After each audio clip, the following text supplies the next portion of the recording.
Welcome to Fantasy Audiobook. I, the Scientist, start by cloning Kaido. Chapter 81. There is no shame that ordinary women have. Edie was a little surprised by the female body displayed by Yamato, who took off her clothes in a flash. Is this the shape a 13-year-old girl should have? I was wearing a close-fitting kimono before, but no one expected the proud figure hidden under the kimono. Hancock's beautiful eyes widened. He looked at Yamato and then looked down at himself. The same thing happened when I lowered my head and couldn't see my toes, but for some reason, a sense of frustration was born in my heart. You lost. What did this smelly white-haired guy eat to grow up? He is obviously 3 years younger than me. Hancock was so angry that he quickly took off his black cheongsam, held his head high, and secretly competed with Yamato. A second amazing piece of art unfolds before Edie's eyes.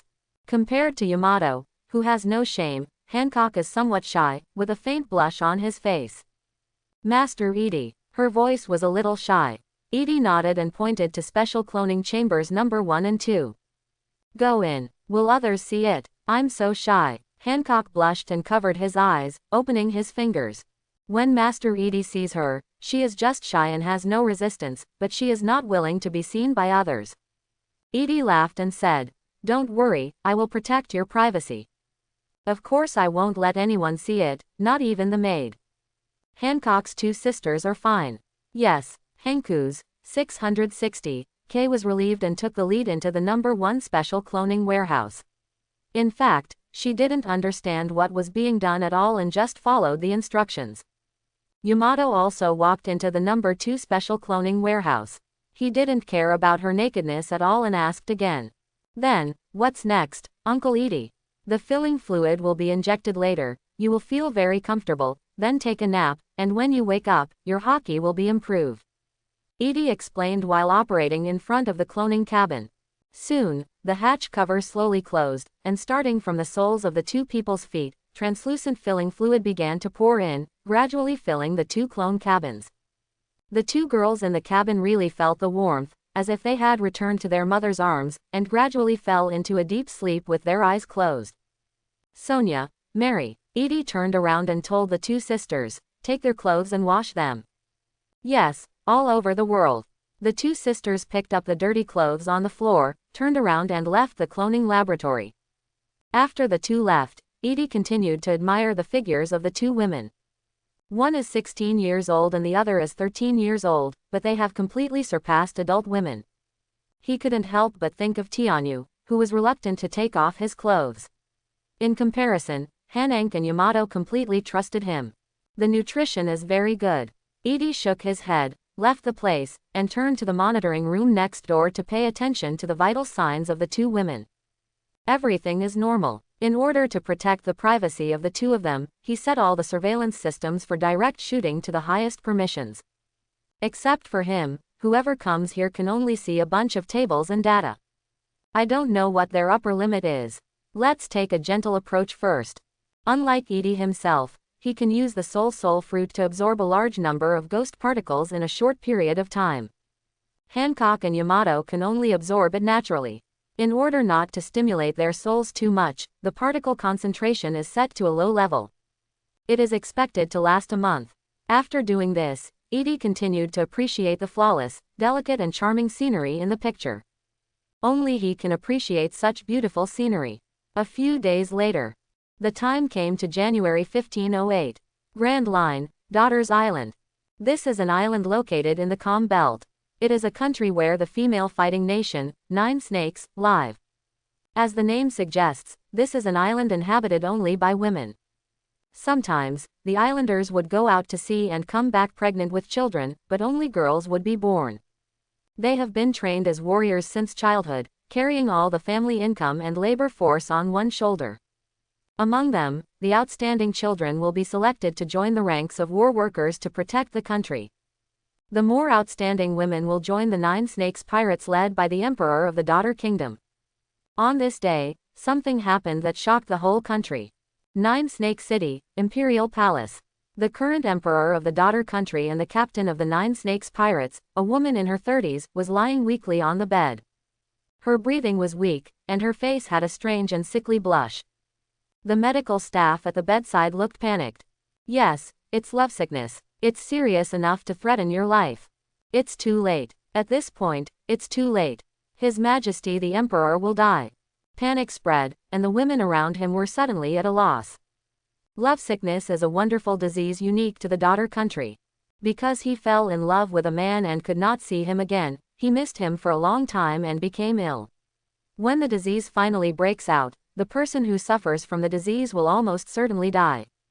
Don't panic. At this time, a short old woman with a snake cane came in. What the hell? The emperor's ministers were startled. Grandma Z frowned and came to the bedside, looked at the weak woman on the bed, and sighed. How do you feel? What the hell? I can't breathe. It's really a cursed virus, Grandma Z said with a headache. I also had such a disease when I was young, so I went to see. The emperor's eyes were dim, he was clutching his chest, and his breathing was getting faster and faster. I'm going to die. After I die, the next captain of 9 snakes must be elected as soon as possible.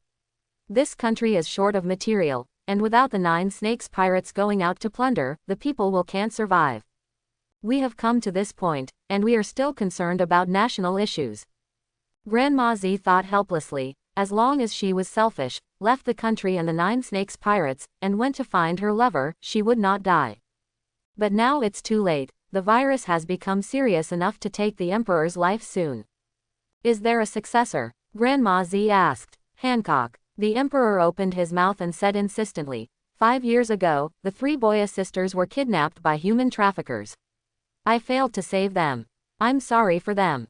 Grandma Z, you came to me before you died, just for this matter. Those 3 little girls should be on Beehive Island now. I know. That man's earthly branch, Chen Long, came here once before, and he planned for me to pick him up myself. At that time, I didn't have the guts to do it. I didn't know if it was a threat or a sincere notice. The emperor's voice became weaker and weaker. She grabbed her mother-in-law's withered hand and begged. She is a child with the qualifications of a king. She is now 17 years old. She is the most suitable to be the next emperor. The 12-year-old Hancock was taken aboard the 9 Snakes pirates ship. He is the most outstanding war king of the 9 Snakes clan in this generation. The emperor has long had the idea of nurturing his successor. Most of the emperors in the past have been short-lived. It is an unwritten rule to train his successor early. The captain of the 9 Snakes pirates can only be the most powerful woman in the country. Faced with the emperor's request before his death, mother-in-law Yi could not refuse at all. Beehive Island, I really don't want to go to that place. A lot of things happened on that island when I was young, some not so good memories. Grandma Z sighed and said, I know, I will go. Quote. The emperor smiled and slowly closed his eyes. She also let go of Grandma Yi's hand and hung it down weakly. The eyes never opened again. His Majesty. The ministers around cried bitterly. Soon after, an obituary spread across the country. The captain of the 9 Snakes pirates and the emperor of the Daughter Kingdom passed away today. 0. At the same time, at the port, Granny Yi boarded the ship of the 9 Snakes pirates and left the country. As the former emperor of the Daughter Kingdom and a member of the original Rocks pirate, she once abandoned the country, but today, Grandma Yi has to take action for the future of the country. Beehive Island, underground of the Research Institute. Monitoring room. Hancock and Yamato are in good shape. While Edie was paying attention to the vital signs of the 2 women, he was testing the Queen Bee monitoring system. At this time, dozens of large screens in the control room were showing scenes from all over the world. On the largest screen in the center is the holy place Mariajoy. Test at first, remote command control. Edie entered a command. The command was transmitted to Mariajoy in the form of radio waves through the Queen Bee system, and was detected by several of the bees. Then, these bee scouts followed the instructions and flapped their wings to fly to their destination. Very good. There is no problem with remote control, but there is a slight delay. This is not a delay on the airwaves. The delay comes from the bee receiving the order, which is the delay that occurs when the individual organism understands the order and starts executing it. Physically, it's equivalent to experiencing over 100 pings while playing League of Legends. Quote. Suddenly, Edie's eyes turned and looked at a screen on the left. Celestial dragons. Celestial dragons appeared on the screen, with unique costumes and styles, and Edie recognized them at a glance. He called up the source of the radio wave, and the address showed that it was East Blue. It is not the kingdom of Goa in East Blue. The country in the picture seems to be experiencing war. You can hear a lot of explosions and gunshots, and it's a place in the middle of a war. Saint Halifax, please withdraw to the ship quickly. This country is being attacked by the Revolutionary Army. The Revolutionary Army has launched a rebellion here. For your safety. The leader is the commander of the Eastern Army. Edie saw the screen showing a Marine general persuading the Celestial Dragons to evacuate. He ordered one of the bees to fly to a higher place, and then saw a dozen warships on the sea. The protection provided by the Celestial Dragons during their trip was extraordinary, and they could destroy the country. Edie cursed in his heart. Revolutionary Army. Unlike the pirates, the Revolutionary Army's purpose is to overthrow the world government and create a new world. The so-called Eastern Army is probably an army that performs tasks in East Blue. Captain of the Eastern Army. I have a bit of an impression. Edie frowned and thought for a while. It seems to be a woman named Ginny, a member of the future evil generation, the mother of Jewelry Bonnie. It seems that this woman was captured and forcibly married by the Celestial Dragons. She was played with for 2 years and gave birth to Bonnie. The Revolutionary Army showed no response and took no action. It was also because of this incident that Bartholomew Kuma was later dubbed the Cuckold Bear. The leader of the Revolutionary Army, Monkey D. Dorag, is also known as the King of Sweat. Edie smiled. In the picture, the Celestial Dragons named Halifax are very angry. Evacuate? Are you kidding me? This country is a franchising country. During my visit, the Revolutionary Army actually launched a rebellion. Everyone in this country deserves to die, especially the Revolutionary Army. Not only did Khalifa not evacuate, he also issued an order to annihilate the Revolutionary Army. Facing the Celestial Dragon's orders, Marine had no choice but to protect them while ordering his troops to participate in the war. It seems Ginny can't escape the clutches of the Celestial Dragons. Edie thought for a while, immediately took out the phone and dialed a number. After a while, the radio wave connected, and he issued an order. Go back to the country where you just delivered the bee spy cage and capture the Celestial Dragons there. By the way, we will also capture a woman named Ginny. She is the commander of the Eastern Army of the Revolutionary Army. East Blue, a country in war. The roar gradually subsided, and the Revolutionary Army captured the king's castle. Outside the castle, the Revolutionary Army soldiers were talking and laughing while they were resting. Finally it was solved, and we achieved good results this time. But it's not enough. Wherever there is a sense of resistance, our Revolutionary Army will help the powerless people in the form of mercenaries. Earn rewards and funds while expanding the flames of revolution. Amid the laughter of the soldiers, Ginny held a stick of bone meat in her mouth, sat heroically on top of a box of ammunition, and carefully wiped the firearm. Sister Ginny, you seem very happy. A subordinate wearing a top hat smiled. Ah, is it so obvious? Ginny was startled for a moment, her smiling eyes narrowed into slits. Because tomorrow is the day to meet up with Bear Boy's troops, so of course I am happy. I really envy Captain Shangjun that he can be liked by the popular goddess. Ah, when did I become your popular goddess? It's really disgusting, a bunch of brats. You have such a vicious mouth. While chatting and laughing, suddenly, a soldier from the Revolutionary Army rushed over. It's not good, Sister Ginny. Marine landed from the southern coast and is now heading towards. Boom, a gunshot sounded, and the bullet hit the soldier from behind. He lowered his head and stared blankly at the blood flowing out of his chest. He fell to the ground with a thud. Mana. Ginny's expression changed slightly. The next moment, Marine soldiers appeared from all directions, in large numbers, forming an encirclement network unconsciously. Immediately afterwards, a Celestial Dragons walked out surrounded by many bodyguards. Are you Ginny, captain of the Eastern Army? Saint Khalifa narrowed his eyes and grinned. Isn't she a great beauty? She is actually the commander of the Revolutionary Army. I have decided to let you be my 8th wife. Catch me. 20 Marines carried out orders faithfully. Ginny looked ugly. Why are there Celestial Dragons here? Without any time to think, she quickly hid behind the box and gave orders to her subordinates. The situation has changed. Fight out with me. Don't touch celestial dragons. If you don't touch him, he will involve a lot of troops to protect himself. And once the celestial dragons are injured, things will get even trickier. Our goal is to escape. Although I also wanted to hijack the celestial dragons, this idea just turned around in my mind and disappeared.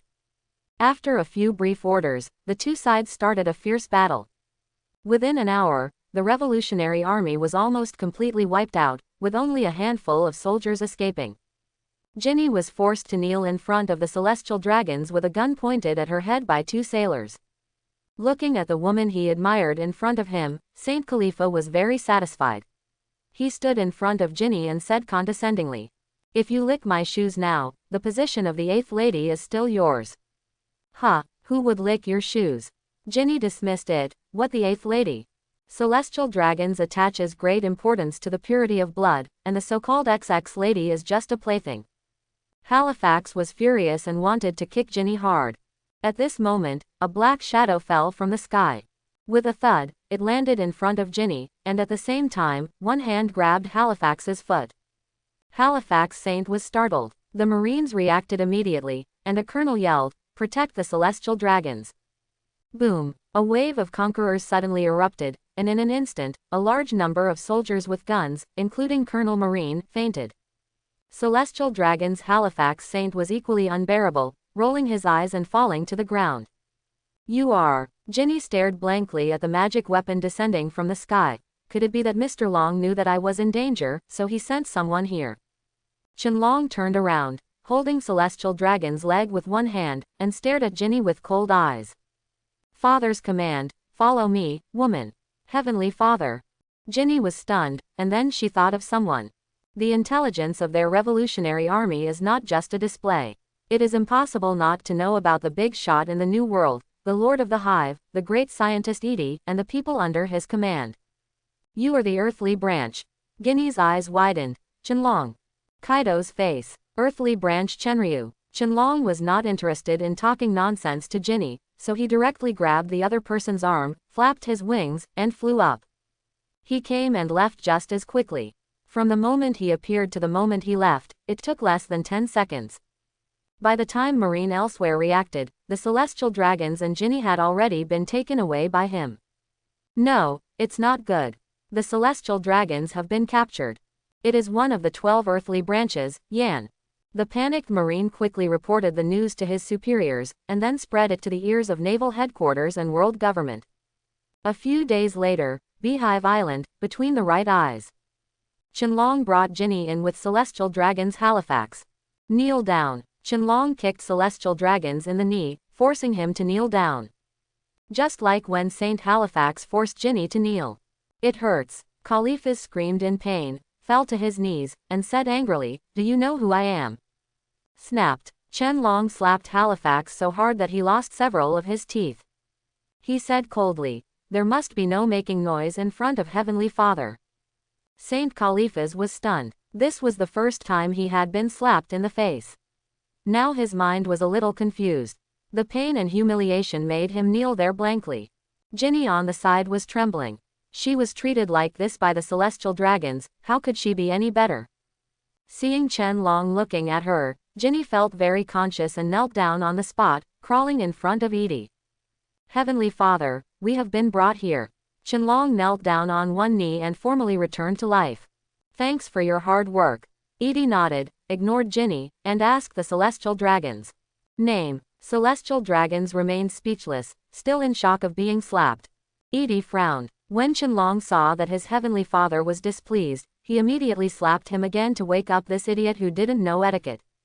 Halifax seemed to be aware of Qianlong's intention and trembled all over. "My name is Isaac Khalifas." Snapped. Qianlong's slap arrived late but arrived. Khalifas was angry. In anger, he covered his slapped cheek and protested with tears in his eyes, "Didn't I answer?" "Slow down." Qianlong's eyes were cold. Khalifas was trembling all over, half out of fear and the other half out of grievance. "Doesn't it make sense? Why is it so slow? Even if it's really a little slow, that's why I'm scared." Ginny on the side was completely dumbfounded. Worthy of being the overlord of the New World, the celestial dragons were just like dogs in front of this man. Edie smiled gently and then asked. Khalifas, you celestial dragons have a lot of devil fruit. Do you want devil fruit? Khalifa's eyes lit up and he immediately said, let me go and I'll give you 5 devil fruits. Snapped. As soon as he finished speaking, Qianlong slapped him again, sending him flying away. Why? Khalifas covered his face and shouted in pain. For interrupting Heavenly Father. Qianlong narrowed his eyes. So arrogant. I'm not as arrogant as you. Saint Khalifa was so angry that he was shaking all over, but he didn't dare to have an attack. Although he is a celestial dragon, he is one of the better-minded celestial dragons. At least he has a clear understanding of his current situation.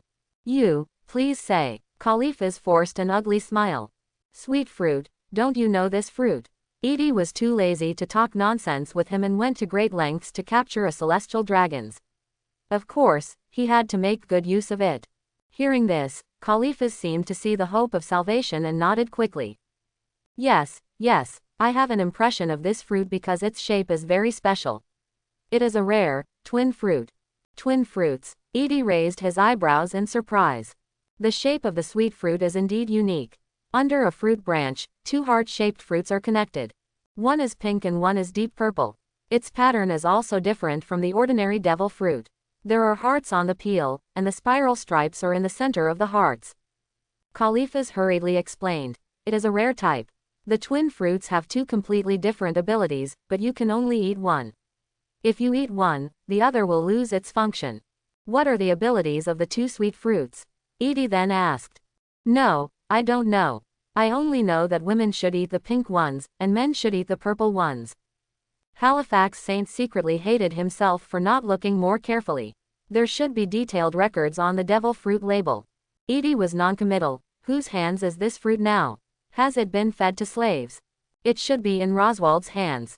After getting the information he wanted, Edie immediately ordered Qianlong, hook 527 up and take him to the port. Except for the necessary food and water, just let him dry in the sun. Yes. Qianlong immediately dragged Khalifas away. Khalifas shouted. I told you, why are you still treating me like this? Humans, I am celestial dragons. Then after being slapped a few times, I became honest. Edie turned to look at Ginny. The woman was frightened. Ginny, commander of the Revolutionary Army's Eastern Army. Yes, Ginny responded quickly, fearing that she would be slapped if she was too late. Thank you for your subordinates for saving me. If Qianlong hadn't appeared at that time, I would have been doomed. Trying to use life-saving grace to draw closer to each other. Edie smiled and said in a playful tone. If there were no Qianlong, you would be taken back to the Holy Land by the celestial dragons just now and become a slave. You will be discarded when you get tired of playing. Do you think the Revolutionary Army will save you? Of course, Ginny said without hesitation. No, the Holy Land is too dangerous, and my husband will not take risks. After the initial affirmation, he carried out self-denial out of rational judgment. You are very clever, Edie complimented and then said. Then will Bartholomew Kuma, whom you admire, go to save you? Quote. Ginny froze. What kind of tortured questions are these? Will the bear go to the Holy Land to save her? She does not know.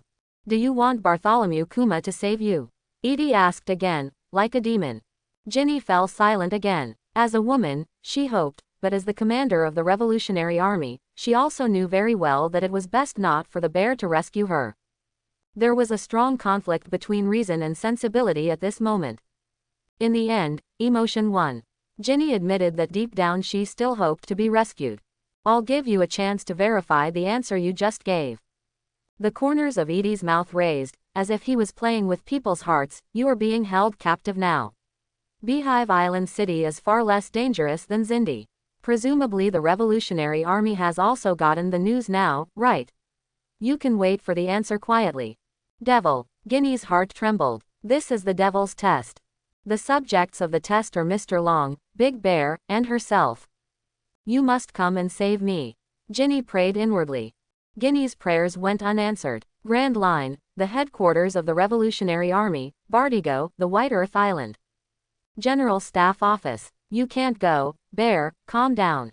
The leader of the Revolutionary Army, Monkey D. Dorag, said in a deep voice, holding down the bear's shoulder with one hand. The bear's expression was gloomy and he said nothing. The monster king Ivankov said, "The beehive, it is a more dangerous place than Mariajoy. Back then, Marine launched the Buster Call and was defeated. It is difficult to save people with our strength." Behind Ivankov is a ladyboy wearing heavy makeup. Seeing that he was hesitant to speak, Ivankov asked, "Misuk, what do you want to say?" The she-male known as Misuk is none other than Mamasuk. However, today's Mamasuk has been renamed Mamasuk. At the age of 14, he was no longer a child. The beatings from society made him grow up rapidly, to the point where even his mother Yushi could not recognize him. The mouth covered with bright lipstick trembled slightly. Mamasuk said in a fearful tone, "Brother Big Bear, you must not go, Mr. Edie is a devil." "Huh." Ivankov was stunned for a moment. "Do you know that scientist?" "Misuk. The new family doesn't want to mention it. The new family's mother and sister are still in his clutches." As soon as these words came out, they immediately attracted everyone's attention. Only then did Mamasuk suddenly remember that when he was a child, those happy times had been far away from him for a long time. "The sakura flowers in my hometown. Are they in full bloom this year too? My family has always wanted to go back and have a look. I wonder if my mother and sister are okay." Saying this, Mamasuk flipped up her long hair, which was dyed light pink, and her expression became melancholy. "Listen to me slowly. After listening to this, Brother Dashong, you will definitely not want to die." Edie didn't know that Momonosuke had become Momonosuke and had actually successfully joined the Revolutionary Army. He waited and waited, but still did not wait for the Revolutionary Army to come to rescue him. What happened? Ginny was kidnapped by the Celestial Dragons and taken to the Holy Land. It's okay if the bear doesn't save her. Now that I've been taken to the hive, why don't you come to rescue me? Edie was a little dissatisfied. You deserve to be called a cuckold bear, why don't you come here? He originally planned to take a tube of Bartholomew Kuma's blood when he came to rescue him. That guy is from the Baconian tribe, and he is also a person with the superhuman flesh ball fruit ability. It is just right to use it as a mass-produced mid-range combat power. Today's Hive Research Institute has high-end combat power with earthly branches and low-end combat power with hive soldiers. It still lacks some mid-range combat power at the level of Shichibukai. He never expected that after waiting for several days, no one came. Thinking of this, Edie picked up the receiver in front of him and spoke to the woman under surveillance. "It's a pity that no one came to save you. Hive Research Institute, 4th floor." In the secret room that had been transformed into a prison, Ginny lay confused on the bed. This secret room. To be precise, this cell is a bit too luxurious. All kinds of furniture are expensive at first glance, except that there is no door to the outside world and the small windows are tightly blocked by sea stone. Calling it a prison is a bit harsh, but calling it a luxury hotel room without getting out.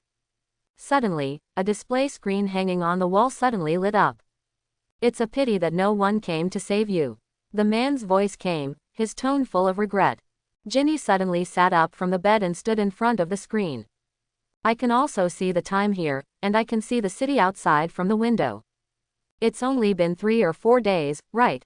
Mr. Edie, is it too early to say that no one will come to save me?" Hearing this, Edie smiled.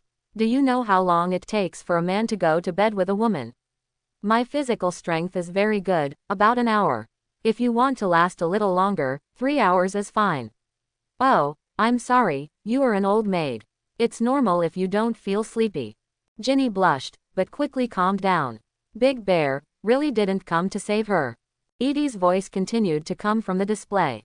"Bartholomew Kuma, Paramecia meat ball fruit ability user. With his ability, if he wants to fly here, 3 or 4 days is more than enough. Moreover, including the time you were brought to the hive, a week has actually passed. Perhaps they encountered something particularly important and were delayed. Maybe they didn't get the information." Ginny said something she didn't even believe. His eyes were somewhat dim. Although she knew that it was likely to be like this, in her rational judgment, she also believed that she was not worthy of the Revolutionary Army coming to the hive to save people. "But when I was really abandoned, I still felt a little depressed. I thought I could use you to attract the Big Bear. But I never expected that he really wouldn't come." Edie was a little speechless. Anyway, no one is coming to save you, so just stay here for now. After saying that, there was a pop, the picture was interrupted, and the display screen turned black again. Ginny was stunned and quickly shouted, "Hey, can we talk for a while?" "Mr. Edie, Lord Edie, Emperor." Edie ignored Ginny for the time being. At this time, the underground monitoring room. Edie continues to observe the Holy Land Mariajoy. More than half of the 1,000 Bee Scouts have been sacrificed in the past few days, not that Mariajoy has any natural enemies. But he was beaten to death. Perhaps it was because of the incident involving Fisher Tiger causing a scene in Mariajoy. Today, the Holy Land is extremely tightly guarded, and any slightest movement will attract snipers. Most of the dead Bee Scouts were shot by sniper rifles. Others were flying around and died inexplicably due to human activities. For example, when I flew to the study, the maid picked up the feather duster and smoked it. Another example is when he flew to a women's bathhouse, and the frightened woman poured bath water on him to death. There are all kinds of ways to die. But fortunately, half of them survived, especially a few of them, which had already sneaked into Pengu City. At this time, Edie's monitoring screen showed the scene of the Five Stars meeting. That man suddenly sent earthly branches to capture celestial dragons in East Blue. What does that mean? According to the information sold by the pirates on Beehive Island, that idiot in Halifax was stripped naked and hung in the harbor to be exposed to the sun. Not killing, but humiliating. What are you trying to do? The five elders frowned. We must think of a solution as soon as possible, otherwise this matter will be in the news sooner or later. Talk to that guy. Compared to the time when I would launch a buster call if I disagreed. Today's five elders have obviously become peace-loving. People will always understand each other, especially after a hard fight. This understanding will come quickly. Let who go? Knights of God. Then, Edie saw Saint Satan pick up the phone and contact Morgans. They did not contact themselves directly, but ordered Morgans to act as an intermediary and convey the ideas they wanted to communicate. Then, a while passed. The phone next to Edie rang. Just as he was about to answer the phone, the five elders also activated a black phone in the picture. Lolo LG. Interesting. Edie couldn't help but laugh. The five elders ordered Morgans to deliver the message. The five elders used a black phone to monitor Morgans. From their perspective, Edie is the one being contacted and the one who knows nothing. However, in fact, Edie is spying on the five elders, listening to his phone calls, and the audio and video are synchronized. This wave is the victory of technology. With this in mind, Edie picked up the phone's receiver. The world's greatest scientist, Dr. Edie Morgans sends you her sincere greetings. The five elders asked you to come. Sure enough, I can't hide from your wisdom. Morgans said cleanly. Anyway, he was just sending a message. The five elders feel that there are some misunderstandings between you. They are very sorry that you captured the celestial dragons. They hope that you can release the hostages as soon as possible and let Halifax the Holy return to the Holy Land. Are you engaged in diplomacy? Edie cursed in his heart and made a direct request. I want a devil fruit, a sweet fruit. I understand. I will faithfully fulfill your request. Okay. Then, please allow me to hang up on you. Morgans hung up the phone politely, turned around and called five elders. In fact, without him needing to explain, the five elders had already eavesdropped on Morgan's conversation. Get back to him and we will consider his request. After the first communication ended, several five elders looked at Saint Satan. Saint Satan stood up with a cane in his hand and walked back and forth. Sweet fruit. What's so special about this fruit? Just an ordinary twin fruit. No, since it is what that person wants, there must be some problem. I have to think about it seriously. Don't be anxious first. Saint Satan fell into deep thought. The other four people were a little speechless when they saw his bewildered look. It's just a devil fruit, which is perfect for solving this incident. I thought about it for half an hour. Saint Satan's expression changed and he said suddenly, although I can't figure it out, the evil scientist Edie must be digging some kind of trap. I think this matter should be reported to that adult. The other four old stars. Outside monitoring. Edie raised his eyebrows and reported to the adult. Isn't that I am? Just in time, he wanted to see who I am was. The five elders finally decided to report the matter of Beehive Island to the real master of the world government. This is the first time they reported Edie to IM. Edie issued instructions remotely, controlled a bee scout, and followed the 5 elders silently. Soon, after passing the tight guard, the 5 old men came to a heavy gate. Saint Satan waved his hand and drove away the nearby soldiers. A red carpet was laid at the door, extending towards the stairs. At the end of the stairs leading up one step at a time, there was an empty throne. It symbolizes the concept promoted by world government, equality. There is no one to sit on the throne of the void. Click, click, click. With the sound of the door closing behind them, the 5 elders withdrew their gaze and all knelt down on one knee. Lord I have something important to report to you. A bee agent hangs upside down from the ceiling, with a pair of compound eyes that faithfully records everything in front of it, converts it into radio waves, and transmits them to the distant place. Is IM coming out? From where? Edie held her cheek with one hand and crossed her legs, waiting with interest for the appearance of the king of celestial dragons. Suddenly, Zitza, the surveillance picture showed strong fluctuations. Edie looked surprised. This was due to the instability of electromagnetic waves. Then, he heard strange sounds. Wow, wow, like the sound of waves crashing on the shore. When this sound appeared, the picture became unstable. When the sound disappeared, the monitoring became clear again. At this time, a slender woman wearing a horned crown was already sitting on the void throne. Woman. Edie didn't care about the sudden fluctuation of the picture for the time being. He was looking at Nero on the surveillance screen.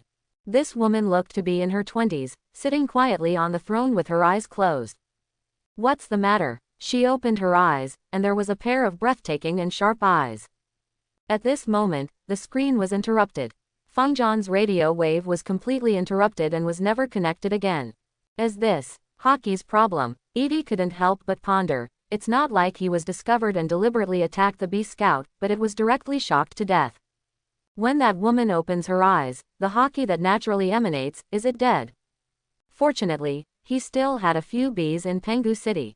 He immediately called up the radio wave of the next bee and issued instructions at the same time.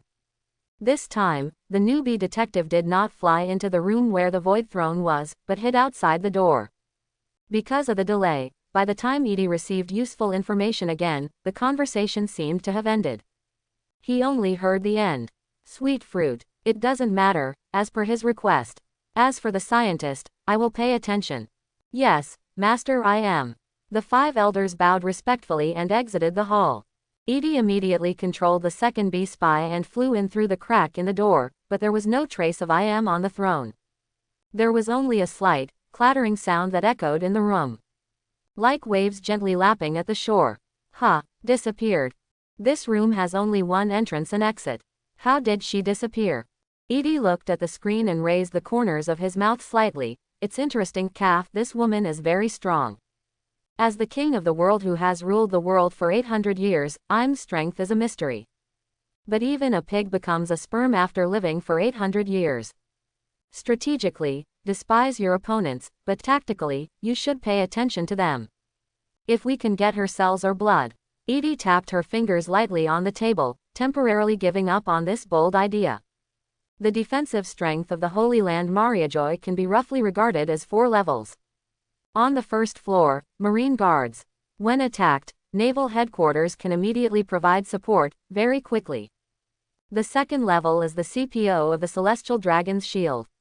This is an organization directly under the Celestial Dragons, including various elite units under the command of the Commander-in-Chief of the Armed Forces in the Holy Land. The third level is the Knights of God. The fourth level, 5 Elders.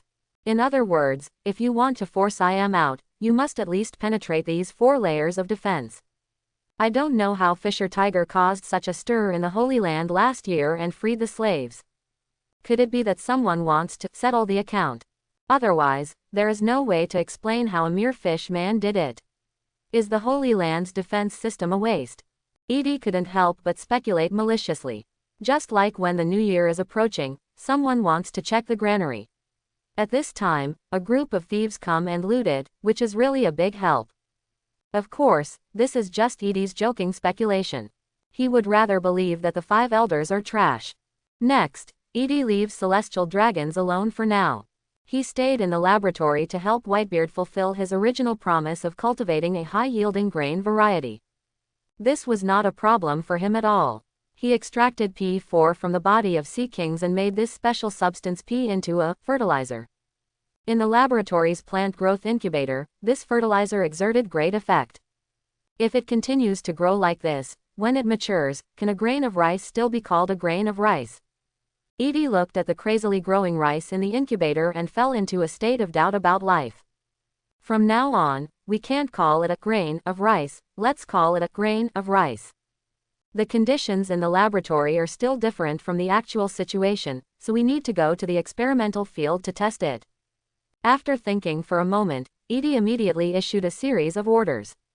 He ordered Shinho to go to Wanokuni and asked Guy to rent 100 acres of experimental fields to test the growth experiments of different control groups. You can't use ripe fruits, they must grow naturally. Let's wait a few months to see the results. With Whitebeard's matter settled for the time being, news finally came from the world government. They agreed to exchange a sweet fruit for Celestial Dragon's Halifax. Of course, Edie would not refuse. Just because of this jealousy, he made a plate of dumplings. Otherwise, he wouldn't even bother to take a look at a mere celestial dragons. The transaction process was very smooth. Edie sent Wei Yang and Zishu, and originally wanted to send Momoshiki, but the girl really didn't want to deal with the world government, so she gave up. The world government sent a member of the Knights of God. She was a woman in her 20s and 30s. Edie had never seen her before, and she didn't know her name. But that's not important. In short, after spending almost half a month, Edie finally got what he wanted. Paramecia sweet fruit. This is a twin fruit, which is relatively rare. Judging from the plot, Blackbeard after becoming the Four Emperors wants to seize this fruit. It should belong to a very powerful category. There is no such thing as a weak devil fruit, only those who cannot use abilities. 2. This kind of chicken soup is used to deceive young people. Edie didn't believe a word of it. There is a natural difference between the strength and weakness of devil fruit. Boya Hancock is still sleeping in the number 1 special cloning chamber and is not expected to wake up for more than a week. Taking advantage of this time, Edie conducted research on the sweet fruit and directly dissected the Paramecia fruit. Because they were twin fruits, he created 2 new ability rings in one go. Ability Ring Tiantian pink and Ability Ring Tiantian purple. At the same time, while making the ring, he began the experiment of cloning devil fruit for the first time. This is the first time to truly clone devil fruit, and Edie can't guarantee 100% success. After a few days like this, the special cloning laboratory and cloning warehouse number 1 sounded a beeping alarm. Edie wakes up Hancock immediately. When the filling fluid faded away and the hatch was opened, Boya Hancock finally opened his eyes after many days. I saw Edie first, and my face was filled with joy. Master Edie, I feel like I have had a long dream. Sweet dream. Edie smiled and handed over Hancock's favorite cheongsam style, along with a pair of red high heels. Hancock then remembered that he was still naked. But she is no longer shy, and is even proud that her body can attract Master Edie's attention. She put it on with graceful movements while recalling longingly. It was a very long dream. In the dream, Lady Edie and I got married and gave birth to many babies. We grew old together. At the end of the dream, I lay in Master Edie's arms and died happily. Then, I woke up. Having said this, Hancock looked at Edie with a faint look in his eyes, asking her to continue dreaming. Edie was speechless and flicked Hancock's head. Dreams are just dreams, people have to live in reality. As he spoke, he took out an ability ring from the pocket of his white coat, took Hancock's hand and put it on for her. I'll give this to you. Try it and see if you can use it. This, engagement ring. Hancock opened his beautiful eyes wide, his face was red and hot, steam was rising from his forehead, his body softened, and he fell into Edie's arms. Is this a proposal? I do. I will have no regrets in this life. Edie. After receiving the ability ring as a gift, Hancock was so happy that he fell softly in Edie's arms. A pair of beautiful big eyes are as tender as water, full of affection, and the gaze is full of warmth, as if it would melt Edie. Edie smiled, cupped Hancock's cheek and leaned over to kiss him. Hancock didn't resist, but closed his eyes, looking like he was ready to take whatever he wanted. A long time. Edie then let go of the fragile body in his arms and explained, "It's not an engagement ring, it's a kind of ability ring." After briefly introducing how to use the ability ring, Hancock didn't seem to hear. His eyes were as bright as spring water, his smile was like peach blossoms, his big eyes were curved into crescents, and he admired the silver-white ring on his jade finger without blinking. "Are you listening?" "Yes." Hancock came back to his senses and looked like he was serious and obedient. Edie had to explain it again, sighing from the bottom of his heart. A ring-shaped ability device obviously focuses on ability, but the most lethal thing to women is the shape of the ring. "Understood. I will make good use of it. It's called sweet fruit, and it can last for 10 hours after being started." Edie explained some more precautions, but seeing Hancock looking at the ring in his hand in a daze from time to time, he had no choice but to give up. Is this girl so happy?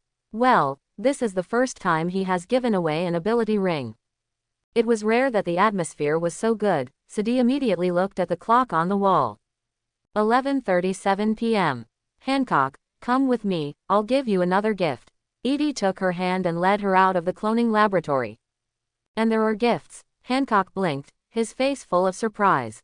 "Coming of age ceremony." "Ah," she tilted her head. Soon after, on the upper floor of the institute, there was the director's luxurious bedroom. Under Edie's careful guidance, Hancock took a big step in life from a girl to a woman. The next day, early morning, the maid's knock on the door wakes Hancock from his slumber. After waking up from the soft bed, the scenes from last night quickly reappeared in my mind. Hancock pulled up the quilt and buried his head in the quilt, like a madman, with an uncontrollable smile on his lips, happily inhaling Master Edie's remaining breath. Tuk-tuk, tuk-tuk. The knock on the door rang again, and the maid's voice came from outside the door. "Lord Heavenly Mother, what's the matter?" Hancock responded dissatisfied, "Don't disturb my happy time." The maid heard the dissatisfaction and immediately whispered, "Master Hancock, half an hour ago, a group of pirates came to the port, calling themselves the Nine Snakes Pirates, from Daughter Island." Daughter Island. Hancock stood up and couldn't help but recall his childhood. She has not forgotten her hometown of Daughter Island, and Master Edie also told her that the earthly branches had notified Daughter Island to ask them to pick up people. But 5 years have passed in the blink of an eye, and Hancock thought that Daughter's Island had completely forgotten her. Take the person between the left eye, he will be there later. Under 1 person and above 10,000 people on Beehive Island, Hancock has already developed the temperament of an empress. Every word and deed represents the majesty of the Heavenly Mother. As long as she's not in front of Edie, Hancock, the Heavenly Mother, does a great job. Yes. The maid took the order and left. Hancock got up from the soft big bed. After she went into the bathroom to wash herself, she went back to tidy the sheets herself. A red flower bloomed on the white bed sheets, making her face blush slightly. She kept it well. Hive Research Institute, between the left eyes. The mother-in-law was sitting on the sofa, and a maid brought black tea, and her reception etiquette was not neglected at all. In addition to her, there was also a man and a woman accompanying her. The man wore glasses and had a scar on his right eye. He was sitting aside, holding an iron jug in his hand and pouring the last few drops of wine into his mouth. Silver Rayleigh, former vice captain of the Roger Pirates. Another woman, slightly younger, wearing a spider-patterned top, sat on the other side with her legs crossed, holding a women's cigarette in her hand. Shaki, the previous emperor of the Daughter Kingdom and the former captain of the Nine Snakes Pirates.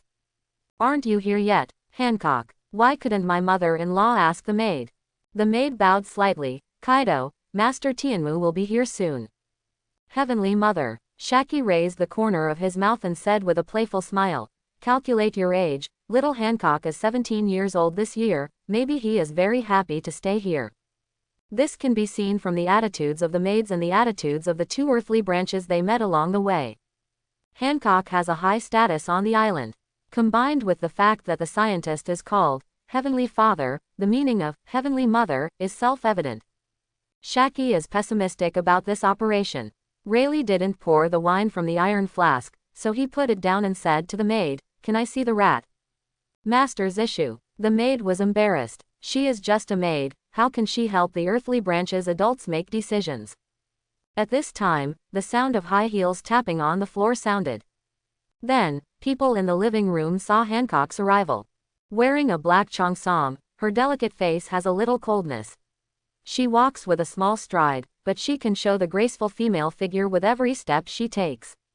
When Grandma Z and others saw her, the first thing they felt was a noble and proud temperament. Is this boy a Hancock? Both my mother-in-law and Shaki were shocked. She is an amazing woman. Hancock walked to the master's sofa and sat down, crossing his slender right leg on top of his left leg. She stretched out her delicate fingers, and the maid immediately brought a glass of red wine. Hancock took a sip gracefully, and then said calmly, "How many of them are envoys from the daughter kingdom?"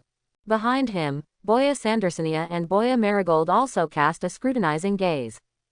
Grandma Z opened her mouth. Faced with Hancock's suppressed aura, she didn't know what to say for a moment. "What should I call you?" "Hancock. Please call me Heavenly Mother." Hancock snorted. 5 years ago, Master Edie asked Qianlong to inform Naughty Island. It has been more than 5 years. What are you doing to come to me now? In the first 1 or 2 years, she missed Daughter Island and the Kuji pirates quite a lot. But it's been 5 years, and now her whole mind is on Edie. If the other party wasn't from Daughter's Island, she wouldn't even want to meet them. Thinking like this, Hancock suddenly noticed Rayleigh and frowned slightly. Where did the man from Daughter's Island come from? He is, Shaki explained quickly. He's Pluton Rayleigh. At this time, Dee walked in from outside the door. Hearing his voice, Hancock suddenly showed joy, changed his aloof attitude, and jumped into Edie's arms with a few steps. "Master Edie." Edie smiled and pulled Hancock away and walked straight to the three of them. The previous emperor of the Daughter Kingdom appears in the garden. The previous emperor, Gloriosa. And Pluton, Silver Rayleigh. Edie smiled and said, rare visitors, rare visitors." Shaki put out the cigarette butt in his hand and carefully looked at the rumored great scientist, the Lord of the Hive Emperor, the real overlord of the New World, the man who collects protection fees from his master. The first impression is that he is gentle, and his smiling face makes people feel very relaxed. The appearance and appearance are all excellent. Standing together with Hancock is so perfect. Shaki smiled and said, "Should I call you Emperor, or whatever you call me? It's a little too late for you to pick up Hancock now." Edie shook his head. If Hancock had just been rescued and Hinata came to pick him up, he would have agreed immediately. But now the situation has changed. He just slept with this girl last night and sent her away today. Is this possible? Explain your intention directly. Hearing this, Grandma Z took a deep breath and said, "The emperor of our daughter's country died of illness not long ago. After a period of misery," she sighed, "so, we want Hancock to go back and take over the position of emperor. Among the younger generation, she is the most suitable." Shaki quickly added, "You saved the 3 sisters in Sabayati archipelago back then. We are very grateful for your kindness." Edie was noncommittal and turned to look at Hancock beside him. Hancock shook his head. "I will not go back. If she goes back, of course she won't go back. She will always stay by Edie's side and give birth to many babies for Edie." "Hancock." Grandma Z stood up. Edie stopped her and said with a smile, "You just want a young generation with outstanding potential to go back and inherit the throne of the daughter country and continue to lead the 9 Snakes pirates." "Yes." Grandma Z nodded, with curiosity on her face. "What can you do?" "This matter can be easily solved. I can clone a little snake lady for you to take back." Quote. Edie sat on the sofa, picked up the black tea that originally belonged to Hancock on the table, and took a calm sip, but there was a condition. "Clone." Shaki and Grandma Zal looked at each other. "What conditions?" "Gloriosa, you were a member of the Rock's pirate crew. Silver Rayleigh, you are the vice captain of Roger the Pirate King. You two were both personal participants in the Valley of Gods incident." Having said this, after a pause, Edie asked seriously, "When Rox was defeated, where did his body go?" "Valley of the Gods incident." To put it simply, in 1484, the Celestial Dragons held a triennial killing competition on the Valley of the Gods Island in West Blue. The 6 treasure chests as prizes each contain 6 powerful devil fruits. For example, green dragon fruit, flesh ball fruit, etc. After getting the news, the Rock's pirate took action, and they rushed to the face of God. The Roger pirates, who learned of Rox's whereabouts, also followed suit. Marine is on standby, with hundreds of warships guarding the Valley of the Gods, protecting the celestial dragons, and maintaining the order of the killing contest. Marine Vice Admiral Garp also won the title of Hero during this operation. He teamed up with the Roger pirates to destroy the Rox. Where did Rox's body go? Regarding this question, Edie asked Whitebeard, Kaido and Charlotte Linlin, but none of them knew. Rox Pirate is not a collaborative pirate group to begin with. Everyone is a Conqueror's Awakener, and they don't obey anyone except Rox. When the fight started, they didn't care about Captain Rox. Where did the body go? None of the three people knew. At this time, Edie asked this question to Rayleigh and Gloriosa. Rox's body. Rayleigh was startled, suddenly thought of something, and asked as if to confirm, I heard that the earthly branch mouse under your command is a clone of Roger, is it true? Edie drank tea calmly, which was regarded as acquiescence. I see, you want to resurrect Rox. Rayleigh grinned. To ask who is the strongest person he has ever seen. Rox ranks first, and Captain Roger can only be ranked second. Don't do that kind of thing, that man is very dangerous. Grandma Z sighed, her tone not so serious. Where's the body? Edie pulled Hancock and asked her to sit next to him. Hancock rested his head on Edie's shoulder, with a face as delicate as porcelain and an elegant smile. His almond-shaped eyes looked thoughtfully at the people from Daughter Island. I didn't know, the person I was fighting against was Golden Lion. Rayleigh shook his head. Edie continued to look at her mother-in-law. Grandma Z thought for a moment and said, Rox's body was taken away by the Golden Lion. Edie suddenly became interested and after asking so many people, finally made some progress. It's just speculation. Grandma Z recalled the past. At that time, Rox was defeated and the situation was already very chaotic. As the remnants, we each ran for our lives. There are also small groups within Rox Pirate. Elsa, Stussy and Whitebeard, Charlotte Linlin and Kaido. This group of people will go their separate ways when disaster strikes, and they won't care about others. Golden Lion is a person with lion fruit ability. He used his ability to tear apart the island of the Valley of Gods, and flew away with a piece of the island fragment.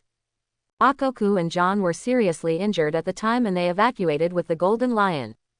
Rox's body should be on top as well. After Grandma Z finished speaking, she finally added, this is all I know. I cannot guarantee that the information is 100% correct. That's enough, Grolio. Edie nodded with satisfaction. Now that we know where Rox's body is, the next step is to find the Golden Lion. Unfortunately, Golden Lion can fly, so it's not easy to find him. Just think of a way to have him deliver it to your door. Seeing that the terms between the two parties were agreed upon, Shaki asked, Emperor, what did you mean by cloning just now? Cloning takes time. Come again today, 2 years later. Edie pulled Hancock to his feet and said calmly, Zishu, see you off. He led the people out of the living room, and as soon as the figure flashed, Zishu appeared in front of everyone. Guests, it's time for you to go. Zishu grinned. Rayleigh stared at each other. When he met Roger, Roger was only in his early 20s. The little rat in front of me looks to be about 15 years old. The similarity can be vaguely seen, except for the huge difference in skin color, which is a smaller version of Roger. Haha, Zemo, do you know that you are Roger's clone? Rayleigh asked with a smile. Yes, I also know that my prototype machine has a son named Padakas D. Ace. Zishu laughed and said, you are Roger's deputy captain, you say, if Ace when the child sees me, what should he call me? He really has an out-of-the-box personality, compared to Roger back in the day. I'm here today to confirm your identity. Rayleigh narrowed his eyes. Zishu smiled. Do you want to fight me? I can't pretend I didn't see the blasphemy against Roger. Zishu, if I kill you, will your Heavenly Father blame me? No, Lord Heavenly Father is very kind. If you kill me, he will take your blood, then clone you and inherit the title of Z-Mouse. Zishu was so happy that the deputy captain actually wanted to kill him. This is great. Rayleigh was silent. Follow me, fighting is not allowed within the research scope. Z-Mouse opened the window between his left eyes and flew out in one leap. Seeing this, Shaki said with a headache, what are you doing, Rayleigh? Just trying his skills, ha ha ha, rest assured. Rayleigh immediately jumped out of the window and followed Z-Mouse. The remaining mother-in-law and Shaki looked at each other. Edie took Hancock to the underground laboratory. Clone you and let her replace you as the emperor of the daughter country. What do you think? Master Edie, I don't want to be separated from you. I will listen to you on anything else. Hancock looked well behaved and obedient, and Edie smiled slightly, which was very useful for being enamored with beautiful women. Then let's draw blood. Taking out the lancet, Edie personally drew a tube of blood from Hancock's wrist. It is worth mentioning that Edie also had Hancock's blood before. He had drawn the blood when he brought the three sisters back to Wano-kuni. But the blood at that time and the blood now are not the same concept. A person's blood factor is not constant, it will grow as a person grows. The stronger the blood factor, the stronger the clone will be. Hancock, you can decide the future of Little Snake Girl. Edie thought for a while and proposed 3 plans to Hancock. Plan 1, your own bloodline factor plus the Lunalia clan's bloodline factor, is the plan used by the general earthly branches. Option 2, own blood factor plus Fur Tribe's blood factor. This is Edie's recent research, which can allow clones to master static electricity and the ability of Moon Lion to transform. Option 3, your own bloodline factor plus the bloodline factor of Tiantian fruit. Yes, devil fruit itself also carries bloodline factors. Option 3 is roughly equivalent to creating a natural demon fruit power, or it can also be understood as, the devil fruit has become a spirit.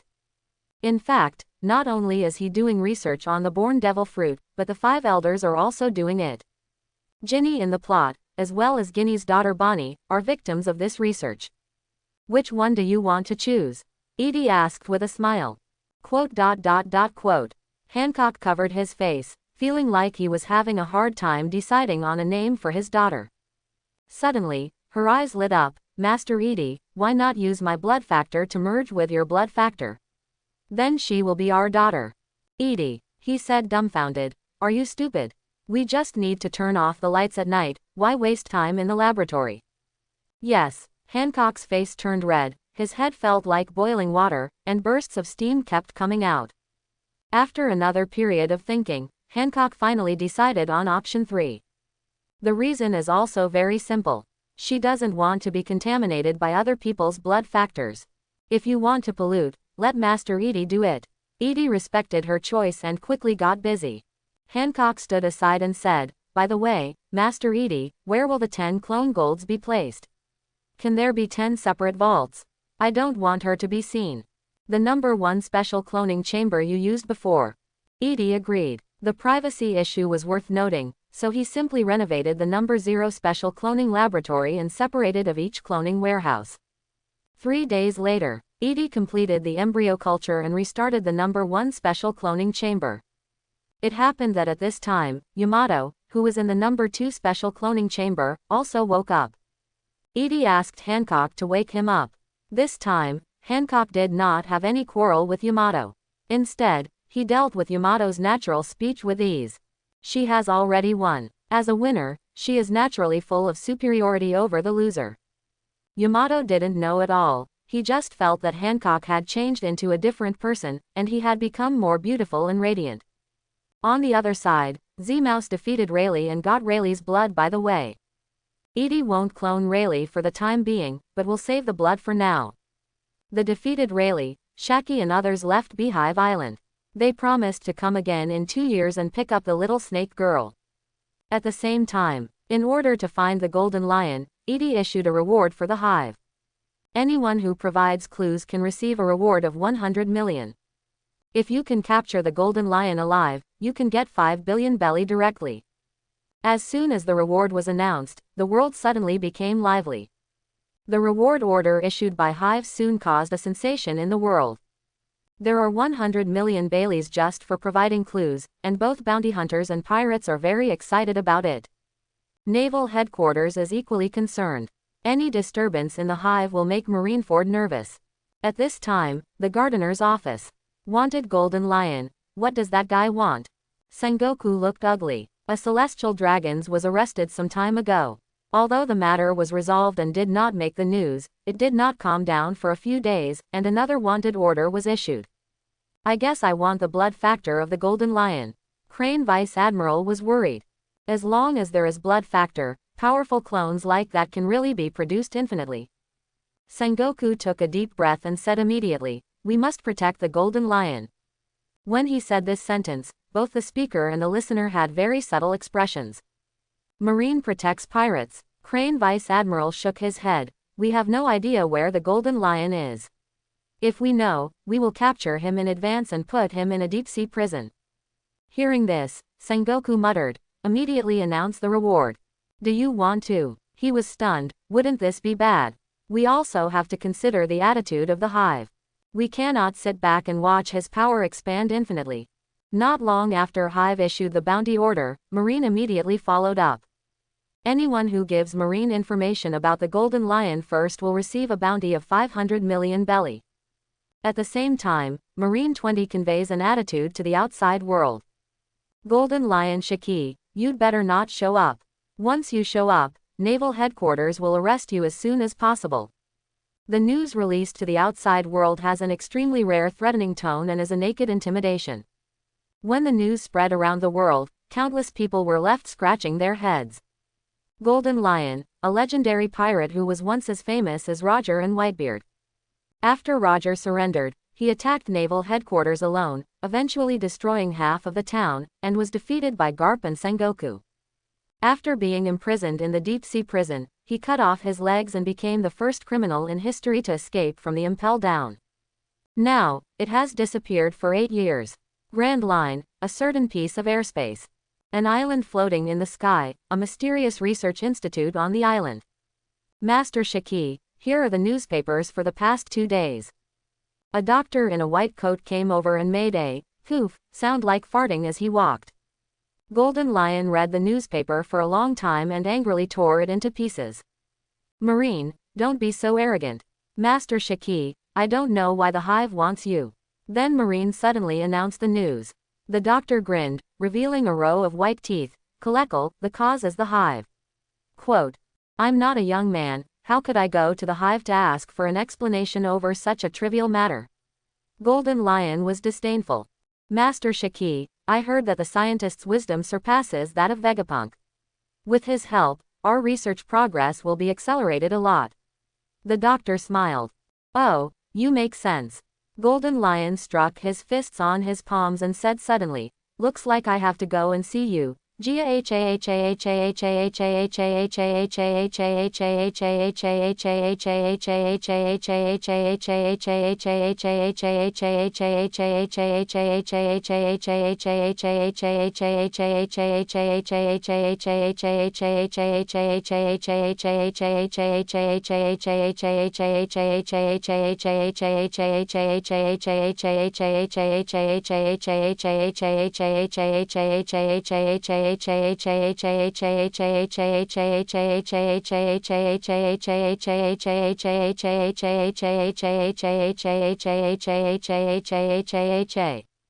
After a pause, I thought to myself, you can go. He goes alone. For this reason, let's prepare a gift for the hive master first. A few days later, kilometers above Beehive Island, the Golden Lion was flying high in the sky, looking coldly at the hive below.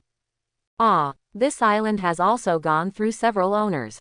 Rocks, Akoku, and now Edie, let me give you a big gift first. With a cold snort, Golden Lion raised his right palm and then swung it down. A huge black shadow descended from the clouds. It broke through the clouds and rushed towards Beehive Island. That's an island. Falling rapidly from an altitude of several thousand meters, the friction with the atmosphere produced flames.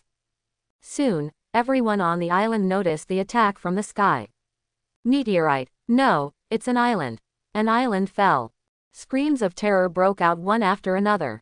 Inside the institute, Momoshiki stood by the window, looking at the sky outside, with surprise on his face. Sky Island fell. No, that's not Sky Island, right? Hancock and Yamato were sparring on the northern coast. When shadows enveloped the land, the two women couldn't help but look up. Hancock, what is that? Some nasty person threw an island here. Tianyu was accompanying her daughter to learn piano skills. Kazuki Hiyori noticed the scene outside and couldn't help but widen her beautiful eyes. Mom, did a meteorite fall outside?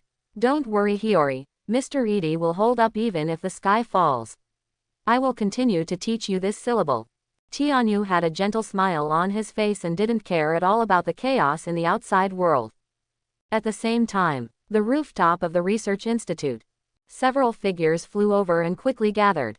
Chen Long, Z-Rat, Wei Sheep, Wu Horse, Shen Monkey, Cho Ox, and Hai Pig. The 7 earthly branches gathered here and looked up at the sky. Who is so immoral and litters? Zishu took out the saber from his waist. It doesn't matter if it hits other places, but once it hits the research institute, Heavenly Father will be angry. Don't mess around. Chen Long immediately stopped him. Cut this island into pieces. Will you clean up the pieces? Wei Yong's body began to swell and turned into a giant Buddha in an instant. This island is not big. Its diameter cannot exceed 1,500 meters. It will be smashed into pieces in one go. Wu Ma clenched his right fist and his biceps swelled. Don't drop even a grain of sand into the honeycomb. Haizu put his hands on his hips and chuckled. Come on, men. Ugly Ox squatted half-crouched and assumed a fighting posture, with conquerors wrapped around him quickly converging on the 10 punches. The next moment, all the earthly branches took action. Air shock. Wu Ma's punch tore through the atmosphere, and the shock force was transmitted to the falling island. In an instant, the island was torn apart. Shock wave. The golden Buddha's palm smashed the broken island pieces into even smaller pieces. Immediately afterwards, hot breath. 2 sword-style Taoyuan 10 punches.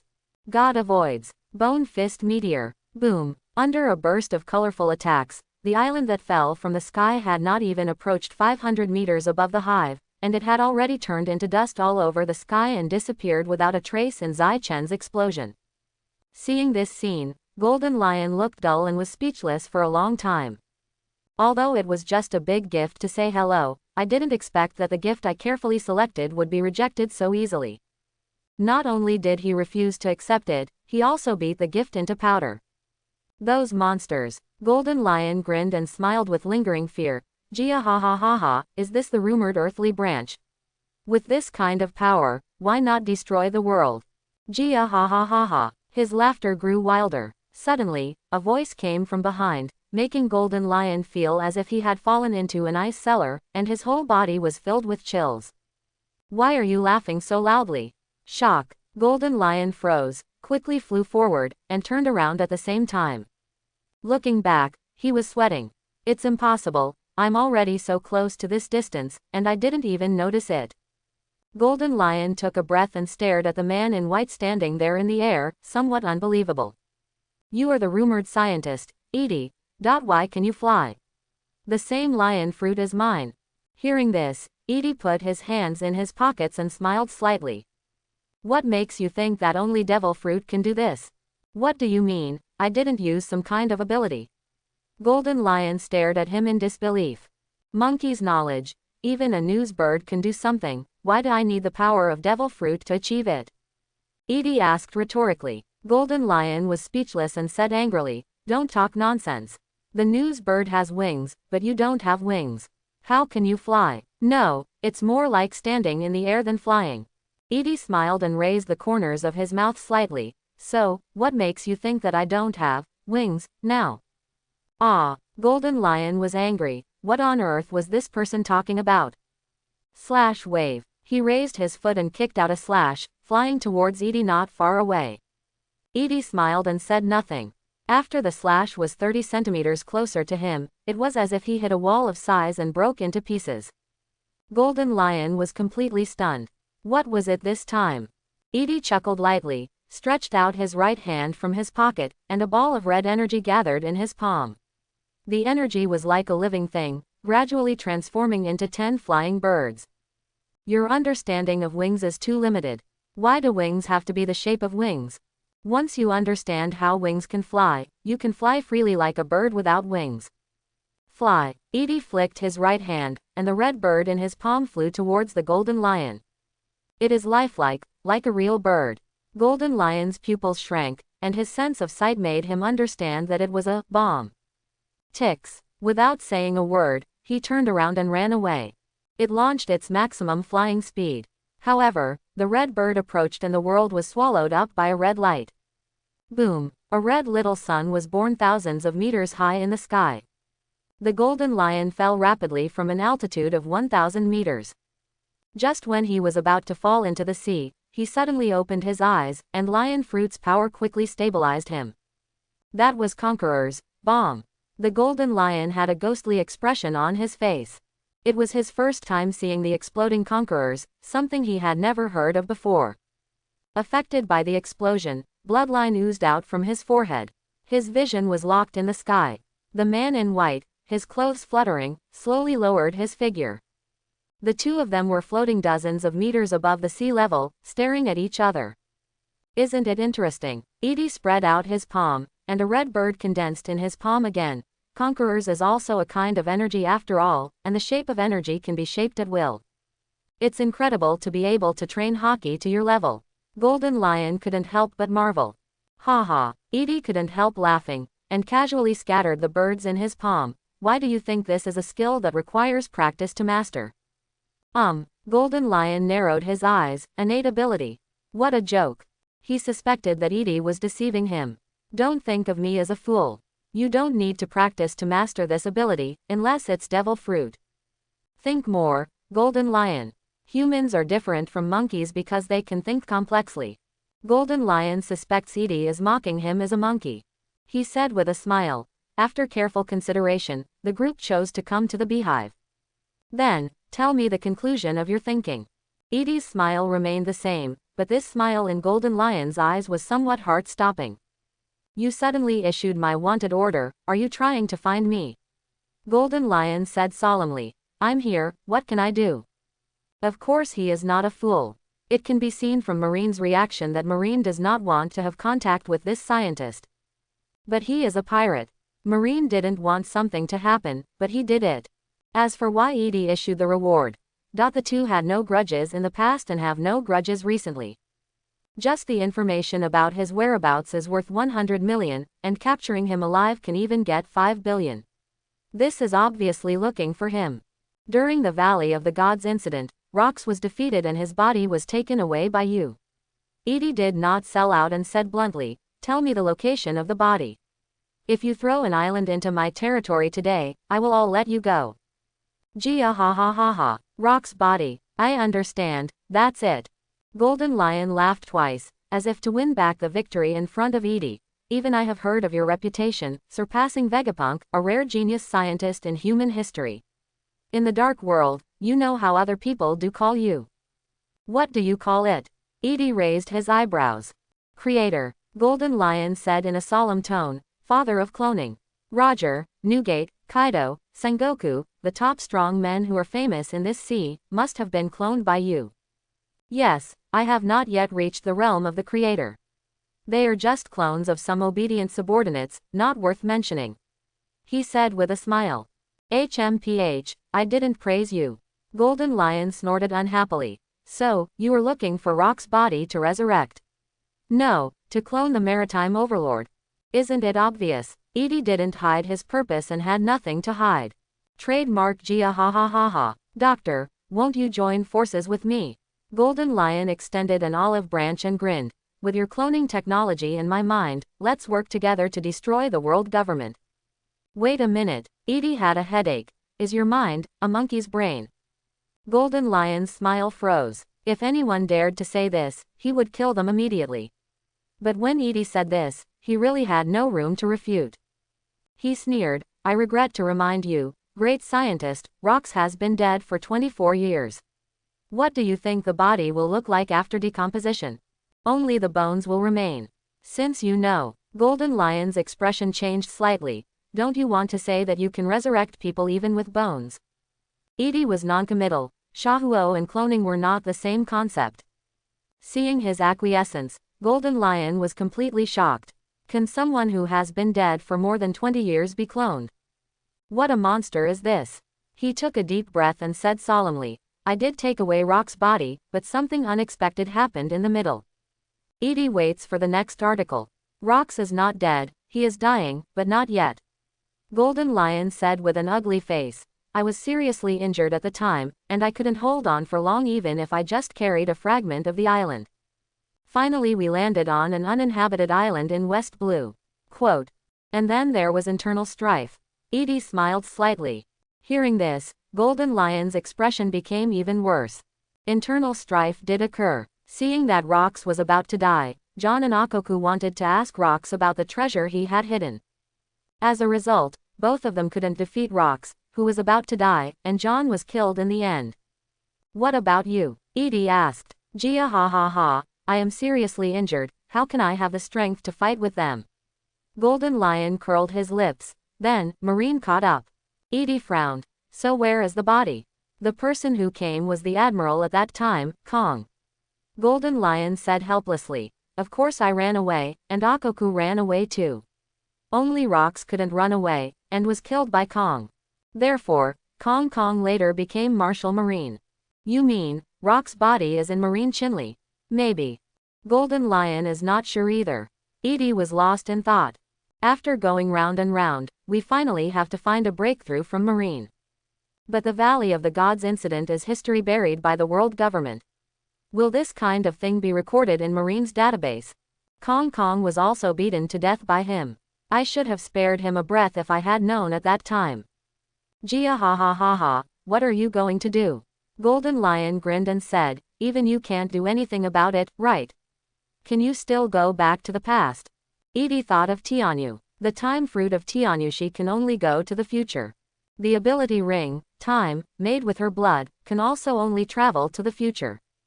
Unless you wake up. But unfortunately, the time fruit is not Zone. Edie only knows how to help Zone awaken. Moreover, you may not be able to go back to the past after awakening. Therefore, we still have to find a breakthrough from Marine. Thinking of this, Edie said calmly, Golden Lion, you attacked Marineford back then and were defeated by Sengoku and Garp. Don't you want revenge after 8 years? What do you mean? Literally, you can do it again. Edie said calmly. I need to go to the Naval Headquarters database to investigate some things in person, and you, help me attract firepower. Am I alone? Golden Lion opened his mouth. Are you kidding? You are asking me to die.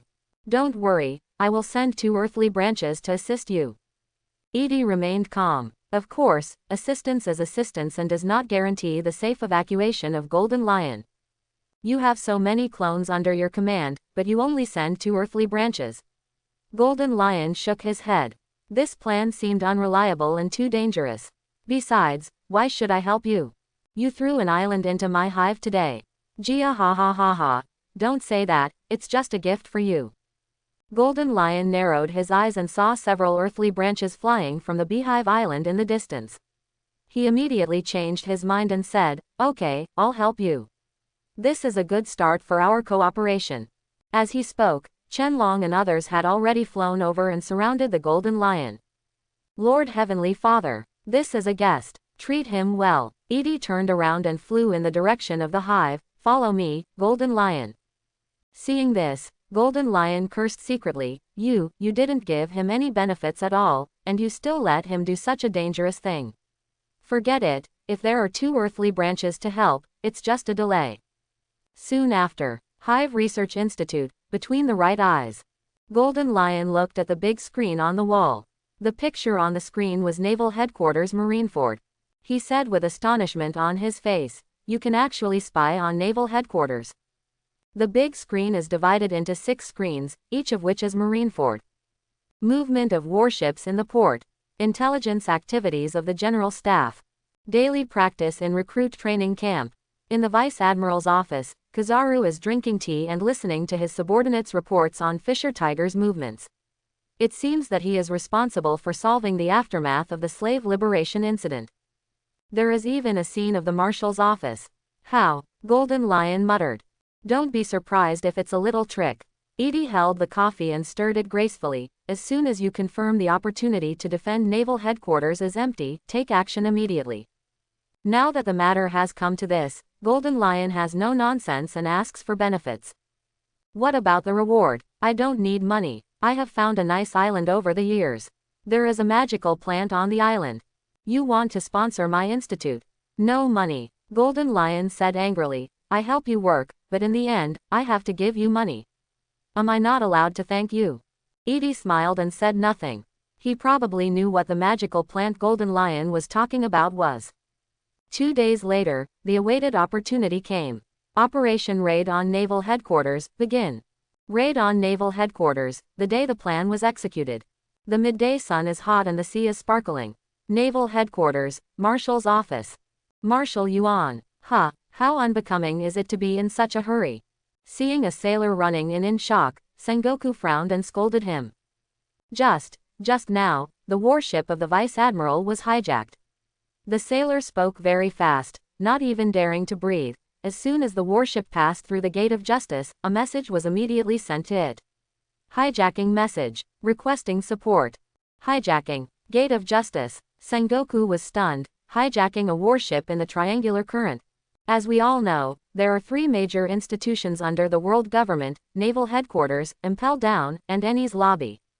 There is a special triangular current between these 3 institutions. If any ship mistakenly enters it, if no one opens any of the 3 doors of justice, the ship will be trapped by the current and circle forever. That's ridiculous. Who did this? Sengoku laughed angrily. It wasn't long after he became the marshal that this was the first time he saw such an outrageous thing. The legendary big pirate Jin. Golden Lion. Upon hearing this name, Sengoku's expression changed slightly. A wanted order was issued for Golden Lion just a few days ago, but I didn't expect that the other party would come to our door. He suppressed his anger and gritted his teeth. Golden Lion. If it's him, he can really do such a thing. What's the purpose? 10 years ago, the other party came to attack alone because he did not believe that Roger would be caught by Marine. In fact, it was not Marine who caught him, he surrendered.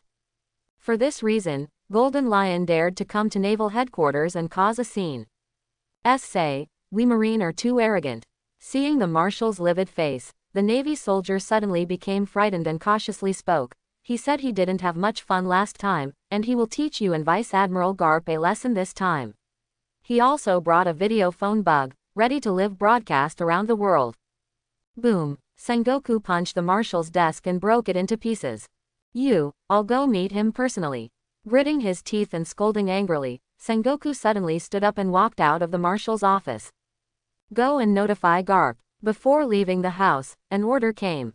Yes, when Sengoku, Garp and others arrived at the port in the inner bay of Marineford, a warship more than 160 meters long was already floating over the port. The warship hangs upside down in the sky, with its deck facing the sea below. Vice Admiral Ghost Spider, as well as many sailors under Ghost Spider's command, were all tied up tightly. Under the power of lion fruit, everyone was floating below the deck with their heads down and their feet in the air. The Golden Lion himself stood in the air, folded his arms, and laughed. Jia ha ha ha, long time no see, Sengoku, and you, Chong. Golden Lion, you finally escaped from Impel Down. Why did you come to the headquarters again? Garp looked up at each other with a serious look on his face. One of the original Rock's pirate members, and later the captain of the Sky Pirates, a great pirate as famous as Whitebeard and Roger, with the power of lion fruit.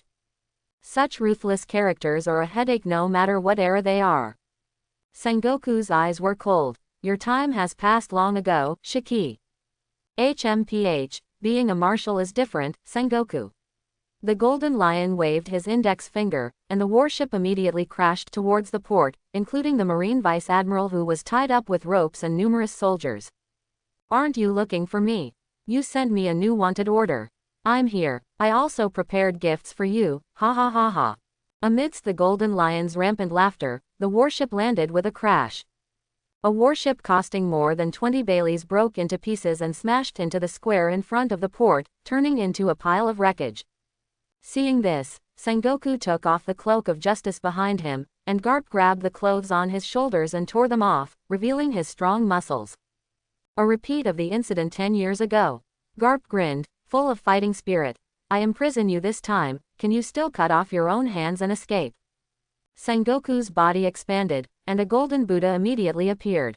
The Buddha's light shone everywhere, and the golden light flourished. Jia ha ha ha, who told you that I came alone? Golden Lion laughed twice and shouted toward the sky, help. How long do you want to watch the show? Or are you going to wait until I am killed before making a grand appearance? Hearing this, Sengoku and Garp both changed their expressions, and the surrounding vice admirals also raised their heads suddenly. The sights and sounds spread towards the sky. At the same time, two dark figures descended from the sky. The black wings converged behind their backs, and the two people quickly fell towards Sengoku and Garp like missiles swooping down on the earth. It's the earthly branches. Garp's eyes widened. Weiyang. Who is the other one? Sengoku looked in disbelief. Weiyang, who fell from the sky, also transformed into a giant Buddha and punched Sengoku. Sengoku didn't have time to think about the other person, and immediately took control of the other person and patted him. Shock wave. The fists and palms collided in the air. In an instant, there was a loud bang, golden light spread in all directions, and the entire port was in chaos. The impact rolled up stone bricks and tore the ground apart. In the chaos, Garp locked eyes with another earthly branch with a look of astonishment. It was a boy of about 10 years old, with a face that was extremely familiar to him. Because, that is himself, his childhood self. Ugly Cow. Ugly Cow grinned, and while announcing his name, he wrapped a punch around Conquerors and blasted straight towards his own prototype. Bone Fist Meteor Star. At the critical juncture, Garp came to his senses with the same force Cabe and punched him. Boom. There was a loud bang, everything within a few hundred meters was completely destroyed, and the port in the inner bay had completely turned into a battlefield for monsters. It's unbelievable. I'm a clone. Garp gritted his teeth and endured the strong impact, and was shocked to the point of losing consciousness. A young clone, but possessing the power of his peak. In the sky, Golden Lion hugged his chest and laughed wildly. This is, happy, really happy. With this kind of combat power, just change the plan and completely wipe out Marineford. Gia ha ha ha ha. Suddenly, a figure flew from the ground and approached the Golden Lion in an instant. A bit too presumptuous, Shisai. An extremely dark right fist hit Golden Lion hard on the face. The left side of Golden Lion's face was sunken, and his eyeballs were bulged out. With a whoosh, the Golden Lion was punched out of the sky and crashed straight into the square in front of the bend. He immediately stood up, raised his hand to wipe the bloodline from the corner of his mouth, and stared at the other party's angry mouth with an ugly expression. Isn't he retired? Former Marine Admiral, Zephyr. I have retired, but I am not dead. Zephyr was naked from the waist up, wearing only a cloak of justice, revealing his extremely muscular muscles. His right hand is wrapped with armed colors, and he has the title of Black Arm, approaching the Golden Lion step by step. Staff. Crane Vice Admiral sat behind his desk, listening to the reports from his subordinates. That's it. Currently, Zephyr Admiral, Vice Admiral Garp, and Marshal Sengoku are fighting the Golden Lion and the two earthly branches at the port. Weiyang, and a new earthly branch, a clone of Garp. Crane looked like he had a headache. When was it cloned? Judging from the intelligence, he only looked 10 years old, 10 years ago. No, according to the information provided by the world government, the growth rate of clones in the cloning warehouse can be controlled. The more resources you invest, the faster you grow. At present, the clones created by Vegapunk can already reach a ratio of 1:3. Vegapunk's technology lags behind Edie, and Edie's controllable ratio should be higher. So the answer is, nearly 2 years. Was it during the last Buster Call naval battle? Crane Vice Admiral took a deep breath. At this time, the office door was pushed open and a voice sounded. Yes, during the last Buster Call. It's a female voice. Crane Vice Admiral looked up and suddenly fell into a daze. In front of the desk, the staff officer who was reporting turned around and looked around, his mouth widening in surprise as well. Momoshiki Vice Admiral. He blurted out in shock. Momoshiki. He frowned. Then, she saw a look from Momoshiki, and a red light flashed from the corner of his eye. The next moment, the staff officer who looked at him immediately rolled his eyes and fainted. You're not Momoshiki, Suru gasped. That kid from Gion doesn't have such terrifying conquerors. The Momoshiki in front of me reached out and touched her cheek, and the next moment, the person turned into Edie. Edie smiled slightly. I originally wanted to bring Tutu to meet you, but she seemed reluctant to come. As he spoke, he sat across from the desk, crossed his legs, and faced the chief staff officer of the headquarters. It seems Momoshiki is living well at your place. He sighed. When I found out that she had become a traitor, I felt very disappointed. In the end, the government looked at the face of people like me and Garp, so they changed Gion's wanted order to only capture alive. The child was a victim of the struggle. 1. Don't worry, she is living well in the hive and is happy every day. So, today's attack on naval headquarters was also planned by you. His face was calm, and she didn't do anything drastic. This question doesn't seem to need an answer either. This man is the only one who can command the 2 earthly branches and make the Golden Lion obey orders. After a pause, she asked straight to the point. What is your purpose, great scientist? Crane Vice Admiral behaved very calmly.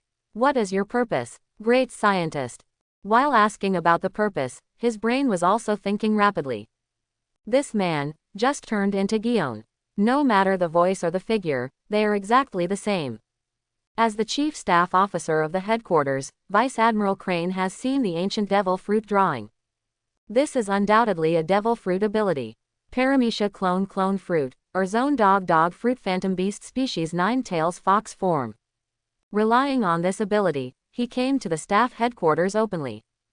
Crane Vice Admiral sighed inwardly. If possible, he really didn't want to be an enemy of this kind of person. I want to know if Rock's body is in your Marine's hands. Edie asked straight to the point. There is no faster way than to ask the great staff Crane directly. Rock's body, your purpose is the blood factor. Crane Vice Admiral's eyes flashed and he guessed it immediately. Judging from the Garp clone that appeared today, this great scientist is still collecting the bloodline factors of powerful people. There is also the Golden Lion. Since the Golden Lion appears together with the earthly branches, this means that the blood factor of this great pirate has most likely fallen into the hands of the other party. Maybe in 2 or 3 years, there will be another powerful earthly branch. I can answer your questions, and accordingly, I'll trouble you to answer mine. This is more fair. Crane Vice Admiral picked up the hot water bottle nearby and made Edie a cup of tea, as if entertaining a guest. Okay, for Tutu's sake, I can answer you some insignificant questions. Edie elegantly picked up the green tea and took a sip. He is not afraid of poison. Whether it is the power of the phoenix or the 8 lives of Yamada no Orochi, he can easily solve the problem of poison. What's more, his visit was sudden, and Vice Admiral he wouldn't be at the staff ready to poison him anytime and anywhere. Usagi, it seems that there is a story between Gion and you. Crane Vice Admiral smiled lightly. A story between a man and a woman. Even she was a little curious. Well, let's start with me. How is Gion? You imprisoned her in the hive. Precious opportunity to ask these 8 trigrams. Can't you just treat it as a casual conversation? Vice Admiral he picked up the green tea and blew it, but he was a little concerned about the child in Gion. Edie was speechless in her heart. She is quite old, but she is still like 8 trigrams. He had no choice but to answer. She just doesn't want to leave the hive for the time being, because of what happened back then. Her outlook on life and values are a little confused. After a pause, he asked, It's my turn, where is Rock's body? Don't tell me you don't know. I know. Where? Rock's body was used by the world government for scientific research more than 20 years ago. Where are you now? This is the second question. Crane Vice Admiral has a serious face. Edie shook his head. Let's be sincere and be sincere to each other. A great scientist, why do you need to be as knowledgeable as an old woman like me? I have a very good relationship with Gion. I have watched that child grow up since he was a child. He Vice Admiral immediately played the emotional card, and Yusan was very sincere. To me, you are already equivalent to a son-in-law. I will tell you what you want to know, but you also have to tell me some things I want to know. Kaido wants to be the father-in-law, you want to be the mother-in-law. Edie cursed in her heart. Sure enough, Grand Line is not about fighting and killing, it is all about human nature. Go ahead, what is your purpose? I am asking, your ultimate purpose. Crane Vice Admiral stared at Edie with burning eyes. Edie said calmly, why do apples fall from the tree? I just want to know the answers to each question. It's just that in the process of pursuing answers, the interests of others will always be touched. For this reason, he needed the power to protect himself, so he came up with the plan of the 12 earthly branches. In the pursuit of truth, he needs a long life, so he is looking for eternal life. Crane didn't believe it, but he didn't believe it either. You don't want to rule the world. The power you have now has surpassed that of rocks back then. His ideal was to be the king of the world and create a world dominated by him. This is the second question. Edie treats others in his own way. Hearing this, Vice Admiral he was speechless for a while and said helplessly. Rock's body was sent to Punk Hazard's Research Institute, and the world government used his body to conduct various studies. Satan Saint in the Five Elders was personally involved in some research. I don't know what it is specifically. Edie nodded. You still haven't answered my question. I want to know where this body, or in other words, this skeleton is currently. This is my last question. Crane Vice Admiral smiled slightly and said, this is my request as an old woman. Don't make it sound like I'm going to kill you. Don't worry, I won't kill you after I got the answer. Please take good care of that child of Gion. If you leave Marine, she can see the world from a different perspective. It might not be a bad thing for her. With that said, Vice Admiral he stood up and walked out of his desk. Follow me, great scientist. After the world government learned that you had mastered the terrible cloning technology, it moved Rock's body. 2 years ago, moved to Naval Headquarters. Bodies in Naval Headquarters. Edie thought in surprise, this was an unexpected surprise. No, wait, corpse, not bones. The world government has always preserved Rock's body. No corruption. He stood up, and when passing by the unconscious staff officer, he touched his face. The next moment, Edie turned into the colonel of the staff and followed Vice Admiral Crane out of the office. A war was still breaking out at the port, with roars and sirens blaring. But these do not affect Edie and Crane Vice Admiral. The corridor was full of hurried sailors. When they saw the two men, they immediately stood still and saluted. Crane Vice Admiral, Colonel Scar. The headquarters is under attack, please evacuate to a safe place as soon as possible. Where is the safe place? Everywhere on this island is within the enemy's attack range. Crane Vice Admiral hunched his back slightly and went to evacuate Marines' family members on the island without stopping. Quote, yes, in addition to a fortress-like headquarters building, Marineford also has a town where all Marine family members live. When the Summit War broke out in the plot, the families here were evacuated to the nearby Sabayati archipelago in advance. Now that we are being attacked by Golden Lion, we naturally don't have this time. Edie follows Crane Vice Admiral. The two stepped down the stairs, passed through a thick iron gate, and entered the underground fortress. Don't be so nervous. I have never given an order to attack ordinary people. Edie smiled. The sword has no eyes on the battlefield, and no one can control it. That's right. If they are allowed to continue fighting, this island may become a ruin. So after you get the things, please leave as soon as possible. Crane sighed. Soon, the two of them arrived deep underground in the fortress. Compared with the neat buildings above, the deep part of the fortress is a cave. There are no naval guards here and there is only one entrance and exit. After reaching the depths of the cave, Edie finally saw the goal of his trip. Rock's body, frozen in a giant block of ice. He did not turn into white bones, but maintained his appearance before death, naked and trapped in the ice, with many solidified wounds on his body. Aokiji did it? Edie asked in surprise. No, it was just like this when it was delivered. Crane Vice Admiral shook his head and said, the things you want are here, you can do whatever you want. Edie steps towards the giant ice, carefully hits the frozen rocks. To be honest, he has never met rocks and doesn't know what he looks like. It looks familiar, looks a bit like someone.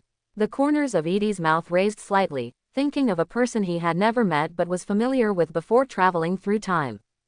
Does he have kids? Edie asked. No. Crane Vice Admiral's reply approached. Suddenly, a hand touched Edie's back. You have a very unique ability.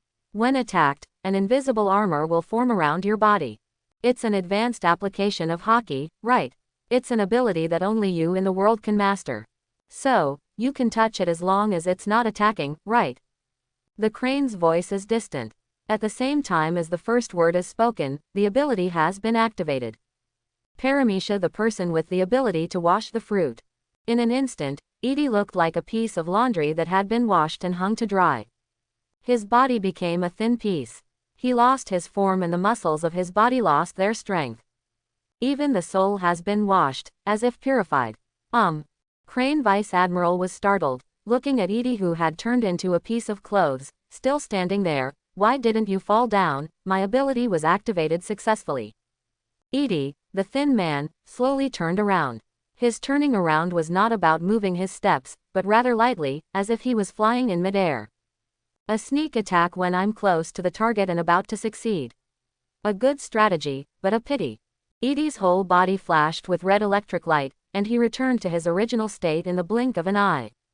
Red lightning flashed in the corners of his eyes, and his body broke away from gravity and floated several meters above the ground. Unfortunately, the gap between us is too huge. Seeing this scene, Vice Admiral Crane had a cold sweat on his face. It was indeed a monster. Her ability hit her perfectly and she recovered in an instant. Why, my ability can wash away the evil in criminals' hearts. Even if your hockey is powerful enough to instantly remove my ability, the evil thoughts that are washed away. At this point, Crane Vice Admiral was suddenly stunned. She didn't need Edie's answer. She immediately realized the answer. Thank you, Crane Vice Admiral. This is the first time Overlord territory has been cracked. You did not attack me, nor did you have any ill will towards me. Even touching me was a kind thought. My feelings for soul, the settings also don't work. At this moment, divinity seemed to be born in Edie's eyes. Even the smallest bugs have been fixed at this moment.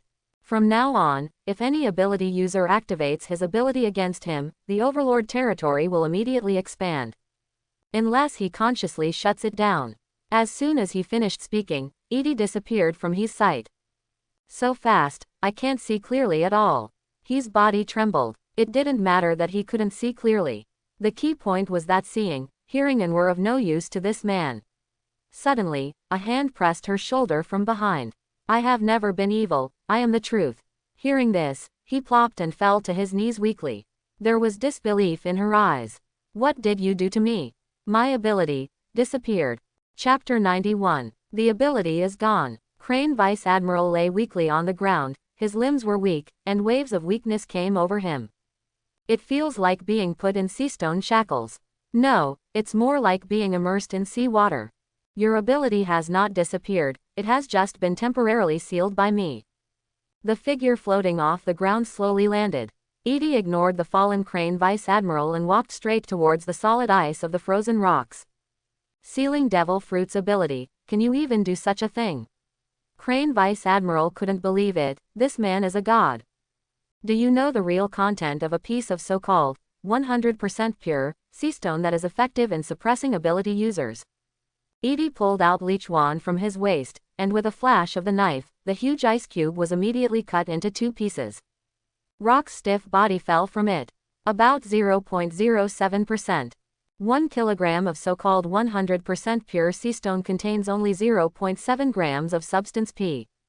And the number of ghost particles contained in this 0.7 grams is only tens of millions. What do you mean? Crane Vice Admiral's eyes were blank. Put it in words that you can easily understand. I used 1 ton of 100% pure seastone to seal your ability. In fact, 10 billion ghost particles were used to attach the opponent's soul. The armament hockey energy released by ghost particles has the same effect as seastone. While speaking in a calm tone, Edie used Li Chuan to cut Rock's arm, but no blood flowed out. The body had been frozen for an unknown period of time, and of course there was no flowing blood. Under the cut skin was dark brown muscle tissue. A ton. Crane Vice Admiral reluctantly understood, and could only smile bitterly. You really think highly of me, an old woman. Edie didn't talk any more nonsense and explained it to others, but others couldn't understand it. Maybe Vegapunk can understand. Unable to collect blood from rocks, he simply took the body away. Picking up the rope on the side and wrapping it around the body's neck, Edie grabbed the other end of the rope and turned around to leave the cave. Crane pushed himself up hard and shouted towards Edie's back. Your goal has been achieved. The information that the headquarters has been attacked has been spread. Reinforcements will be coming soon. You'd better leave as soon as possible. Thanks for your reminder. Edie disappeared from the crane's sight without looking back. 20. The body left a wet trail on the ground. Crane Vice Admiral watched the great scientist leave, feeling powerless in his heart. Of course she didn't mean to remind her well, she just didn't want the headquarters to suffer excessive losses. A matter of position. She launched a sneak attack at the moment when the opponent was about to succeed. Although she failed, she tried her best. How could she, an old woman, have the ability to stop this person? It was her best effort to persuade him to leave quickly. Naval headquarters, in Bay Port. Boom. Garp and Cho Niu exchanged blows with each other, and the battle between them was completely evenly matched. The battle lasted for more than 10 minutes, and each other's hockey was consumed crazily. The ability level is about the same as mine, but there is a gap in combat experience. Garp caught the ugly cow's flaw, advanced instead of retreating, bullied him forward, and punched the ugly cow in the nose. After receiving a solid punch, the ugly cow retreated quickly, its feet dragging deep marks on the ground. There was a divine fire behind him. The talents of the Lunaria clan were really troublesome. Garp sighed. Although he didn't want to admit it, the opponent's ability to resist punches was better than his, and he punched him head-on, and it seemed like nothing happened. Shave. The ugly cow's figure flashed and disappeared in an instant after releasing its strength. Garp is very familiar with Cho Niu's moves, after all, he is his own clone. When the opponent launches a counterattack, immediately jump back. The next moment, Cho Niu's punch hit where he was standing. There was a loud bang, and the ground in the inner bay instantly fell apart. A terrifying punch shattered the earth, forming a huge crater with a diameter of tens of meters. At the same time, not far away, two golden Buddhas were also fighting fiercely. Sengoku's face was gloomy, and he became more and more frightened about his clone. This idiot not only has his own fruit ability, but also has the talent of the Lunaria clan. The divine fire is ignited and the defense power is doubled. Completely immune to death. To deal with such an opponent, two admiral-level combatants need to join forces. Only in this way can the opponent be dealt with in a short time. In a one-on-one situation, Sengoku has no way to defeat the opponent. What is your purpose? With another dueling move, the shock wave formed a hemispheric field. Wei Yong said nothing and used exactly the same moves.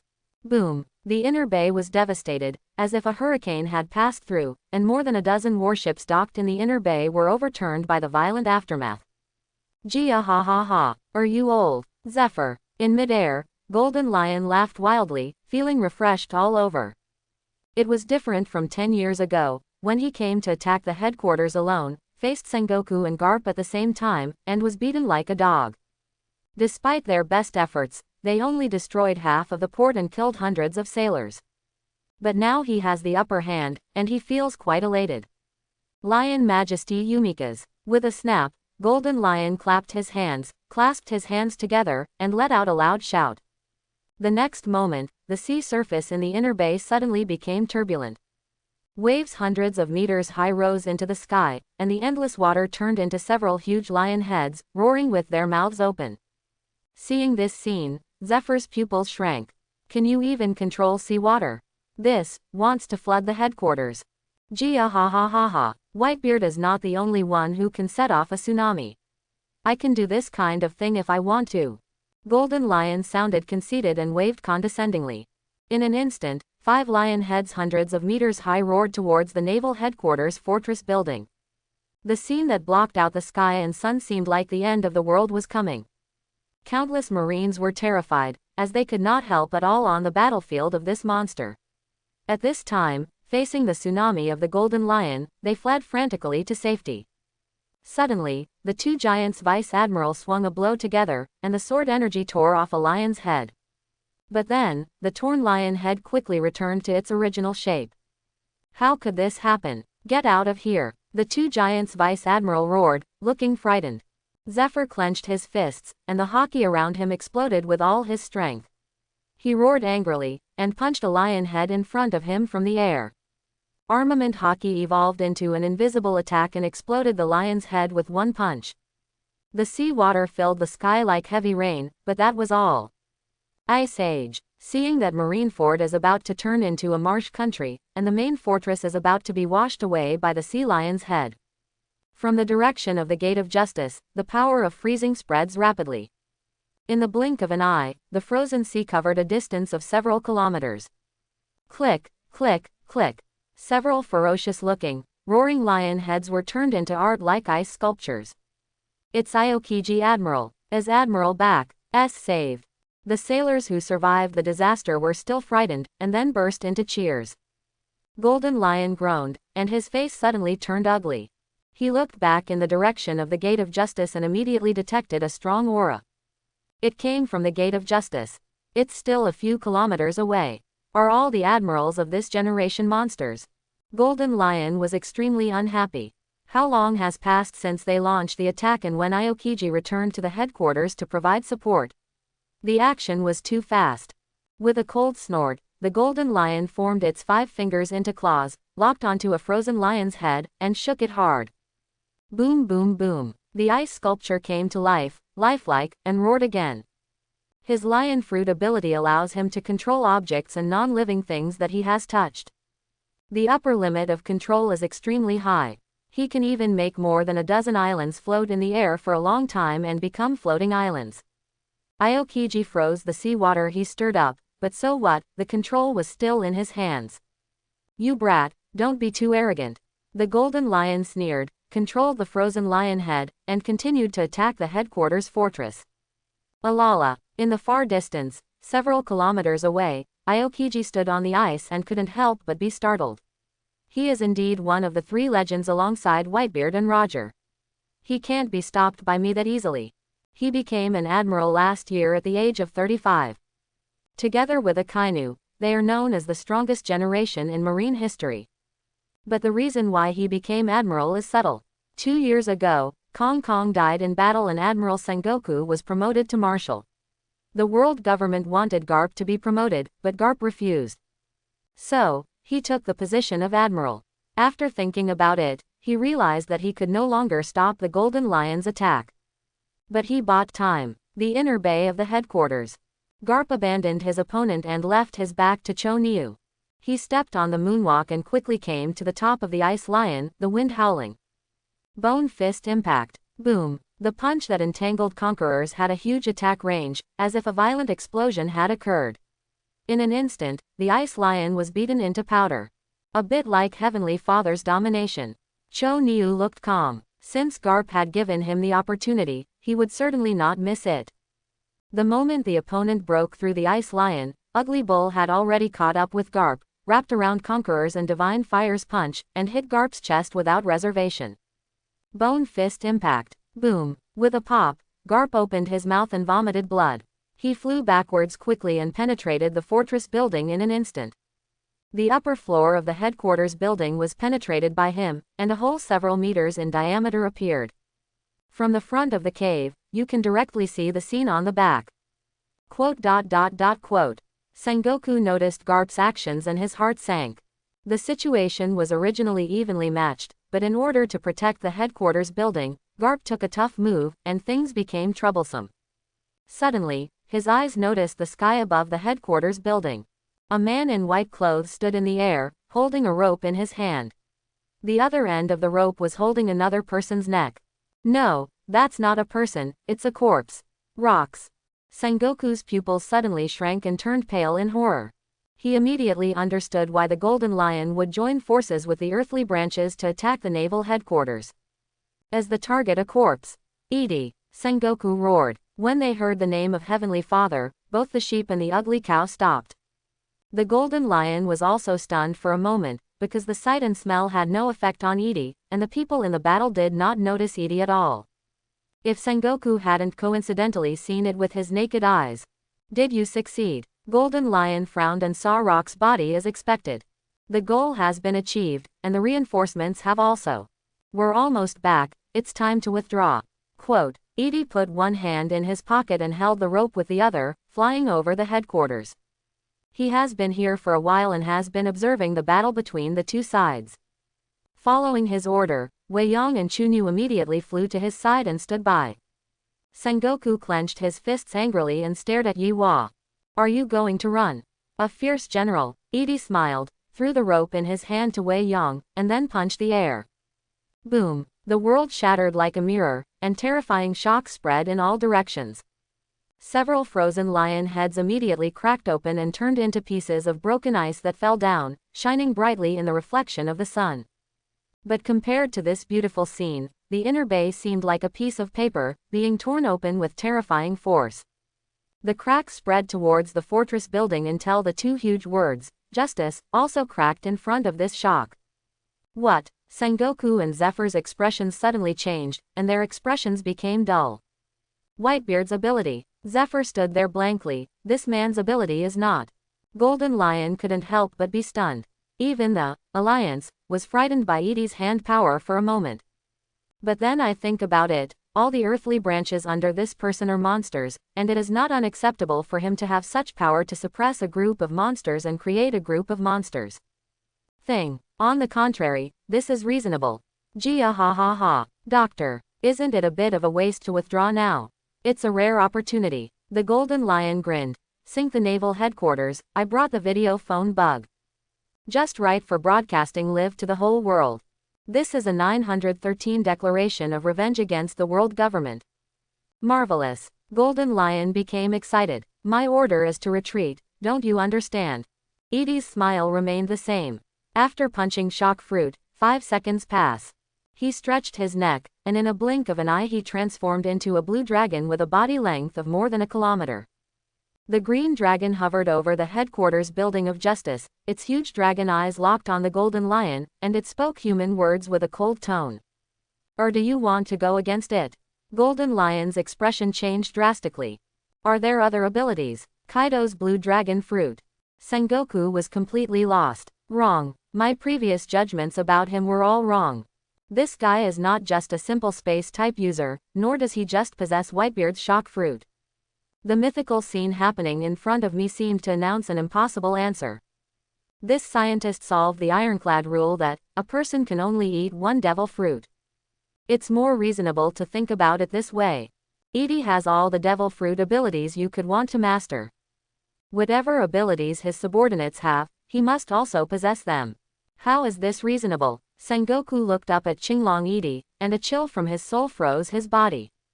The blood seemed to have solidified, and the body seemed to have forgotten to breathe. Fear, no fear, just confusion. It was as if the world had become pale and there was a brief blank in the brain. Nothing can be thought of, nothing can be done. Goodbye, Marshal Sengoku. Green Dragon Edie soared into the sky, her body submerged into the clouds, and disappeared over the headquarters in a blink of an eye. A voice still echoed over the battlefield. I am an ordinary scientist who has always loved peace. I just came to borrow a corpse from you today. Sorry for disturbing you. The two earthly branches quickly followed Heavenly Father. Ordinary scientist. Golden Lion twitched the corner of his mouth and ran away quickly. He alone could not stop the fighting force of his headquarters. If he didn't leave, he would be imprisoned again. Chaos broke out suddenly and ended just as suddenly. Sengoku stood still as he exited the form of the Golden Buddha. Sengoku. Zephyr walked over. What's going on?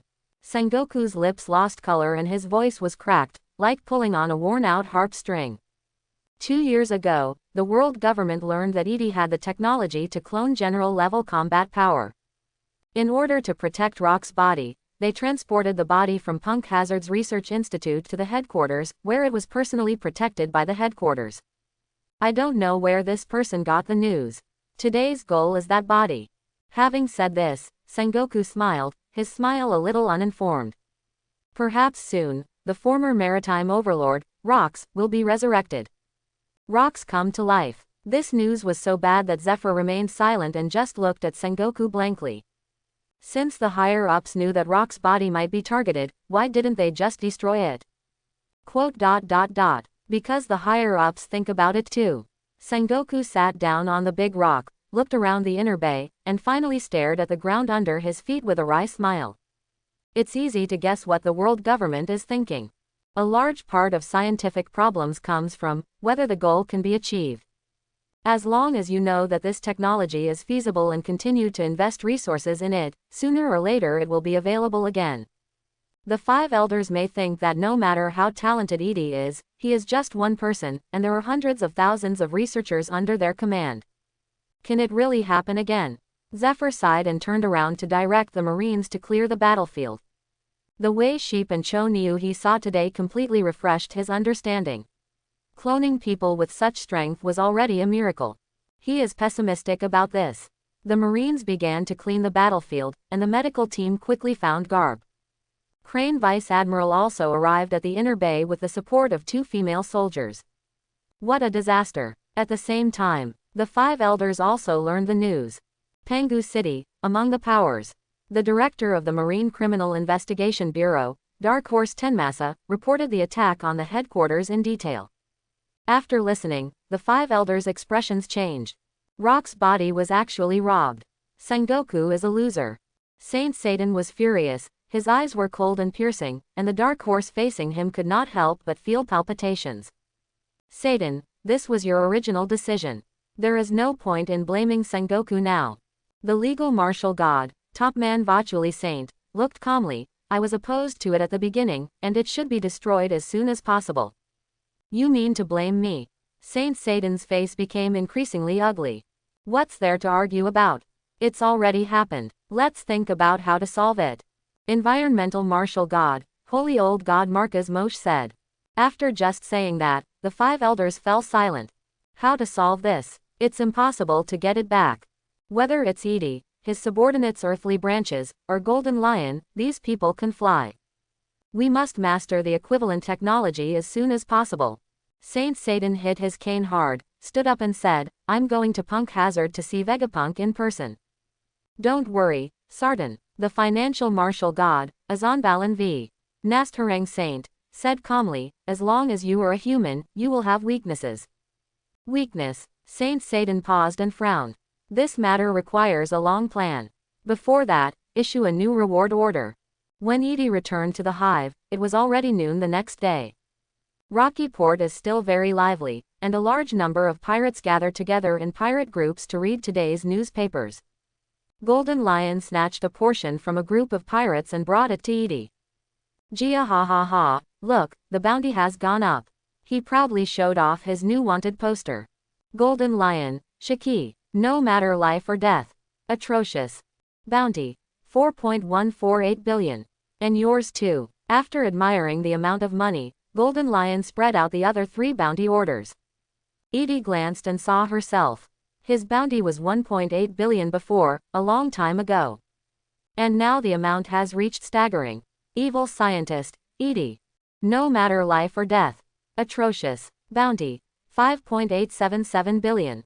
How does the government evaluate the bounty amount? Edie smiled. This bounty has surpassed Roger and Whitebeard. Whitebeard's current bounty is 5.046 billion. The late pirate king Gall D. Roger was 5.5648 billion. Who knows, of course the higher the bounty, the better, that's what pirates want. Ha ha ha. Golden Lion couldn't be prouder. Edie looked at the other 2 pictures, which were the Wei sheep and the Cho cow. Wei Yang, atrocious, no matter life or death. Bounty, 2.3229 billion.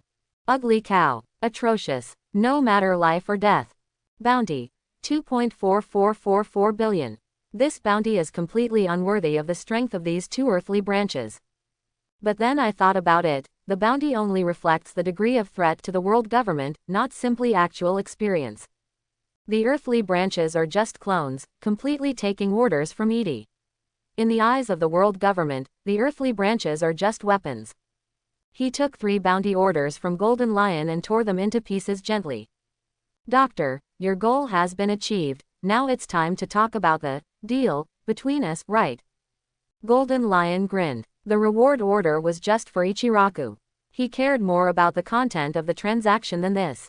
Trade. Edie walked towards the research institute. Wei Yang and Chunyu followed behind without saying a word. Wei Yang was still holding Rock's body in his hand. Isn't it better to burn bridges across the river? Attack the naval headquarters and help you get Rock's body. I won't do any good.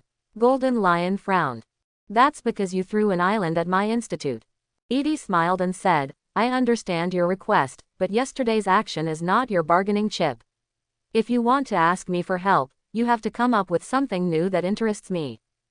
Golden Lion said, he has no money. For example, Edie paused, and a bright smile caught Golden Lion's eyes. Your blood. You want to clone me?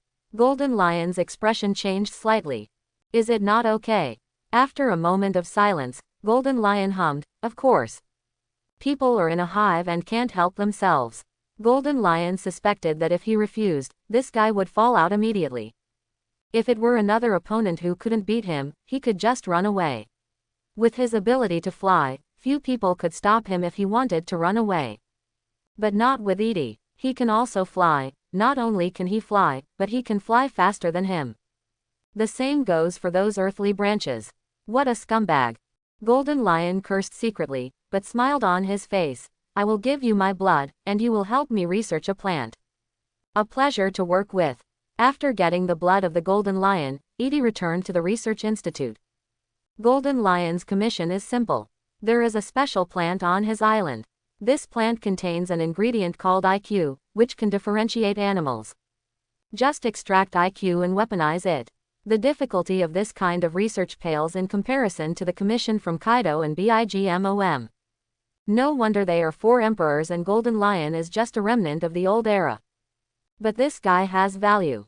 Golden Lion has a strong sense of revenge against the world government, and can completely serve as a chess piece to help him with the mine of IM. Of course, there is no rush in this matter. Putting aside the Golden Lion's commission for the time being, the first thing Edie did when he returned to the institute was to extract Rock's bloodline factor. Thanks to the good preservation of the body by the world government, this step was not difficult at all. 2 days later, Edie activated the number 2 special cloning chamber and injected embryos fused with Lunaria blood factors. Now, the embryo in the number 1 cloning warehouse is Little Snake Princess, which will be sent to Daughter Island in 2 years. The number 2 cloning chamber is the embryo of Rocks. 2 years later, when he walks out of the chamber, he should surpass Zmouse and become the strongest earthly branch. Edie is convinced of this. Currently, he still has the blood of Golden Lion and Kong Kong in his hand. But there is no spare clone warehouse, so he can only wait for the next batch. After leaving the underground laboratory and returning to the upper floors of the institute, Edie stopped by to see Ginny. This woman was locked in a secret room and going crazy. When he saw Edie, he knelt down with a cry. Emperor, Doctor, Lord Edie, when are you going to send me? Let me go. Let you go. Okay. Edie walked to the sofa and sat down. Ginny cleverly served the hot tea and stood aside respectfully. As expected of a 37-year-old woman, she is very discerning. Edie thought funny. He picked up the hot tea, took a sip, and said casually, I didn't want to lock you up at first. When I caught you, I just wanted the big bear to come to the hive. He won't come, Ginny said quickly. Doctor, are you tired? I'll give you a shoulder massage. With that said, she quickly walked up behind Edie and started massaging him flatteringly. Edie closed her eyes and enjoyed it. If I hadn't asked Chen Long to capture you back then, what do you think would have happened in the future? Captured by the celestial dragons. Ginny said without hesitation. That celestial dragons actually wants me to be his 8th lady. I really want to kick him to death. You underestimate the malice of the celestial dragons. Edie smiled and said, although you are quite old, you are still a beauty. Do you know how the dragons in Mariajoy treat beautiful women in the Holy Land? Quote. Ginny was struck by lightning. She is only 37 years old, still very young. Haha, come with me, I will take you to see some fun things. Edie laughed and took Ginny out of the secret room and went underground. In the surveillance room, Mariajoy's situation was broadcast live on every screen. Edie sat in front of the monitor and operated the instrument to quickly call up several images. How is this done? Ginny said blankly. Look at this. Edie pointed to a screen in the center. Ginny cheered up and stared at the content on the screen. A celestial dragons was going to the toilet. After using the toilet, an outstanding-looking beauty knelt down and humbly stuck out her tongue to help clean up the mess. Seeing this scene, Ginny felt bad all over. She crossed her arms and showed a disgusting expression. The woman in the picture is 17 or 18 years old, and she is an outstanding woman anywhere. But facing the celestial dragons, I can only do this humbly. This is called beauty paper, Edie said calmly. celestial dragons don't use ordinary paper in the toilet. Is this your first time seeing it? Ginny was completely speechless. By the way, this woman is the 13th lady of this celestial dragons. The name of the celestial dragons is Charos. Edie continued to operate the instrument and switched to other images. Shocking scenes kept appearing before her eyes, making Ginny tremble all over. She bit her lip and her voice trembled. I was captured as a slave when I was 4 years old. I should be grateful that I was still very young at that time. So, you understand, to celestial dragons, a beauty like you is not just a slave once captured. A slave is done. Even with this kind of status, you need to stand out in the female competition to get the best treatment. Back quote. Thank you, doctor. Ginny took a deep breath and said with gratitude, without you at that time, my experience would have been even more tragic. How are you going to repay me? Edie smiled slightly. Ginny was speechless, her eyes widening in disbelief. No way, doctor. I thought that a man like you would never be tempted by a woman of a lot of age. Edie's face was expressionless. I'll give you another chance to organize your language well. Ginny chuckled, touched her head, and said sheepishly, I am an expert in theft, eavesdropping and communications. If there is anything I can do for you, please feel free to ask me. Aren't you going to leave before repaying the favor? Ginny sighed, Doctor, even if you let me go now, I can't go back to the Revolutionary Army. He was caught, but the Revolutionary Army showed no reaction. I'm a little sad, but not too much. I just don't know how to face it in the future. What's more, Edie did save her life. It was such a great kindness that he couldn't live without repaying her. Edie nodded with satisfaction and said, I want you to help me monitor a place at all times. As he spoke, he called up a new picture again. The places in the picture are the 3 islands in North Blue, called Mignon Island, Cayenne Island, and Rubik Island. Hearing this, Ginny was even more surprised. Can even North Blue be monitored? Doctor, your monitoring system is a bit incredible. As an expert in communications, she often understands the value of this technology. This is not something a phone bug can do. It must have used some technique that she didn't know about. Edie pointed to one of the screens. You focus on Mignon Island. When information about op fruit appears on this island, notify me immediately. Surveillance is a physical job, and of course he can't do it by himself. I, as an expert in this field, would be the best. Although clones can also be used to do it, clones are obviously not as professional as Ginny. In addition to being beautiful, this woman is also a talent. Op fruit. Ginny nodded and said with some confusion, do you only need to do this kind of thing? I'm very good at it. I will send 36 clones to assist you in your work. Don't underestimate surveillance, it is boring, and you may have to stick to it for a year or 2. Edie waved to Ginny and continued, come here, I will teach you how to control the Queen Bee monitoring system. Next, Edie taught Ginny how to send commands and explained how the system works. Ginny is indeed an expert in this field. She actually did it a few times and mastered it immediately. It's very simple. Fortunately for me, I learned it easily. Her expression was a little triumphant, but, Doctor, you are really a genius. Inventing this monitoring system is simply. She couldn't find an adjective. In short, it was an eye-opener. Stop talking nonsense, we must monitor it 24 hours a day, and we must not miss any information. Edie patted Ginny on the head and said seriously, after completing this task, I can promise you one thing, within the scope of my ability. No need, I owe you a big favor. Ginny said with a wide smile. Just keep it in mind. From now on, this monitoring room will be your workplace. I understand. Don't worry, Doctor. Time flies, and it's August 1509 in a blink of an eye. On this day, Edie finished her day's work as usual and was ready to wash up and go to bed. While taking a shower, he was still thinking about who to favor tonight. As for Hancock, he is still a rabbit, or he can taste the sky and the moon. Then the bathroom door was violently pushed open, and Ginny rushed in hastily. Doctor, op fruit appears. Ah, she was only halfway through her words when she saw Edie standing in front of the shower, her hands covered in shampoo.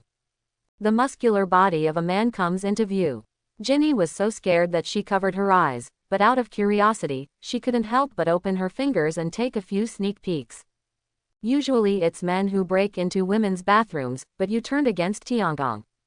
Edie calmly continued washing her hair. Gudong. Ginny was so attracted by the big sword that she almost forgot about the original target dog. Dr. Op Fruit appears. After washing up, Edie went to the control room in person and confirmed the situation on Mignon Island.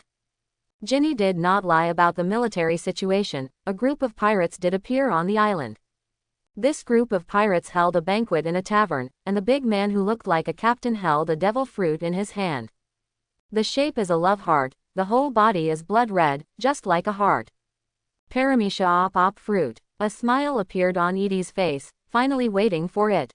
Before this fruit appeared, he did not send any power to North Blue, let alone the earthly branches, not even ordinary bee soldiers. He was afraid that his redundant operations would cause unnecessary butterfly effects and lead to changes in the trading location of Op Fruit. Think back to the days when you first thought of the plan for eternal life. After 7 years of waiting, the day of harvest has finally arrived. You did a great job and didn't let me down. This is my job. But, Doctor, why are you so obsessed with this fruit?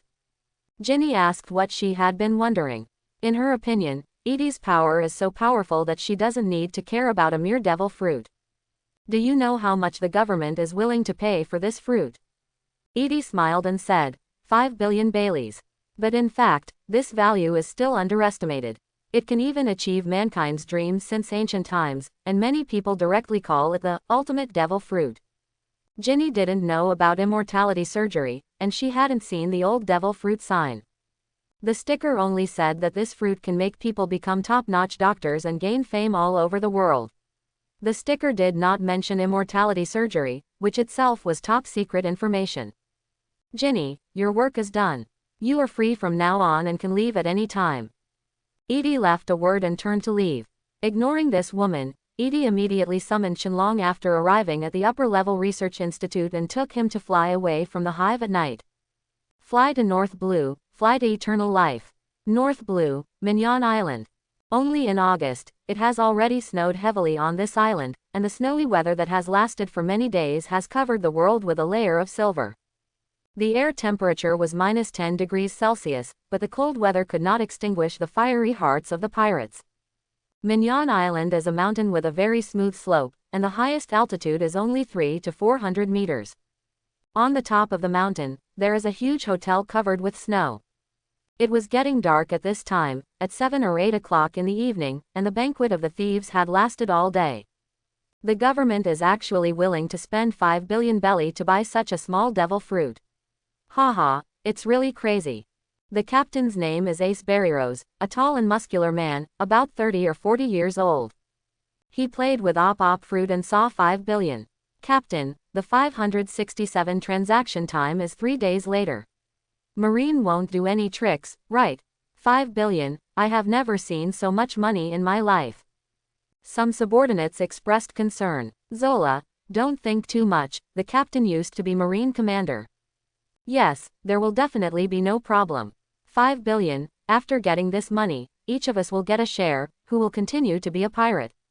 Ha ha ha ha. The pirates around him were optimistic, and some were already thinking about where to become a rich man after washing their hands in the Golden Basin. First buy a big house, and then buy a few beautiful female slaves, and then live a wonderful life that is happy and carefree, and say goodbye to the life of a pirate who licks blood from the edge of a knife. Kids, drink as much as you like. Zola, go get some wine. Captain Barryrose laughed. The banquet continued to be lively. Suddenly, a pirate who was on guard outside ran in and shouted hurriedly. Captain, there was a sudden fire over there in the annex. The weapons and ammunition we put there. Huh, explosion. Barryrose had a disappointed expression on his face. No, I didn't hear the explosion, it was sudden. Before the pirate finished speaking, the oil lamps above everyone's heads suddenly went out. Mignon is just a remote island with no electricity at all, and the lamps used to illuminate it at night are made of animal fats, such as fish oil. The brightness itself is worrying. After it is extinguished, the hall becomes pitch black. The pirates panicked. Barryrose was stunned for a moment and shouted, "What's going on?" When human eyes suddenly encounter darkness, they cannot see clearly the things in the darkness immediately. A buffering process is required. At this time, Berryrose could not see anything. Quote. Exclamation mark quote. Someone screamed, but the sound stopped suddenly. This situation happened several times in a short period of time. Berryrose's expression became angry. After a few seconds of buffering, his eyes gradually got used to the darkness. He vaguely saw a figure rushing towards him. Quote. Exclamation mark quote. He launched an attack on the opponent, and his punch was easily dodged by the opponent. At the same time, he was severely punched in the face. The beating made no sound. Berryrose fell backwards and dropped the devil fruit in his hand. The man in the darkness grabbed op fruit, then ran quickly and jumped out of the window. Chase. That's 5 billion. We must take it back. Berryrose yelled. Whether it was the pirates at the banquet or the people patrolling outside, they all quickly chased them away. Finally got it. Op fruit. Your illness is cured, Luo. Kaka. Rocinante murmured excitedly. He was wearing a black feather coat with a red hood and clown makeup on his face. Lieutenant Colonel Naval Headquarters, user of Paramecia Silence Fruit. It can eliminate sounds within a certain range. Relying on this ability, he easily grabbed the op fruit from the pirate stronghold. But his joy did not last long. Having been reckless since he was a child, he missed the mark, rolled down the hillside, and finally fell into a snowdrift. He was soon discovered by the patrolling pirates and was overtaken by the pursuers behind him. What happens next is not much different from what happened in the plot. Rocinante was seriously injured and finally escaped. He returned to a ruins where Luo was housed and stuffed the op fruit into Luo's mouth. After that, he used lies to appease Luo, and took out a confidential intelligence document and asked Luo to hand it over to Marine. This information could save a faraway country called Dressrosa. Luo, I know you hate Marine, but this is bothering you. If Marine gets it, the Don Quixote family will be doomed. Faced with Rocinante's request, Luo couldn't refuse. However, the first Marine he encountered on the island was a man named Virgo. Luo brought Virgo back to see Rocinante, but the spy's identity was discovered on the spot. Virgo beat the two of them violently and informed Doflamingo about the incident. While Virgo was on the phone, Rocinante used the fruit's ability to escape with Luo while carrying his seriously injured body. Later, Doflamingo led his family members to land on Mignon Island and activated their abilities immediately. Countless silk threads invisible to the naked eye were ejected towards the sky, exploding like fireworks at the highest point, and threads fell from high places and penetrated deeply into the earth.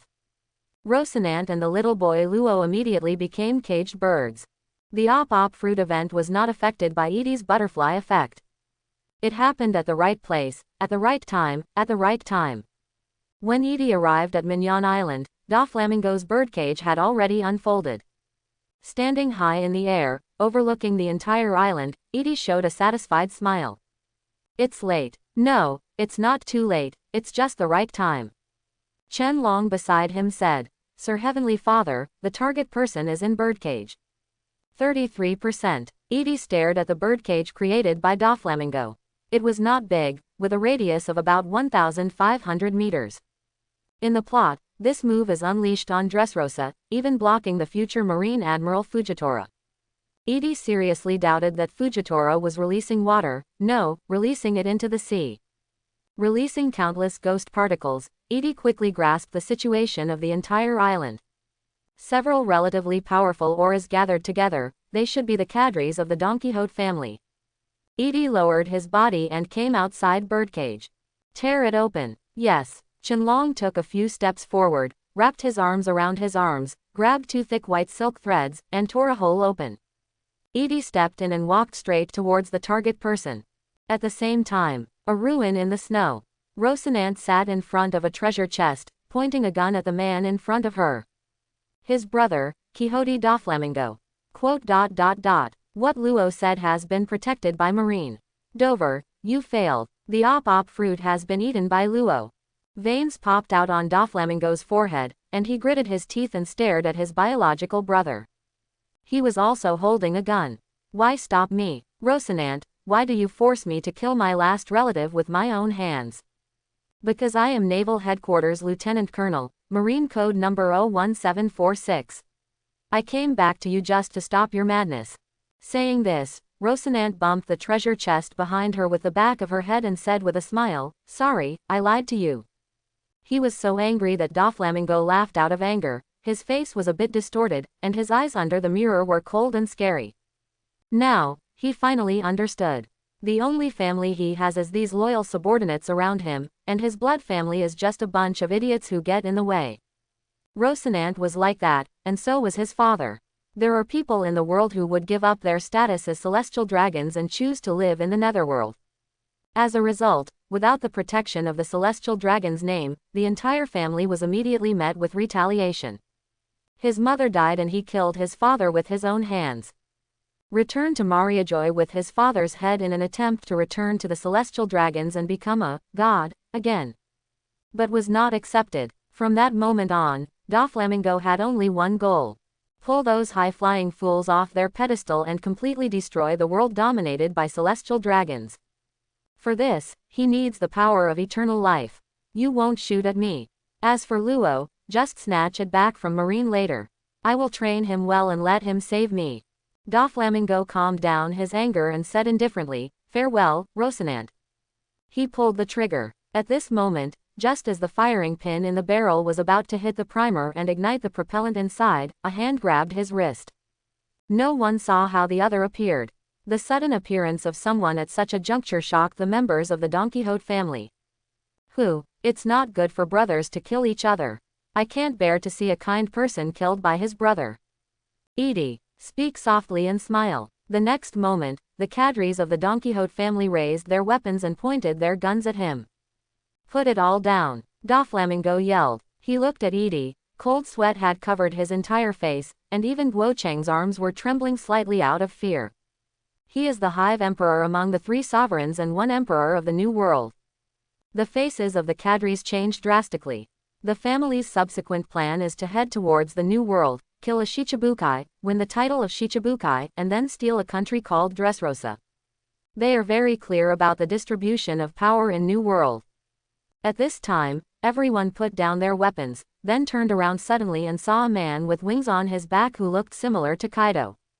12 earthly branches, Qianlong. Everyone took a deep breath and immediately did not dare to move. Your weapons. Edie noticed that the guns in the hands of the cadres turned out to be the AK-47 automatic rifle he invented. It seems that Kaido's arms business is getting bigger and bigger, and these guns have been distributed to North Blue. No wonder the little guy has been very happy every time he pays money over the years. Foo. Why do you appear on this island? Doflamingo laughed dryly. Hey, scientific research is an endless journey, and I need a long life. Edie sighed, let go of the other person's hand, and turned towards Rocinante. Rocinante stared blankly at the scene.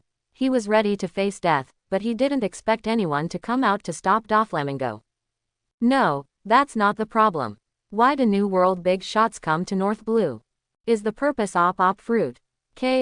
You'd better stop talking. The injury is serious. If the bleeding is not stopped as soon as possible, you will die. Edie stood in front of Rocinante. Although her tone was gentle, her actions showed no intention of reaching out to help the other person.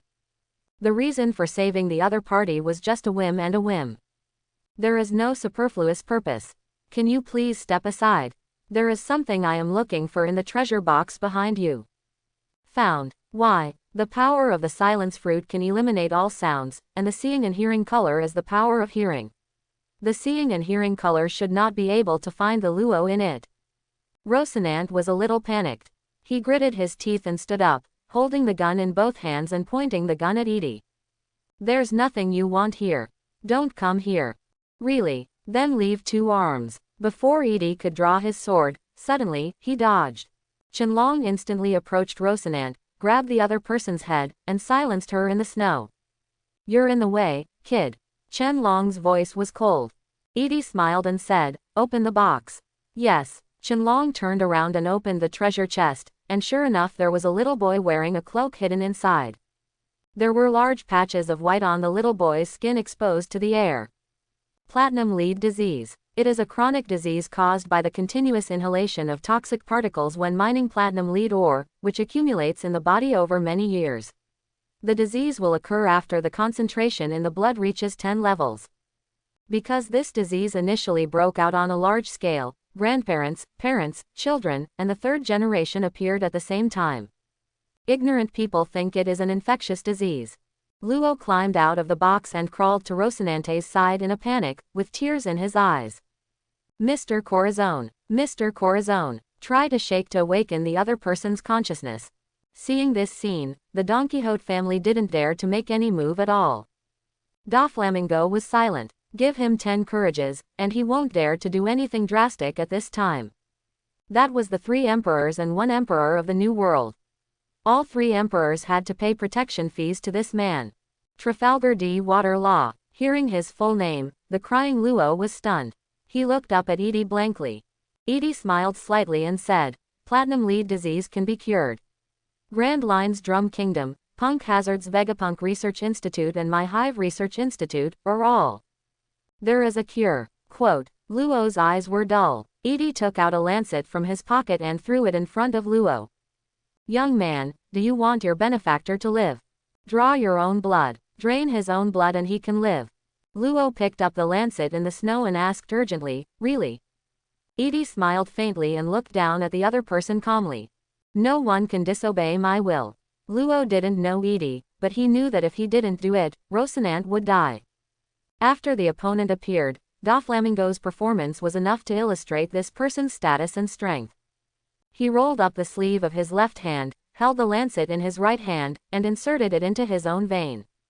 Trafalgar Law was born in a medical family, his parents are both doctors, and he has been learning medical skills since he was a child. He is no stranger to blood drawing, but this is the first time he drew his own blood. This is my blood, you will obey the agreement. After drawing a full tube of blood, Luo anxiously handed the lancet to Edie. Chen Long on the side took the blood collection needle from his hand and sent it to Edie. Of course, I am an adult who keeps my word. Edie got what she wanted, and her attitude towards Luo became a bit more cordial. For him, it is best to get the op fruit, but it is the same if he does not get the blood of the person with the ability to draw. After that, as long as Luo's blood is used to create green blood, op fruit users can be mass-produced. Eternal life is within your reach. Save Mr. Corazon, Luo shouted.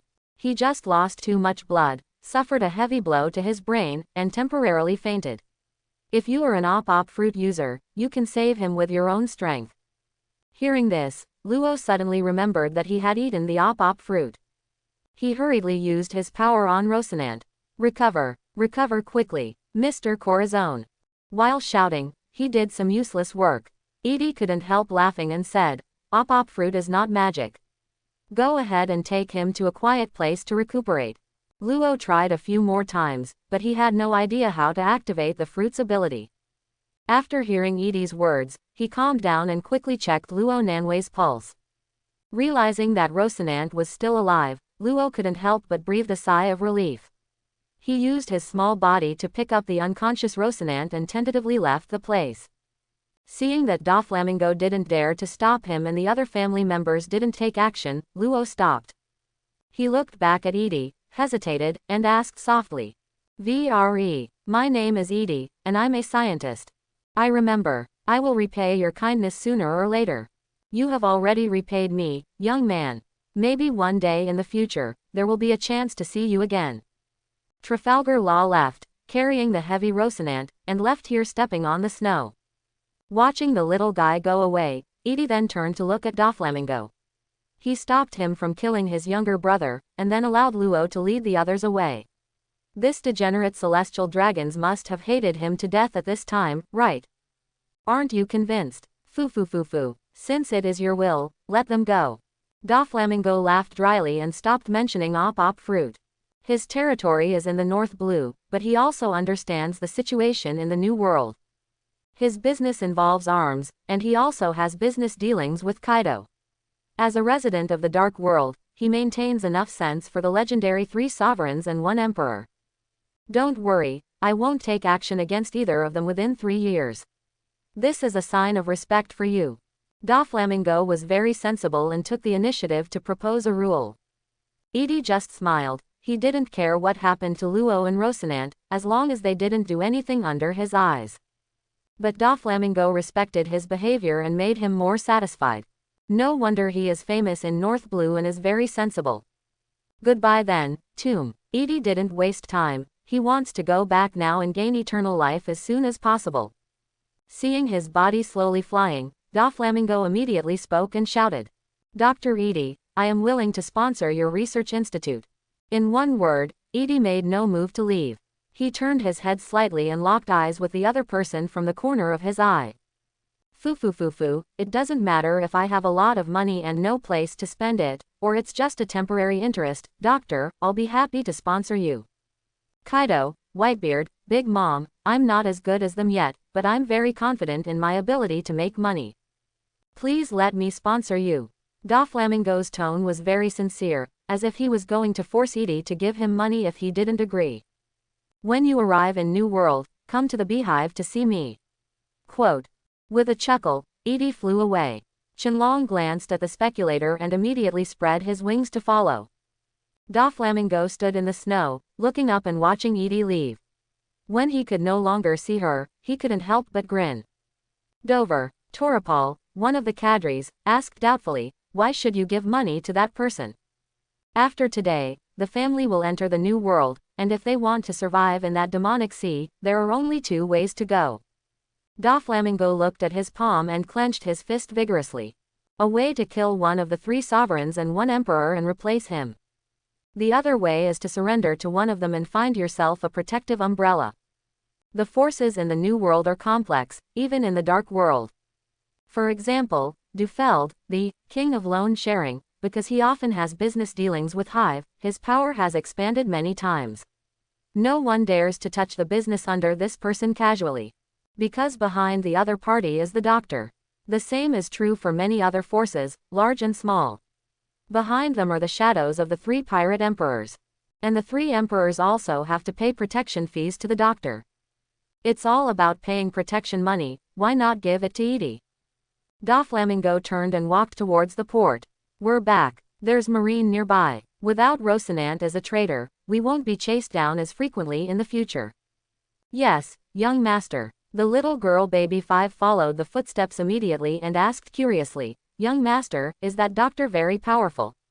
Foo, it's not a matter of whether he is powerful or not. Anyone who wants to send money to his research institute is like a crucian carp crossing the river. The other side, Edie flew away from Mignon Island and did not return to the hive immediately. Qianlong took the initiative to transform into a green dragon and let Tien stand on his head. Since Heavenly Father mastered Haki's ability to fly, he has not been a mount for a long time, and now he finally has the opportunity to serve again. Lord Heavenly Father, next. Don't go back to the hive yet, let's go to the Drum Kingdom of Grand Line. Edie chuckled and said, it's time to greet our doctor. Starting from North Blue, fly over the Red Line and enter the East Blue, then fly over the Calm Belt and enter the first half of the Grand Line. When we finally arrived at the Drum Kingdom, it was already the evening of the next day. This is the route chosen by Straw Hat Luffy after entering the Grand Line in the plot. It is the third island on the route. Segu Island is named after its peaks are shaped like magnetic drums. As a winter island, it has ice and snow weather all year round. Edie stood on the dragon head overlooking the island. It's been more than 4 years. I wonder what level the medical skills of 66 and 77 have reached. Qianlong replied. According to their regular reports, they found the best doctor in the country. The doctor's name is Dr. Kuleha, and she is a healthy and long-lived woman. When I first wanted to study medicine, I encountered some difficulties.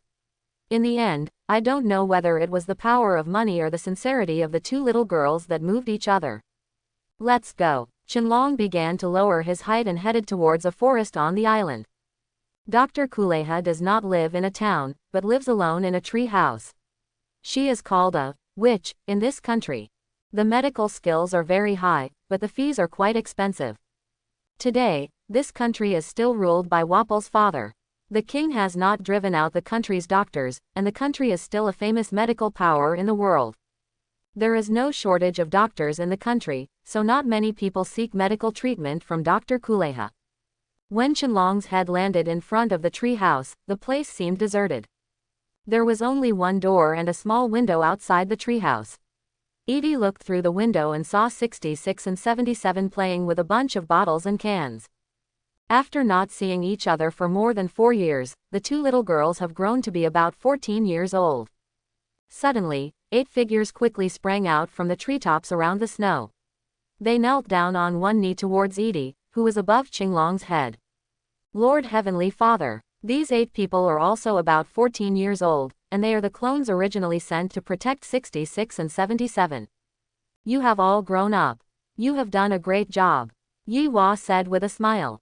At this time, the people in the tree house seemed to hear the noise and walked out of the house one after another.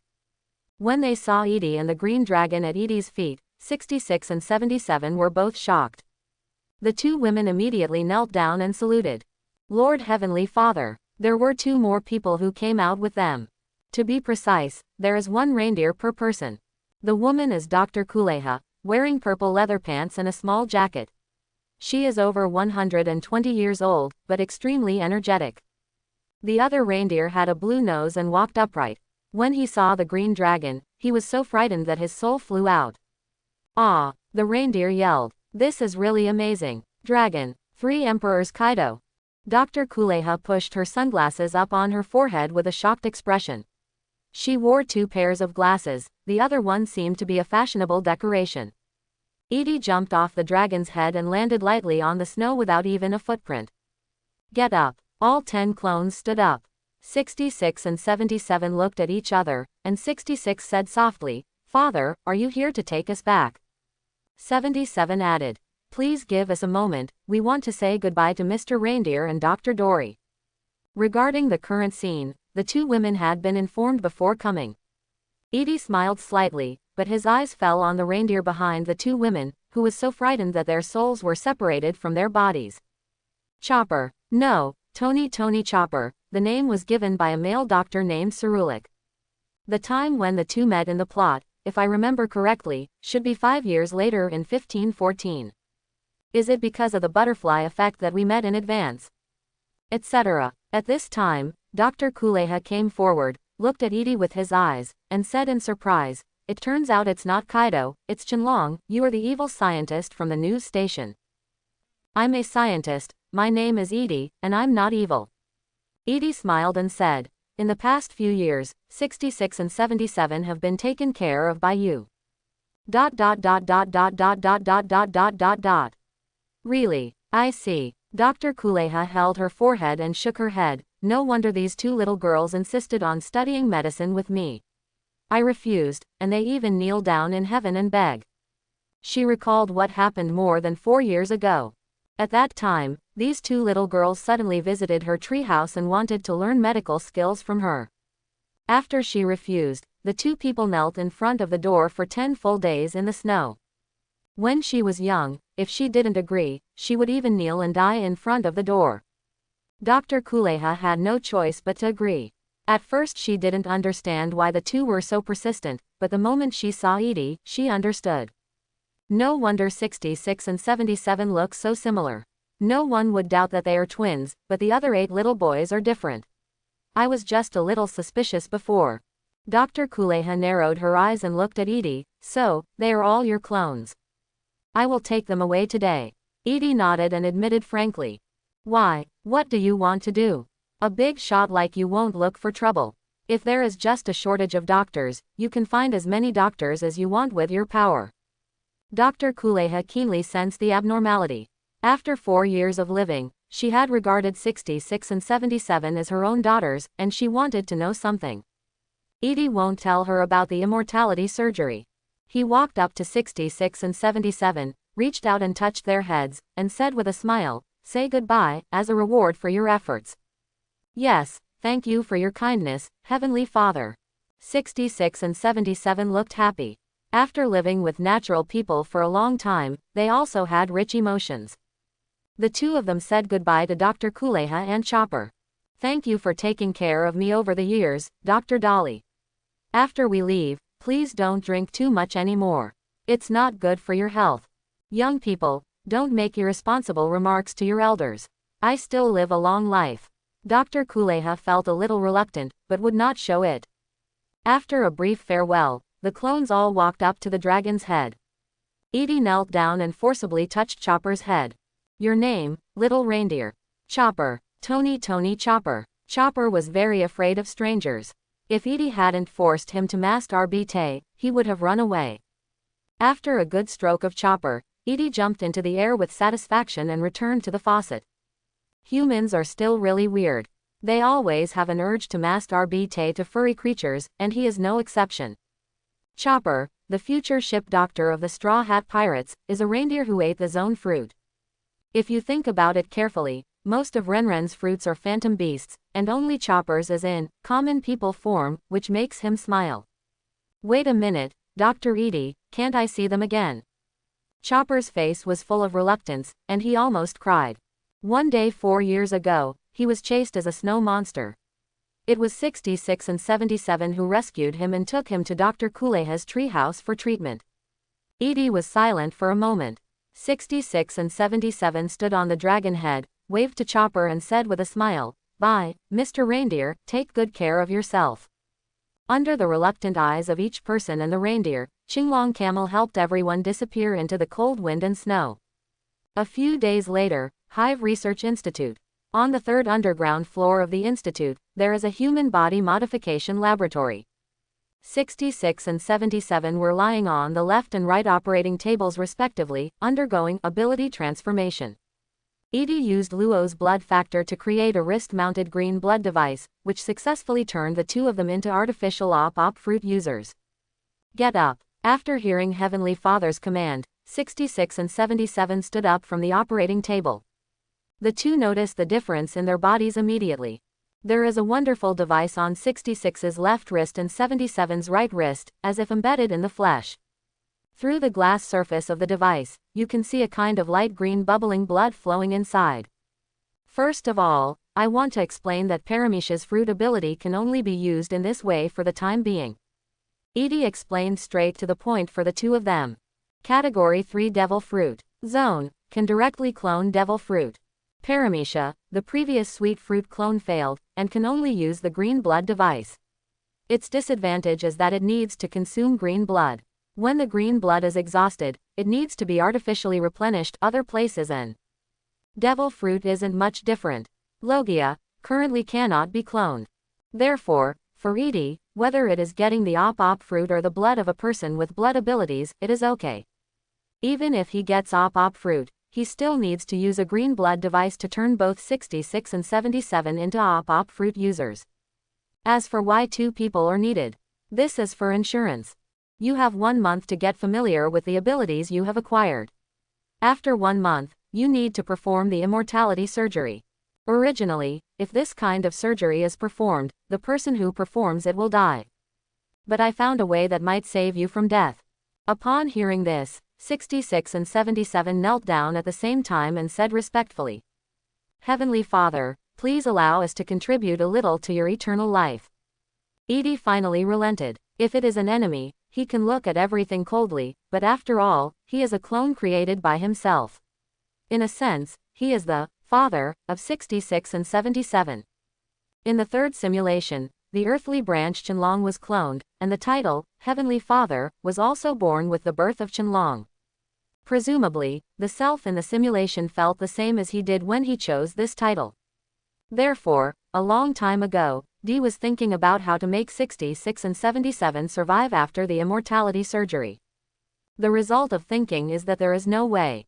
Because he didn't know what the immortality surgery was about, he couldn't find a breakthrough from it. But it's not in his character to just give up. In the end, Edie found 10 paths to the happy end of survival across the world. This method is inspired by Vegapunk. In the plot, Vegapunk suffers from a shortage of manpower and uses technology to create 6 Vegapunk clones to assist in its research. This is a technique of dissociation of consciousness. At the same time, in the plot, Bartholomew Kuma was able to use the power of the meatball fruit to photograph his own memory, and Giapunk helped preserve this memory. Memory preservation technology. Combining the two, Edie had a great idea. The price of death after performing immortality surgery cannot be avoided, so just resurrect the dead.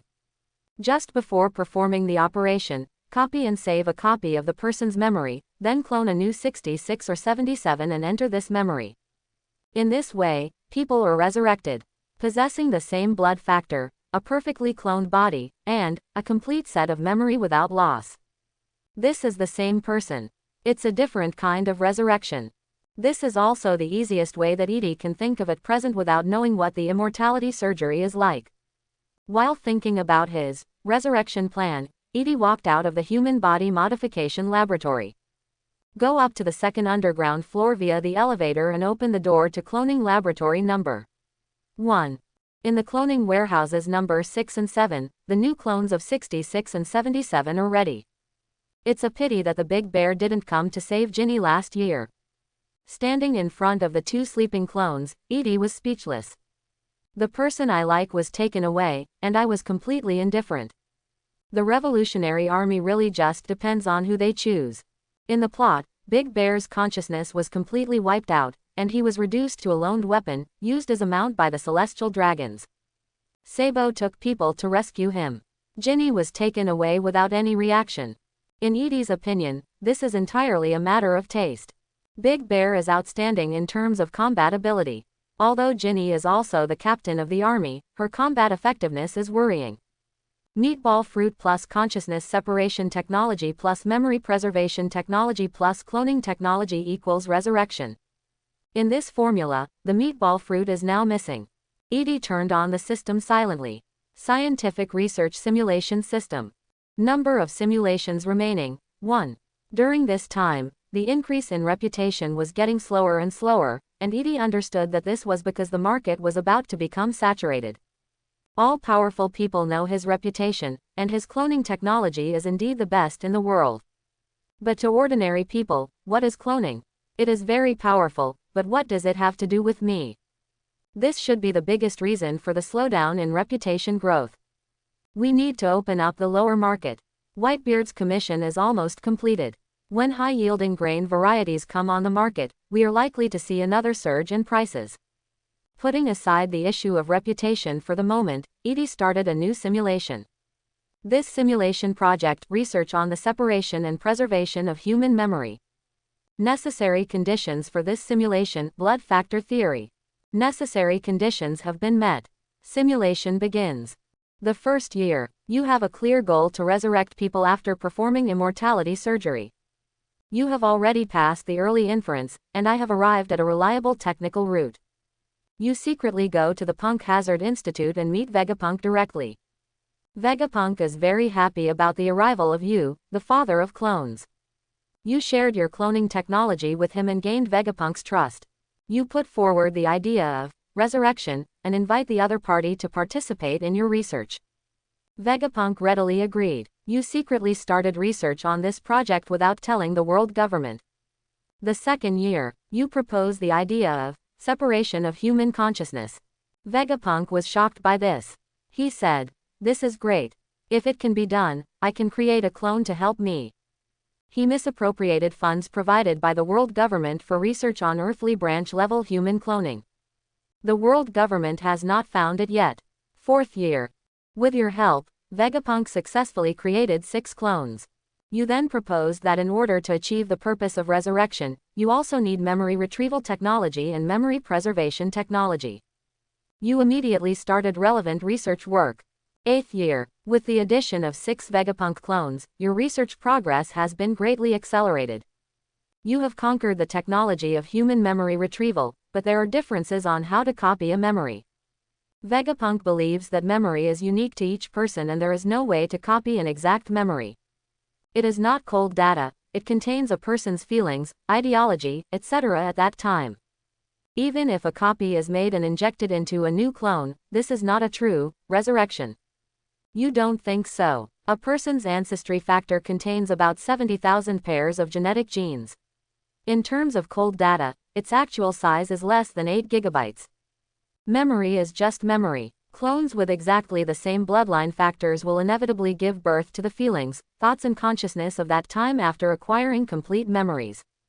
After a friendly discussion, you finally parted on bad terms. This year, a rookie pirate named Padakas D. Ace began to become famous in the sea, and quickly rose to kill a Shichibukai. The world government invited the other party to become the new Shichibukai, but was rejected. After that, Ace joined the Whitebeard Pirates and inherited Kazuki Mizuki's position as captain of the 2nd Division. 11th year, a new pirate named Straw Hat Luffy rises and is defeated in the Sabayati archipelago. Marine conducted a grand public execution, and Straw Hat Luffy and Ace were publicly executed on the same day. The Whitebeard Pirates participated in the Summit War and were defeated. Luffy and Ace died on the same day. You saw this news on the news and felt confused. Is it because you saved Ginny that Big Bear didn't become a Shichibukai and therefore didn't save Straw Hat Luffy in the Sabayati archipelago? But why did the leader of the Revolutionary Army, Straw Hat Luffy's father, not participate in the war to save people? Does the King of Sweat really do nothing? After seeing such news, you just smiled and didn't pay too much attention. You continue to research human memory preservation technology. 14th year, you accomplished this technique alone. Extraction, copying, and preservation of human memory, separation of human consciousness, and human cloning technology. You combine them to start the first resurrection experiment. 16th year, you captured many pirates on Beehive Island and conducted human experiments. Depending on the control group, the experimental results were different. Having a completely consistent blood factor, after acquiring a completely consistent memory, the personality displayed is uncertain. Is Vegapunk right? 20th year, you conducted many more resurrection experiments, and the total number of pirates sacrificed exceeded 1,000. Beehive Island has become a pirate-restricted area. But you found the answer to your question. The answer lies in the memory infusion process. When an identical memory is injected, memory is lost during this process. In other words, in fact, the memory obtained by each experimental subject is different, and memory loss will occur. 26th year, you have developed a more complete device for infusing memories into the human body. Your experiment was successful. Although the problem of memory loss still exists, it is controlled to a very small level. Multiple resurrected clones showed consistent personality tendencies during isolation observation. This subtle difference is acceptable. 27th year. Vegapunk was arrested by the world government very early because of his research on the blank 100 years history. He also attempted to copy ancient technology. You led the earthly branches to attack the deep-sea prison and found him in the eternal hell on the 6th floor underground. Vegapunk said in surprise, "Edie, are you here to save me?" You answer, "No, I'm just here to tell you that I'm right." Simulation ends. Seeing the last scene, Edie was quite amused. In the simulation, I was really persistent. Even after completing the resurrection experiment, I even went to Vegapunk to taunt him. In this simulation, a total of 125.5 billion Baileys of research funds were consumed.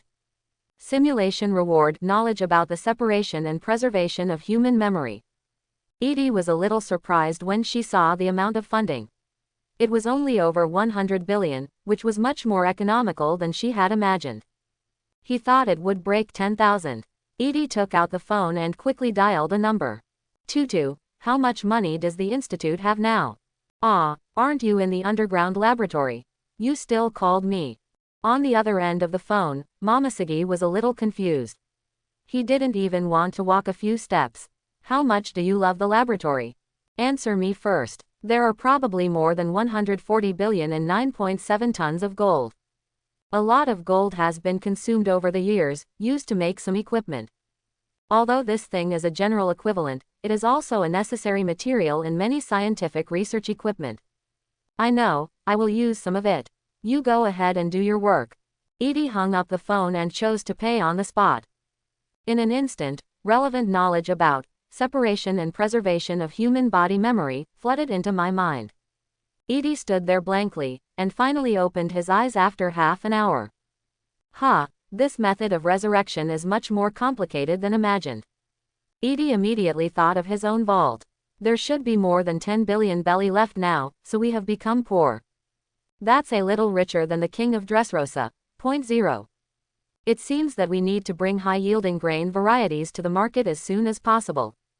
And Kaido, help him solve the problem of the zone ability user awakening. This little guy must be very rich. He sells all his weapons to North Blue. I'm sure he wouldn't mind sponsoring more. Edie gathered his thoughts and opened the last item.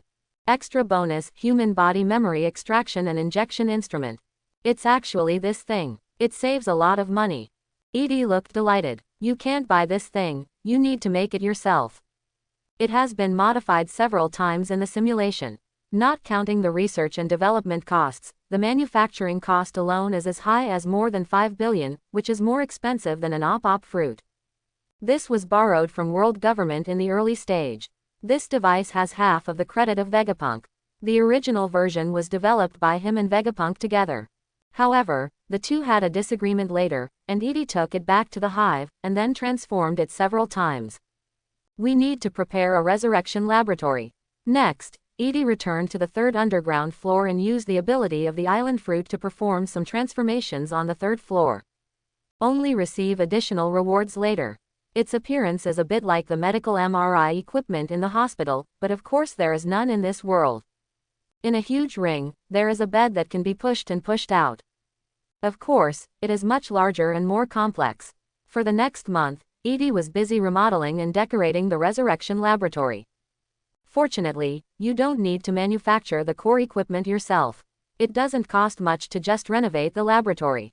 During this month, 66 and 77 are also working hard to practice op fruit's abilities. According to them, they can already cast immortality. This surgery is quite special and mainly relies on medical knowledge.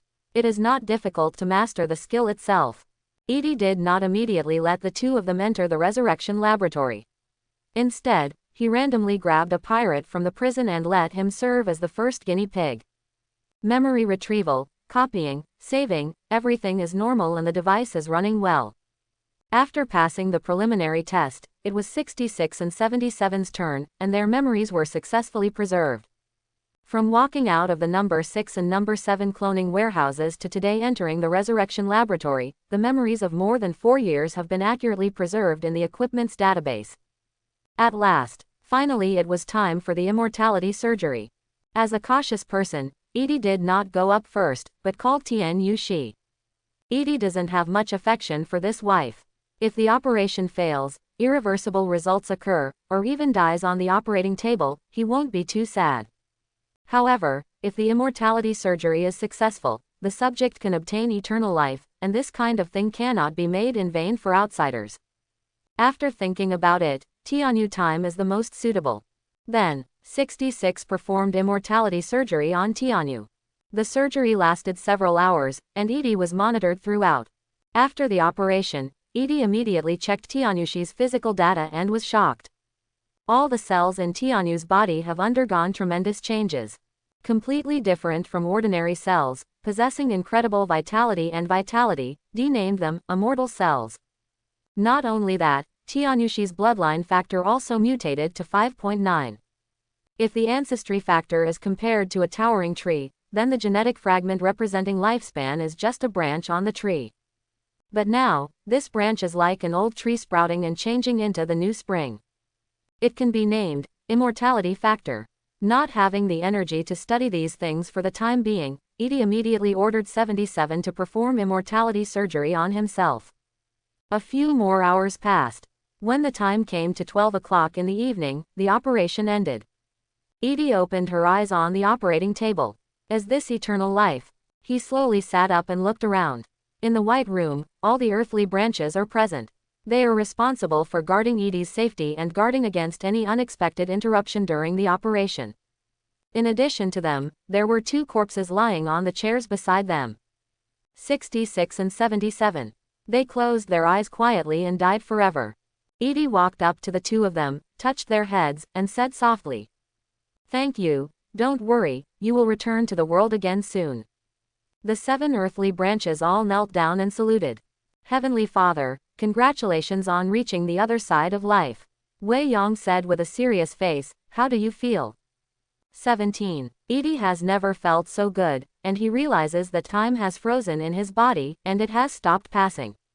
Taking a deep breath, he turned and walked out of the room. Bury the body. After a while, he came to the number 1 cloning laboratory on the 2nd underground floor, awakened the new 66 and 77, and brought them to the resurrection laboratory. The memory infusion process is very long. It wasn't until the morning sun shone on the ground of Beehive Island that the two of them woke up from their slumber. They felt like they had had a long dream, lasting more than 4 years. Edie smiled, looked at the two identical 66 and 77, and spoke gently. Welcome back to the colorful world of our fellow citizens. When the new 66 and 77 woke up from their slumber, they heard Edie's gentle voice. FXTI. 66 blinked her eyes. Her memory ended with walking into the resurrection laboratory, and there was no subsequent surgery. 77 was equally confused. Has the operation started yet? It's over. You did a great job and worked hard. Come with me. Edie took the two of them out of the underground and came to the upper level of the research institute. In the living room, the maids brought black tea. 66, after listening, think for a moment. So, am I dead? Heavenly Father, am I the one I am after resurrection? How does it feel? Edie smiled. Without the memory of death, it's a bit unreal. 66 looked down at his left hand holding the black tea. There was no wristband green blood device on his wrist. This is the only difference. Other than that, nothing unusual. If Heavenly Father did not tell her clearly that the operation was over, she would not even know that she had died once. 77 tilted his head and asked, still confused. My Lord Heavenly Father, am I still the same person who was resurrected after death? That's a great question. Vegapunk in the simulation also considered this, and this is where they differ. Edie thought about it and used a story as an example. A group of pirates set out from East Blue and continued their adventurous voyage with the goal of the final island. But the Grand Line is very dangerous. In the process, parts of their pirate ships will be damaged every once in a while. After every damage, the ship's excellent shipwrights immediately replace the best planks. Even the keel, this boatman can repair it perfectly. Just keep sailing like this, keep sailing, when we are about to reach the end. All the planks throughout the ship have been replaced. 66, 77, do you think this ship is still the same ship? Is the ship spirit originally born on this ship still the original ship spirit? Edie asked two questions. This is one of the oldest thought experiments on Earth, the ship of Theseus or the paradox of Theseus. The question has no answer, it is a philosophical question. It's about what I am. Faced with these 20 philosophical questions, 66 and 77 thought carefully for a while. 66 said, My Lord Heavenly Father, I think it is the same ship. Its appearance has not changed, and the adventures it has experienced have not disappeared. 77 shook his head. No, I don't think it's the same ship, because all the planks have been replaced. The new planks don't have the adventure scars that the old planks have. They are just the same. The two little girls looked at each other, then looked at Edie and spoke in unison. Heavenly Father, who is right? Edie couldn't help but smile. These two little girls were clones of the same blood factor and had experienced similar lives, but they came to completely opposite conclusions. This is the individual difference, which is accumulated bit by bit in daily life, and ultimately leads the two to different personalities and thinking. However, with the copying of memory, even this personality and thinking have been perfectly inherited. Are they the 66 and 77 from before? Edie smiled and said, You are all right, there is no clear answer to the question itself. Different from the example given. All human cells are replaced every 7 years, so after 7 years, are you still you? This is actually a misinformation. The lifespan of each cell in the human body is different, and the lifespan of nerve cells is almost the same as that of human beings. But even so, the new 66 and 77 in front of them have exactly the same blood factor as the original two. The cells that are born from it are also of the same origin. They are perfect copies. Coupled with the almost identical memory, even the personality and thinking are retained exactly the same. Going back to the original question, 77, what is our definition of a human individual? Edie took a sip of black tea and said with emotion, You can think about this issue in your future life. Think more about what has changed and what has not changed. The difference between humans and monkeys is that humans can think complexly. Yes, because of the Father's people, 77 nodded. 66 smiled and said, It's great to be alive. Thank you, Heavenly Father. The two little girls looked at each other and then thought of wonderful things. There's still a chance to see Dr. Dory and Mr. Reindeer again. You can continue to learn and improve your medical skills. Looking at the happy expressions of the two little girls, Edie silently stood up and left. He also didn't break the two people's beautiful imagination of the future. The two people who survived will need to continue to perform immortality surgeries in the future. Tensuke has gained immortality, Hancock and Momoshiki, and he will not favor one over the other. In other words, the 66 and 77 of this second generation may die again soon. Although they will not have the memory of death, they will not even know the fact of their own death if no one tells them. This was probably his last tenderness. Hey, I am indeed an evil scientist. Worker. Edie did not dwell on this. After receiving immortality, he immediately devoted himself to new research. Regarding his eternal life, he wanted to confirm several things. The next day, after a full day of testing, he understood two things. First, the immortal cells will also grow, which means that he can still become stronger. Second, immortal cells only allow people to have a long lifespan. The cells no longer age. They are just immortal, not immortal. After gaining immortality, Dee's life slowed down. In the past, I wanted to spend 24 hours a day in the laboratory. Now that I have unlimited lifespan, there is no need to be too harsh on myself. He took time out to spend with his women. First it was Hancock, then Momoshiki, and finally it was Amazuki and his daughter's turn. Kazuki Hiyori is 13 years old this year. She has not learned anything else in the past few years. She is really good at playing and singing. Between the right eyes. Sir Edie, can I play a song for you? The little girl was very interested, as if she was showing off her talents to her elders. Naturally, Edie would not refuse, and he thoroughly enjoyed Kazuki Hiyori's performance. It's a pity that he is not interested in musical instruments and has no research on shamisen.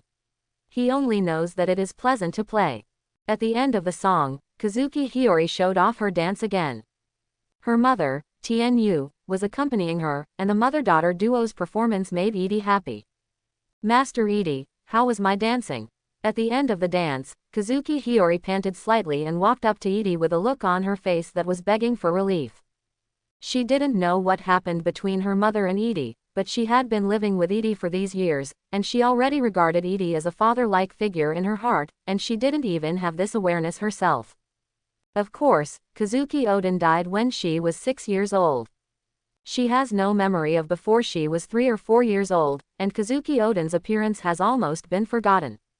And she lived with Edie for 7 years, and the people who accompanied her from childhood to college were all the shadows of Edie. Edie has a very tall image. Although he cannot be seen every day, his majestic image has been deeply rooted in people's hearts. At the same time, as she grew older, she also understood that the stable and carefree life that she and her mother could now live under Edie's wings. Therefore, she longs for Edie's recognition and care in her heart. You play and dance very well, Hiyori, you are very talented in this area. Edie touched the little girl's head and praised and encouraged her without hesitation. In the original plot, Kazuki Hiyori also entered the corridors of Wado when he was 13 years old. Relying on his own talents, he grew rapidly and soon became the Oran. Kazuki Hiyori smiled with satisfaction, happily threw herself into Edie's arms, raised her head and asked softly. Master Edie, can you grant me a small request?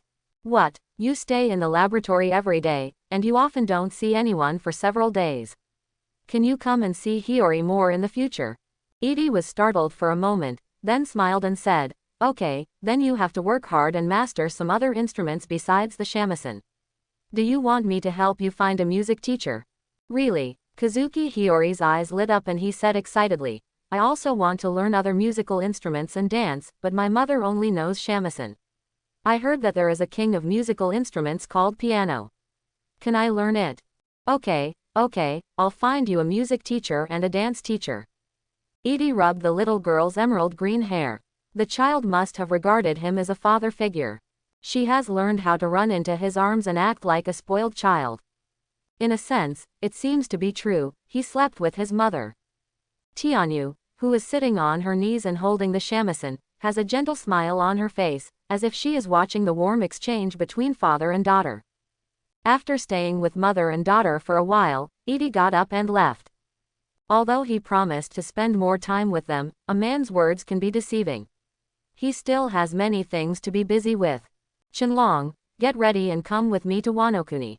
Edi directly summoned Qianlong and rode the dragon away soon after. Wanokuni. After several years, I set foot on this land again. Edi did not go to the original research institute, but went straight to General City.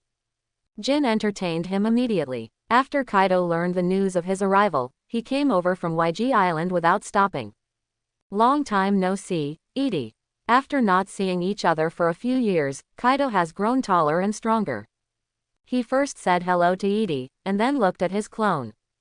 Qianlong, fight me again when you have nothing to do. Kaido grinned and immediately invited him to a duel. Qianlong looked at Heavenly Father. Edi laughed and said, "You have grown up, little guy, do you think you can defeat your own clone?"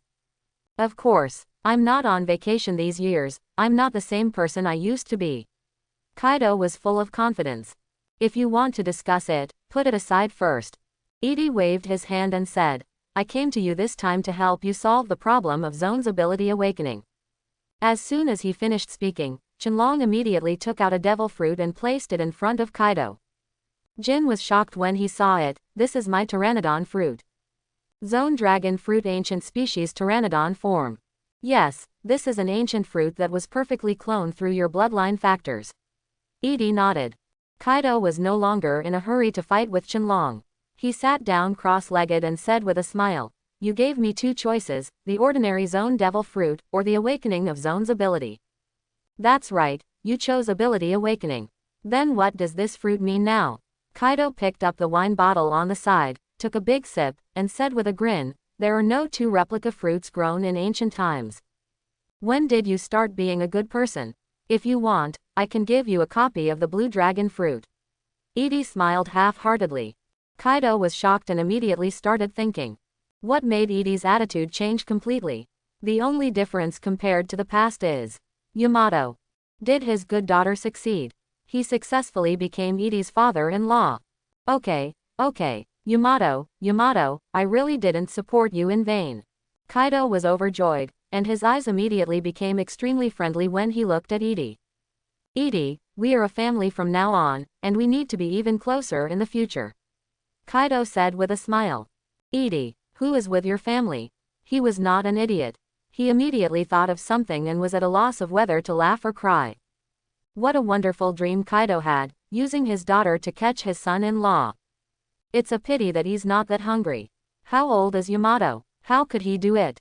Only 15 years old, underage. Moreover, Yamato's growth rate is a bit too alarming. At the age of 15, his height has reached over 12 meters. Edi thinks that in 2 or 3 years, this girl will eventually exceed 2.6 meters. If we really take over Yamato, will we need a small horse to pull a big cart? He is only a little taller than Hancock, a normal human height. It's really outrageous. At his height, he actually has the opportunity to experience the joy of opening an army. Edi shook his head, expelling some anxious thoughts from his mind. "No, you misunderstood. How should I explain it to you?" After thinking for a while, Edi said seriously, "You should know, right? Zone's devil fruit contains will." "I've heard of it." Kaido nodded. "What's the problem?"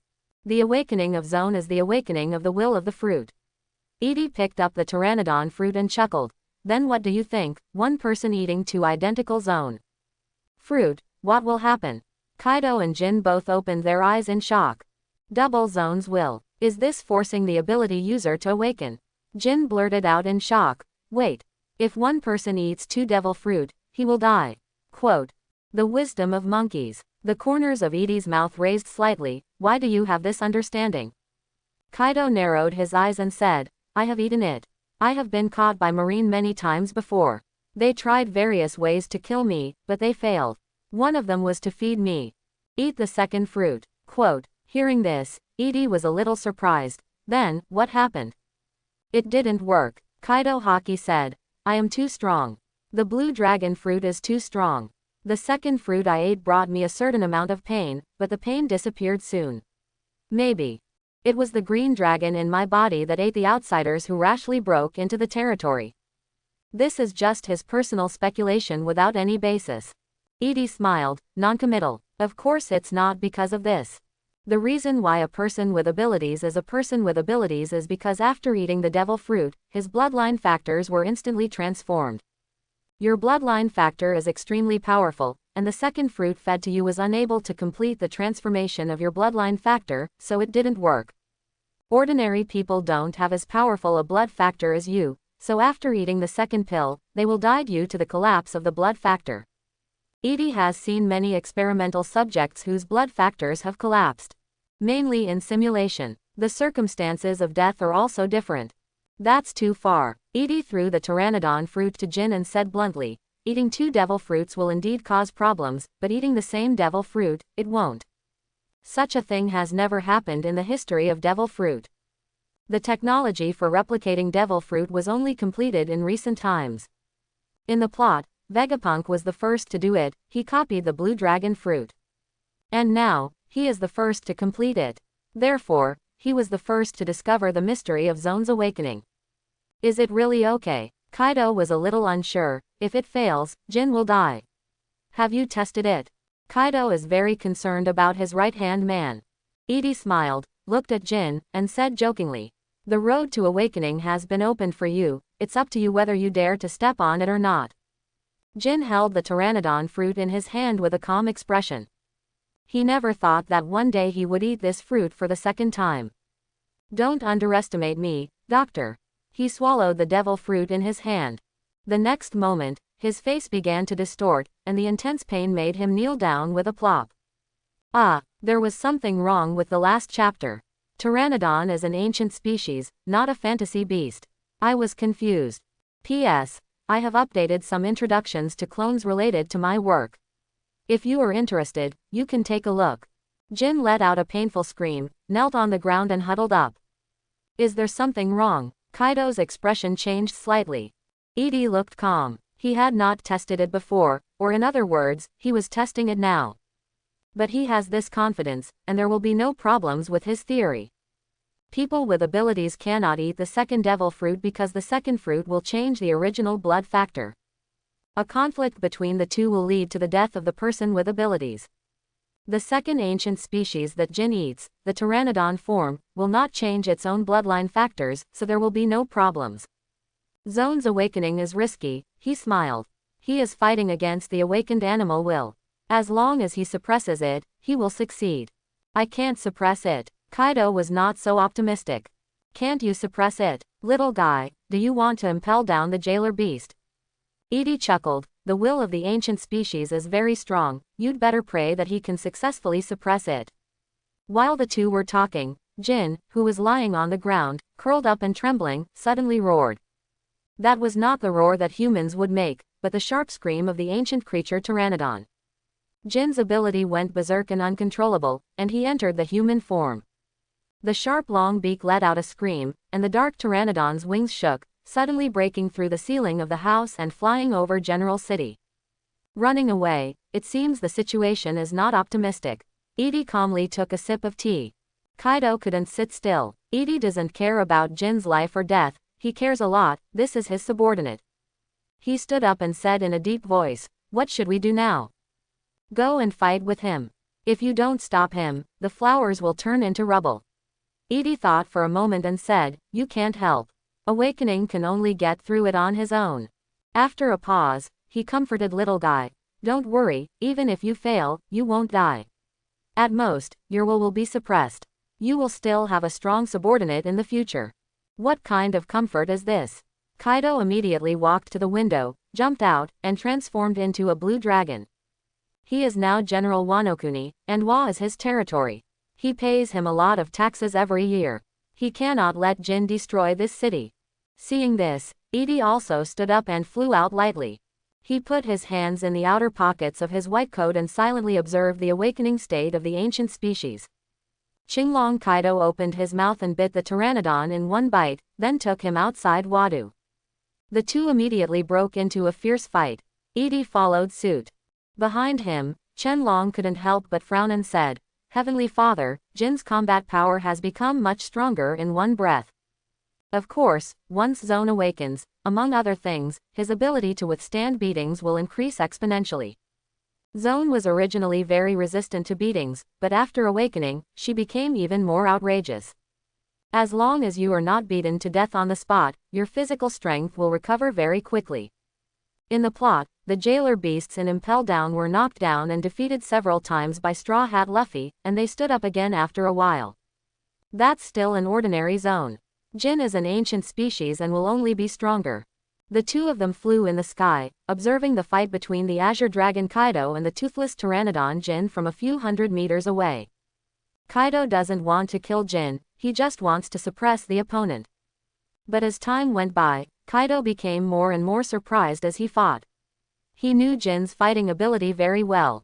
At this time, the fighting power shown in the rampage had exceeded his expectations.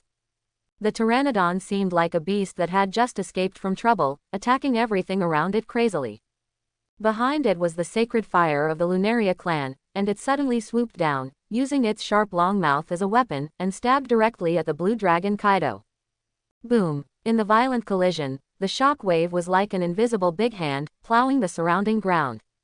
Jin, wake up! Kaido's dragon head hit and bounced away Jin, and the dragon's tail whipped, whipping the Pteranodon to the ground. However, Pteranodon did not hit the ground, but regained its center of gravity in just a moment. His wings suddenly flapped, like plucking onions on dry land, and he flew hundreds of meters into the air in an instant. Hiss! There was a scream, and the sound pressure alone caused a strong wind. Along with the strong wind, Haki was swept in all directions. Conquerors! Edie's eyes flashed with surprise. Jin originally didn't have conquerors, but now he actually inspired conquerors Haki while walking. Although it is still childish, it is just an unconscious explosion. Qinglong Kaido was stunned for a moment, then laughed, oh ha ha ha. Conqueror's Haki. He was very happy. As his deputy, he should have such strength. Edie is quite reliable. If it weren't for his awakening method, Jin would never be able to awaken conquerors. Jin, lost to the consciousness of a mere animal, are you a man of this level? Qinglong Kaido opened his mouth to taunt, trying to awaken Jin's human consciousness. Then, Qinglong and Pteranodon fought again. The beating lasted for nearly an hour. With a bang, the Pteranodon was shot down from the air by Kaido, and it hit the ground on the outskirts straight, making a big crater. Thick smoke billowed, obscuring sight. Qinglong Kaido's expression was a little bad. He looked at Edie and shouted. How much longer? It's been almost an hour. If it doesn't recover, it will be declared a failure. Edie said thoughtfully. This level of resistance is a bit unexpected. You can try to knock him out completely. If he loses consciousness, maybe. Halfway through his words, he stopped abruptly. Edie chuckled. It seems to have been successful. In the pit on the ground, the dust dispersed, and the Pteranodon had disappeared, replaced by a human animal form half kneeling on the ground. Jin panted violently, and black flame clouds appeared around him. Kaido flew down from the sky and turned into a human form. He stood on the edge of the pit and stared at Jin. Sir Kaido, Dr. Edie, I have asked you to worry about this. Hearing Jin's voice, Kaido stared at him blankly, and then said in a deep voice after a while, who are you now? Master Kaido, I am Abedo. Jin calmed down his breathing, exited from the human animal form, and became a human again. Really? Did it succeed? Kaido grinned and looked up at the man in the sky. Your skills are really impressive. Yidong. He defeated himself. Edie flew down and threw a lancet to Jin, take the blood. After you awaken, you are of great research value. Jin did not hesitate and immediately drew a tube of blood from himself and returned the lancet to Edie. Thank you, potion. I was several times stronger before. Edie nodded. At this time, Jin should be worthy of the name of the Emperor's deputy-level combat power, much stronger than him in the plot. Of course, there is still a gap between the level of 4 emperors, and it may change from being knocked unconscious with a stick to requiring a while to resolve. Kaido couldn't help but ask, can such a method be used on others? Only Zone can do it. The awakening of Paramecia and Logia are completely different. Do you want to try it? The awakening of the phantom beast species may be more dangerous. Edie smiled jokingly and explained again. Little guy, let me ask you, there are 2 wills in a person's body, and both wills can control the body. So, what is the difference between a king and a mount? What determines it? The will of the person with the ability is exactly the same as the will of the animal in devil fruit, whether it is ability, posture, or strength. How will it determine who is the king and who is the mount? Hearing this, Kaido couldn't help but frown. He did not understand the meaning of these words. The answer is instinct. It is the killing instinct engraved deep in the human bloodline factors. It is the desire to win by tearing the enemy into pieces. Instinct. Humans are also a kind of animal. In the face of complex natural environments, humans in ancient times drank blood from their hair. They needed to defeat nature and the powerful ancient beasts. Only in this way can they survive. I see, it's taming. Kaido understood, narrowed his eyes and said, Jin tamed the beast Pteranodon, so his combat ability has grown tremendously. Jin became the king, and Pteranodon became the king's mount. Is this Zone's awakening? Edie nodded. So, do you want to try it? Take the fantasy beast Qinglong. Kaido has not awakened. Zone fish fruit phantom beast species blue dragon form. The moment he eats it, Kaido can transform into a green dragon, instead of starting out as a fish and then awakening to become a green dragon. In the plot, after the blue dragon fruit copied by Vegapunk was eaten by Momonosuke, Momonosuke also turned into a dragon, but a younger version. Of course, the most obvious point is that after awakening, Zone will have flame clouds like aura ribbons. Kaido doesn't have it. Faced with Edie's proposal, Kaido couldn't help but be silent for a while. Jin is just an ancient species, and he is in danger when he awakens. He is a phantom beast. Once he is forcibly awakened, it may be even more dangerous. If he goes berserk, the island of Wano-Kuni may be demolished by him. Kaido doesn't have any confidence. But if he backs off now, he is no longer Kaido. Who do you think I am? Kaido snorted, it's not free anyway, how much does it cost? Okay, little guy, I appreciate your cheerfulness. Edie laughed and said, Jin's Pteranodon fruit is 10 billion, and your Azure Dragon fruit is 50 billion. Remember to send the money to the hive.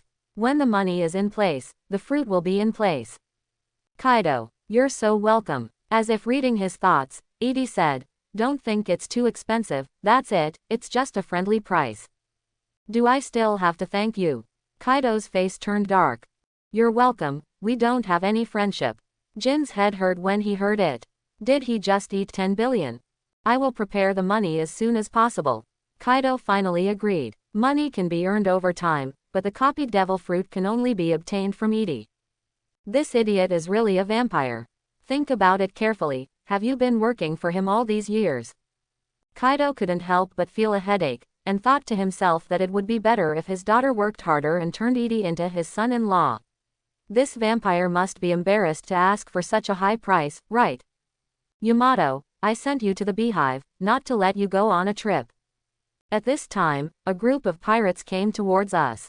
The leader is tall and strong, with two ivory-like decorations on his front and shoulders. Kaido-sama. Kaido glanced at him and introduced to Edie. He is my new boss, Jack, from the Fishmen tribe. Jack looked at Edie and was shocked. Is this the legendary Dr. Edie? Edie looked at Jack and chuckled. 15 years old. Jack was stunned and nodded silently. He's a little confused. Isn't this doctor so awesome that he can guess his age as soon as he meets him? This is also the power of science. He suddenly remembered something and immediately reported to Kaido. Single quote.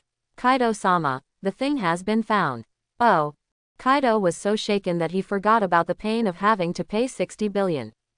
Jack said solemnly, I relied on the smell to sneak into the Wano-Kuni inland sea and finally found the ruins of ancient Wano-Kuni.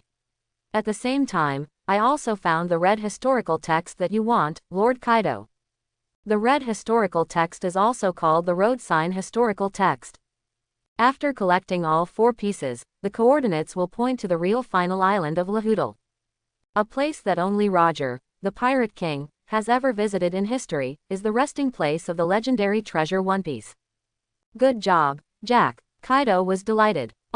Kaido-sama, in addition to the historical text, he also discovered another thing. Jack continued to report expressionlessly, that thing is probably the legendary ancient weapon. 1. Pluton battleship. Kaido looked shocked. Edie raised his eyebrows, not surprised by this. Pluto was sleeping in Wano-Kuni, he knew from the beginning. Even where exactly, Zuko said. I still have things to do, little guy. Remember to send the money as soon as possible. Let's go, Qianlong.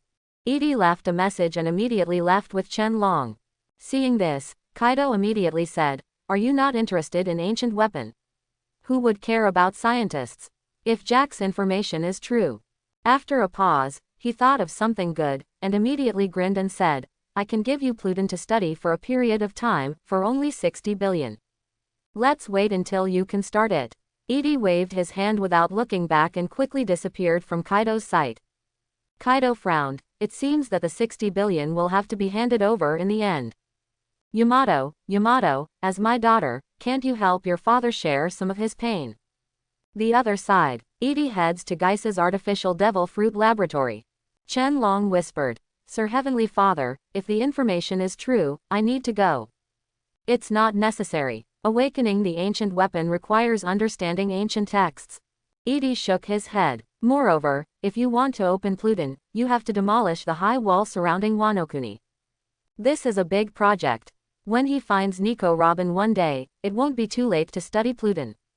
Speaking of which, he has searched tens of thousands of bees all over West Blue, and so far he has not seen any trace of Nico Robin. He even doubted whether Robin was in West Blue. Soon after, Edie found Geisa. The purpose of his trip to Wano-kuni was not only to get money from Kaido, but also to check the progress of high-yielding grain crops. Last year, he asked Guy to rent 100 acres of farmland in Wano-kuni as a test field for planting. During this period, we harvested 3 times and improved our grain varieties 3 times. This time is the result of the 4th experiment. Geisa took Edie to the experimental field. The experimental field is located in the north of Wado, near Tangshan area. When Edie came to the experimental field, she immediately saw a golden rice field. The towering ears of rice were more than 3 meters high, and the rice grains produced on them were plump and golden in color. Their size is dozens of times larger than ordinary rice. It can no longer be called grain, and grain needs to be used as the unit of measurement. Edie picked a few randomly and put them in his hand to observe, while asking, "What is the yield per mu here?" "Whoops, this is a miracle, doctor. The experimental fields in this area have caused a great sensation in Wano-kuni, and people come here to worship the gods every day." Kaido laughed strangely twice and said, "As for noodles." The experimental fields were divided into several types and served as control groups. Without the use of special chemical fertilizers, the yield of farmland grown with ordinary grain seeds is about 130 kilograms per mu, which is generally the level in Wano-kuni. Without the use of special chemical fertilizers, the high-yield grain varieties cultivated by Edie by modifying blood factors have a yield of about 1,200 kilograms per mu. Their rice is not much different from ordinary rice.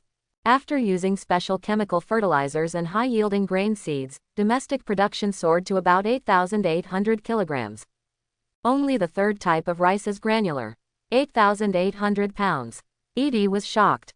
If we work harder, we won't be able to break through 10,000 yuan. The myth of a yield of 10,000 kilograms per mu. This is rice. In the Earth before time travel, the super rice with the highest yield per mu seemed to be only about 1,000 kilograms. The production has soared to such an extent. Is the taste still important? Edie Long Yan was delighted. Whitebeard should really sell food. Is it harvest season? Edie saw many hired farmers harvesting rice. Manual harvesting. How long will it take to harvest these 100 acres? Although Geisa said the yield per mu was about 8,800 kilograms, Edie still had to confirm it in person. "Hey, it will be over before noon tomorrow. Qianlong, you go." Edie immediately ordered Qianlong to go to work. Seeing that the earthly branches had all gone to the ground, Geisa was too embarrassed to stand still. The two of them grabbed the sickle from the hired old farmer and got into the field. More than an hour later, each of the 3 experimental fields completed harvesting 1,000 acres of land. The data soon came out, and it was a little better than Geisa expected. In an ordinary experimental field, the yield per mu is indeed about 130 kilograms. In the high-yield grain experimental field, the average yield per mu reached 1,250 kilograms. Finally, in the experimental field where special chemical fertilizers were used, the average yield per mu reached an astonishing 9,000 kilograms. The raw material of this fertilizer is P4 extracted from sea kings, and its official scientific name is NHCA4. It is the reason for the huge body of sea kings. It is made into fertilizer and used for rice cultivation, and the effect is equally amazing. Although high-yield grain seeds are also very powerful, what is really powerful is this kind of chemical fertilizer. Yes, it's ready for the market. Edie was very satisfied with this and immediately ordered Qianlong to bring the harvested rice back to the Wadu Research Institute. Then he asked Guy to take some soil samples from the experimental fields. Wadu Research Institute. The institute had been vacant for several years, and when Edie returned, a thick layer of dust had accumulated in the house. When people walk through the entrance, they can leave an obvious footprint. You go and clean it up. Edie slapped his nose and said to Geisa, "Give me the soil." After getting the soil, Edie dived into the laboratory. Compared with the living area, the dust accumulation in the laboratory is much lighter. After spending several hours, Edie conducted a preliminary analysis of the soil. To his surprise, the consumption of farmland fertility in high-yield experimental fields with and without chemical fertilizers was similar. One is 1,250 pounds, the other is 9,000 pounds. The loss of fertility is almost the same. Edie quickly realized the problem. The world is material and energy does not appear out of thin air, so the answer is obvious. The energy that allowed for the explosive increase in rice yield per acre came from the chemical fertilizers he developed. NHCA4. It is mainly a substance composed of three elements, nitrogen N, hydrogen H, and carbon C. A represents the ghost particle, that is, the P particle. As for the tail number 4, it means that it is the fourth in the large family of species. Looks like we need to change our plans. Edie soon had a new idea. 550. His original plan was to let Whitebeard sell high-yield grain seeds and sell grain in large quantities, and he would take part of the profits. But now he has changed his mind. Selling grain is nothing, it is better to sell this kind of fertilizer and enjoy all the profits exclusively. After thinking for a while, Edie came up with a new name for this fertilizer. The scientific name NHCA4 was too difficult to pronounce.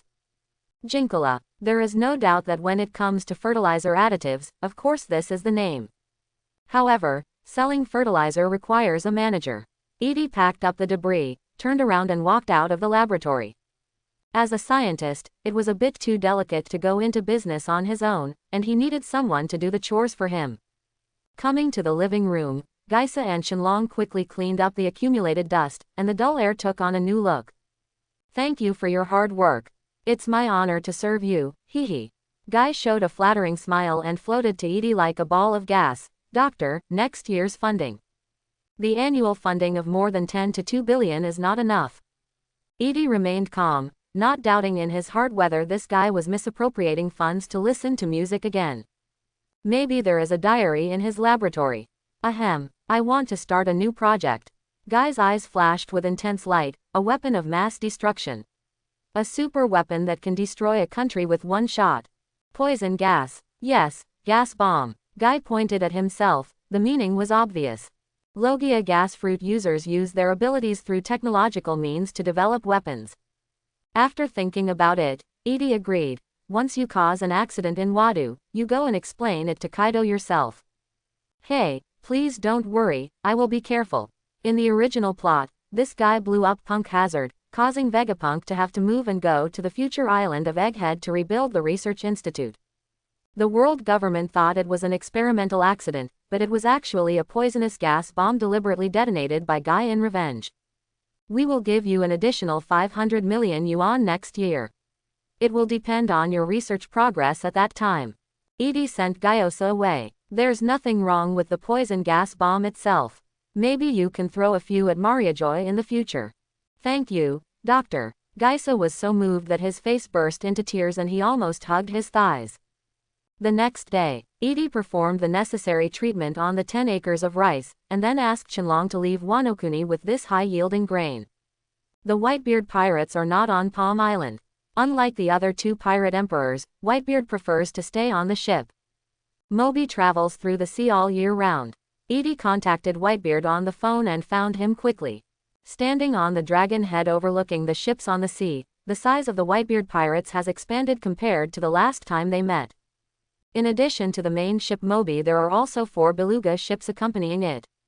The people on the 5 pirate ships were startled when they saw a dragon flying from the sky, thinking that Kaido was coming. It's a guest. Whitebeard stood on the bow of the ship and looked up at the sky. La la la la, what's going on this time, Edie? Your commission has already produced preliminary results. Edie smiled slightly. Chen Long lowered his height, came to the top of Moby, and dropped a large bag of high-yielding grain seeds held in the dragon's claws. Boom! When something weighing nearly 5 tons was thrown down, a huge earthquake occurred throughout the pirate ship. The bow sank and the stern tilted up. Marco untied the rope at the mouth of the bag, and immediately, huge grains of rice covered the deck. All the pirates gathered around and picked up handfuls of rice. Is this rice? Why are there such big grains? No, this is not grain, this is grain. The faces of the pirates who had never seen them before were full of shock, and each of them showed doubts about life. Marco was equally surprised and handed the rice seeds in his hand to Whitebeard. Dad, look, incredible. Whitebeard was also confused. Edie flew down lightly and landed on the deck. You can cook a meal and have a look.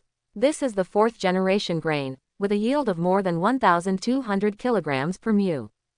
Upon hearing this horrifying number, the pirates were all stunned.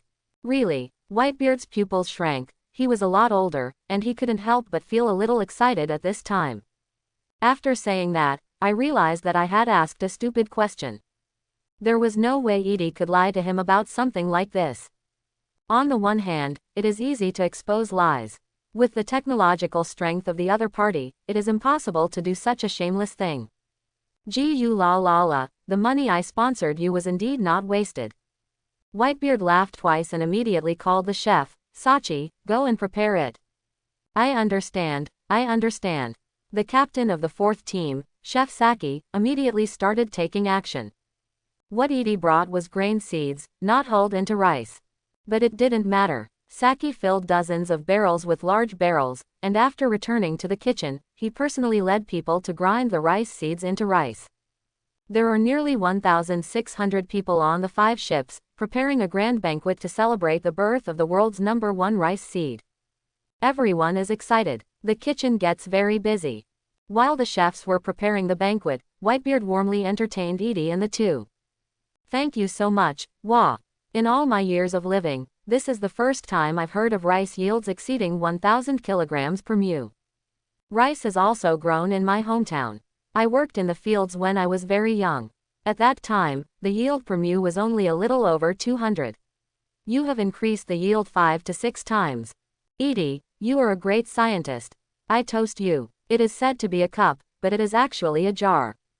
Whitebeard drank a jar of wine generously and said with emotion, on behalf of the people in my hometown, thank you for your efforts. Edie didn't drink. He didn't drink. Drinking would numb the brain. He smiled and said, actually, 1,200 kilograms is the yield under compost, and the rice is no different from ordinary rice on the market. Ah, what do you mean? Whitebeard was stunned for a moment. The granular rice you see in front of you is made from a chemical fertilizer developed by me Kai, and its yield is 9,000 kilograms. Edie calmly said an even more shocking figure. Hearing this, everyone was stunned. Whitebeard kept holding the wine jar and looked at Yiwa with dull eyes. It was so outrageous that he didn't react for a while. 9,000, Marco screamed, his voice sharp. The other captains also looked at each other, and were so frightened by the numbers that they swallowed their saliva. That's right, Edie nodded. Lao Bai, the high-yielding rice seed is the result of the research institute you sponsored. It will belong to you completely from now on. Wait a minute, what happened to the fertilizer you just mentioned? The fertilizer belongs to me, and the rice seeds belong to you. Looking at the smiling scientist in front of him, Whitebeard understood immediately. Compared with rice seeds, chemical fertilizers are the real money-making tool. Of course, Whitebeard didn't think there was any problem, he was already very satisfied.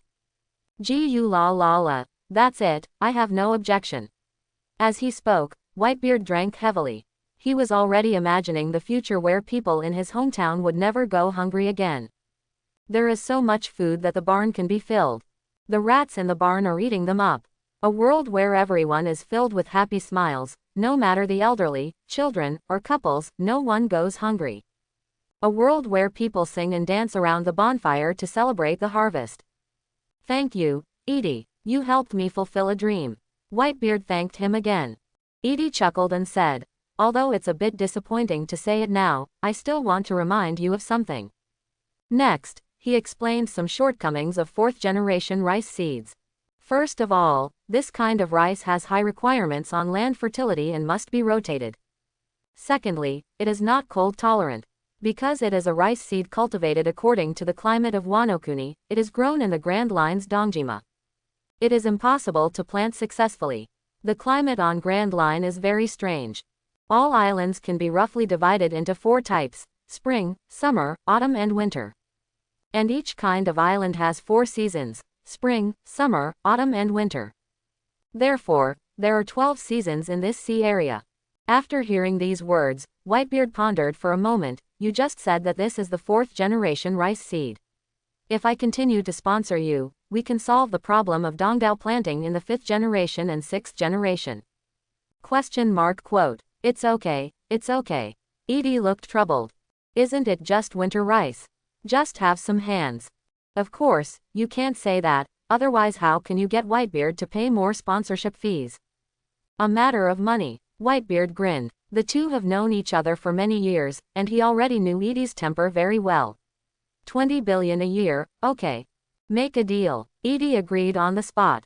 After a pause, he added, 20 billion is nothing to Kaido and Big Mom, but it is already very difficult for you, so I still suggest you don't look at it.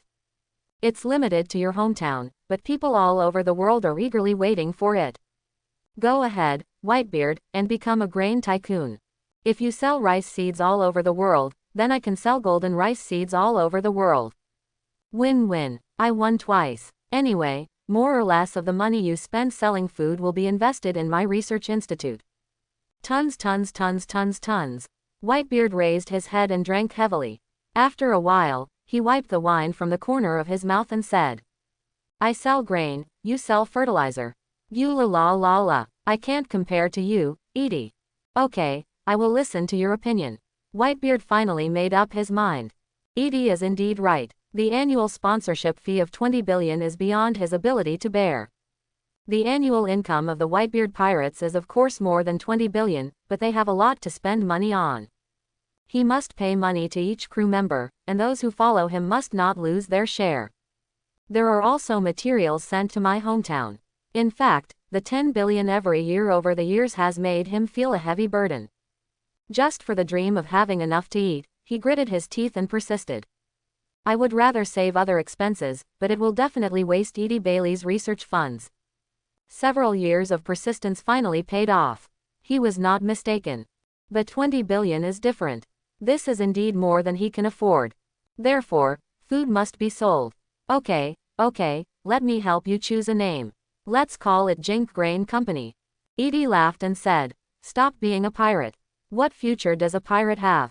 From now on, you will be the food king of the new world. $87. This title is too ugly. Next, Edie took Whitebeard and started a long conversation about how to run the company and how to sell food all over the world. This great plan must be implemented step by step. Time came to noon in a blink of an eye. Sachi finally prepared a sumptuous banquet, and the pirates gathered on the deck to participate in the lively activities. Everyone ate the rice Edie brought. This kind of granular rice tastes unexpectedly delicious. The fragrant rice is paired with wine and food, and it's a happy scene. Young ones. During the banquet, Whitebeard stood up and shouted to everyone. Dad. The pirates all looked away. The captain's orders follow. We want to sell this delicious and high-yielding rice to the world. Let people all over the world have enough to eat one day. Not only is my hometown, you also have a hometown. Whitebeard is in a high mood. Now that he has decided, he will not change his mind. From now on, the goal of the Whitebeard pirates is no longer to hide in a small sea area in the new world, but look at the whole world. Young people, no matter how good something is, it still needs publicity. Announce to the whole world that there was no such thing before, but this day it was born. A kind of rice with a yield of more than 1,000 kilograms per mu was born.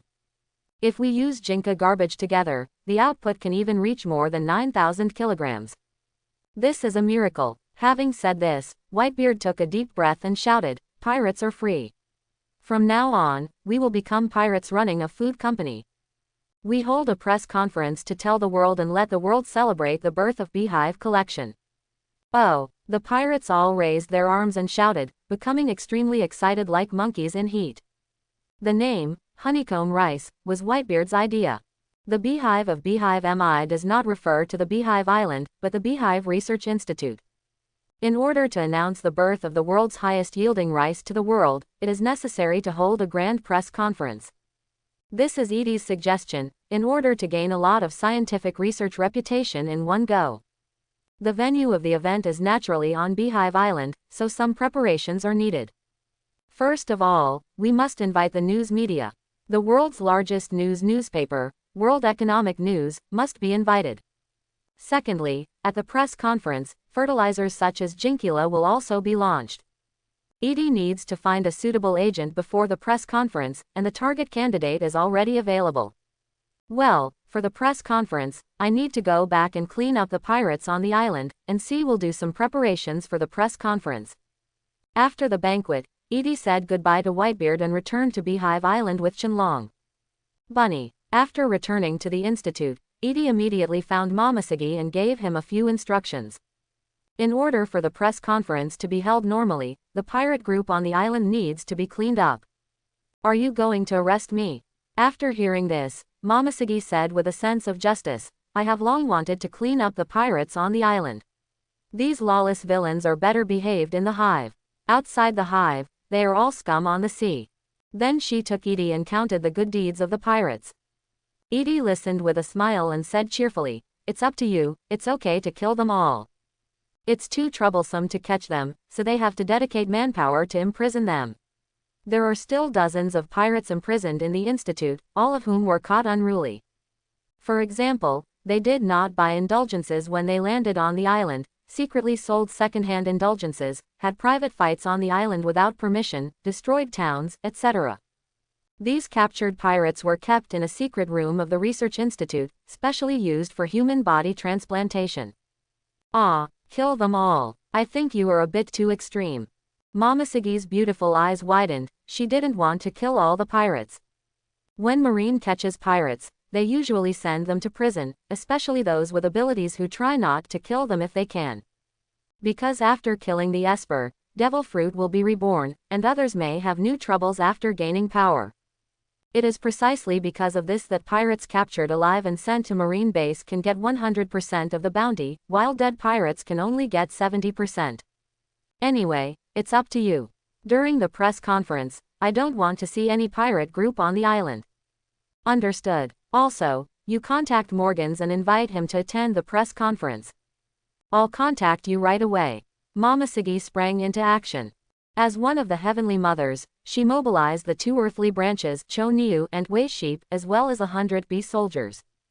Ugly Cow is a clone of Garp, and Wei Yang is a clone of Sengoku. Momoshiki is not unfamiliar with either of them.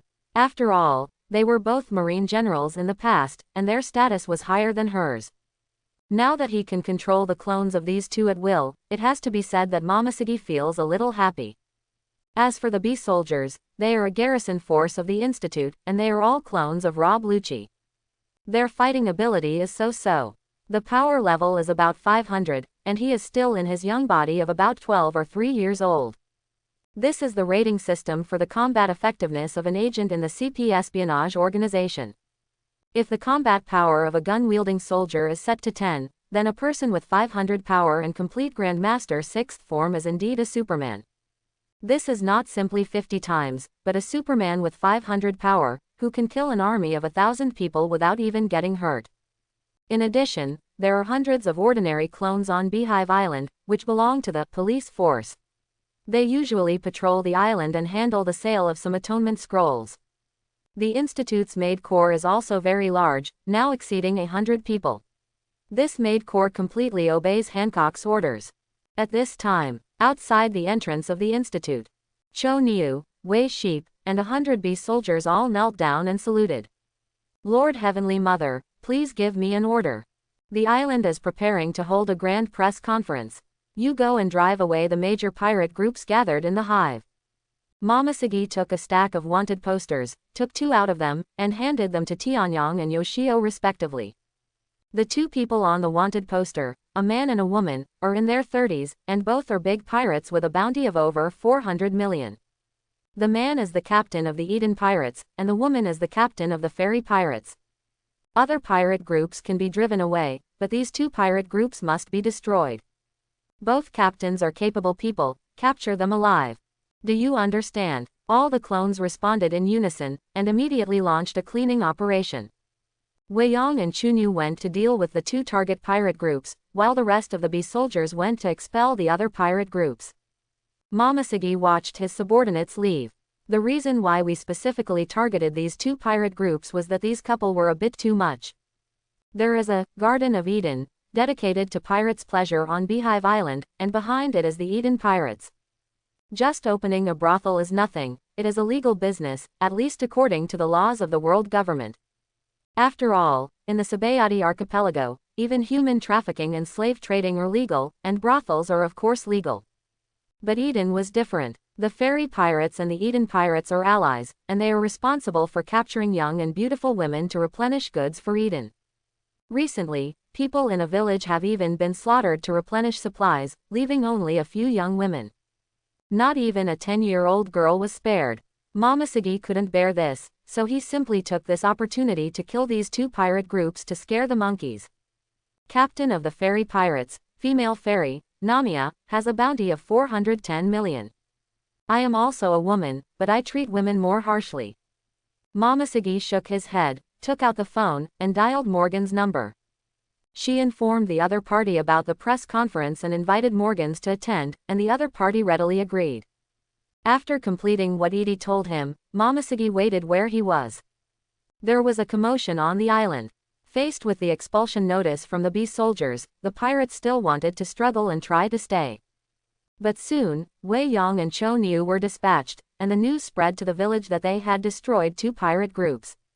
As a result, the other pirate groups immediately understood that the Momoshiki woman was serious and immediately ran away. Rocky Port was very lively, and for a while, countless pirate ships set sail. Lord Heavenly Mother, the target has been suppressed. Weiyang and Chunyu caught the 2 fainting pirate captains and returned to Momoshiki to revive them.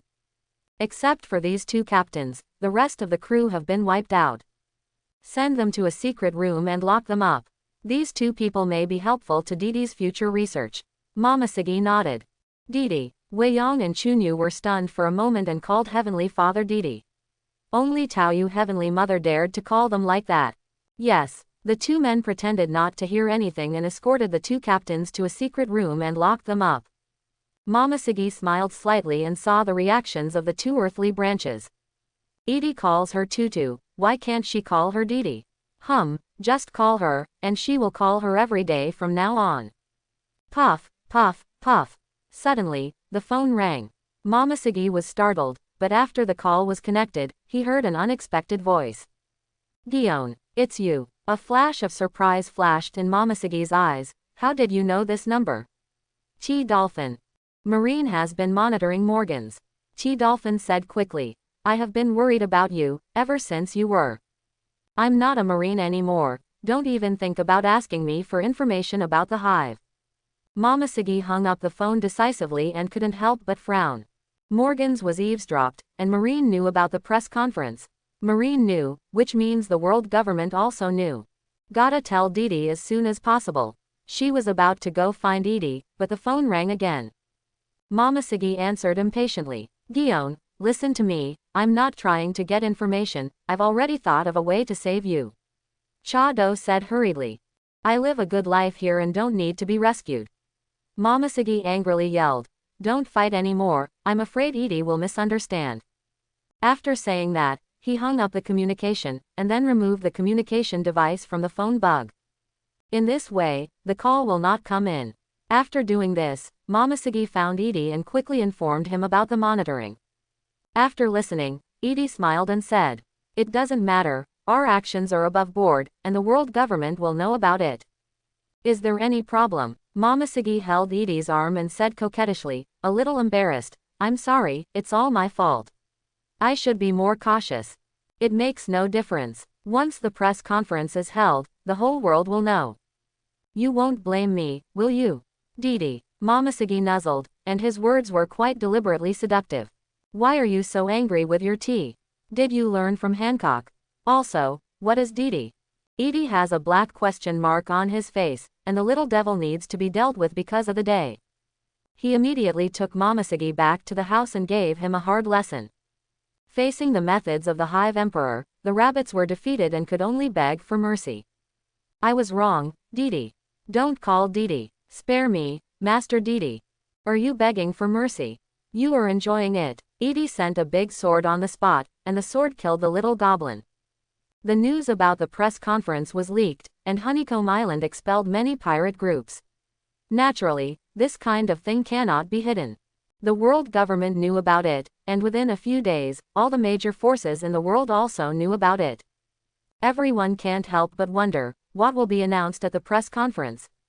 Along with this doubt, many people took action. A month passed in the blink of an eye.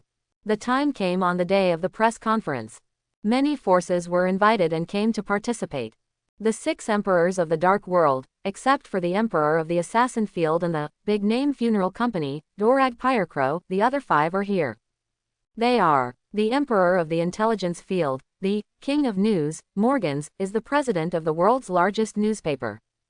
Dufeld, the Emperor of the Currency Field and the King of Loan Usury, has maintained a cooperative relationship with the Hive Research Institute all year round.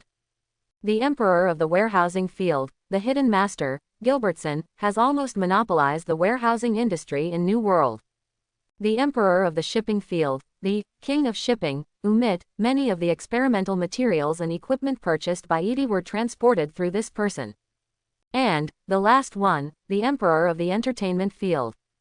Queen of the Pleasure District, Stussy, this woman's industry is even bigger, with casinos, brothels, amusement parks and other entertainment facilities all over the major islands of the New World.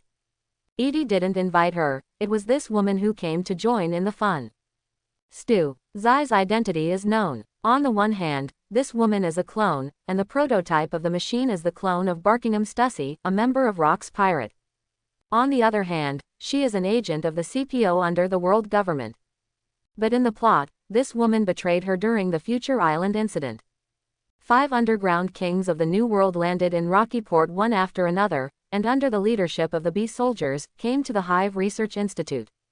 Between the right eyes, 5 people gathered together, either sitting on the sofa or standing by the window.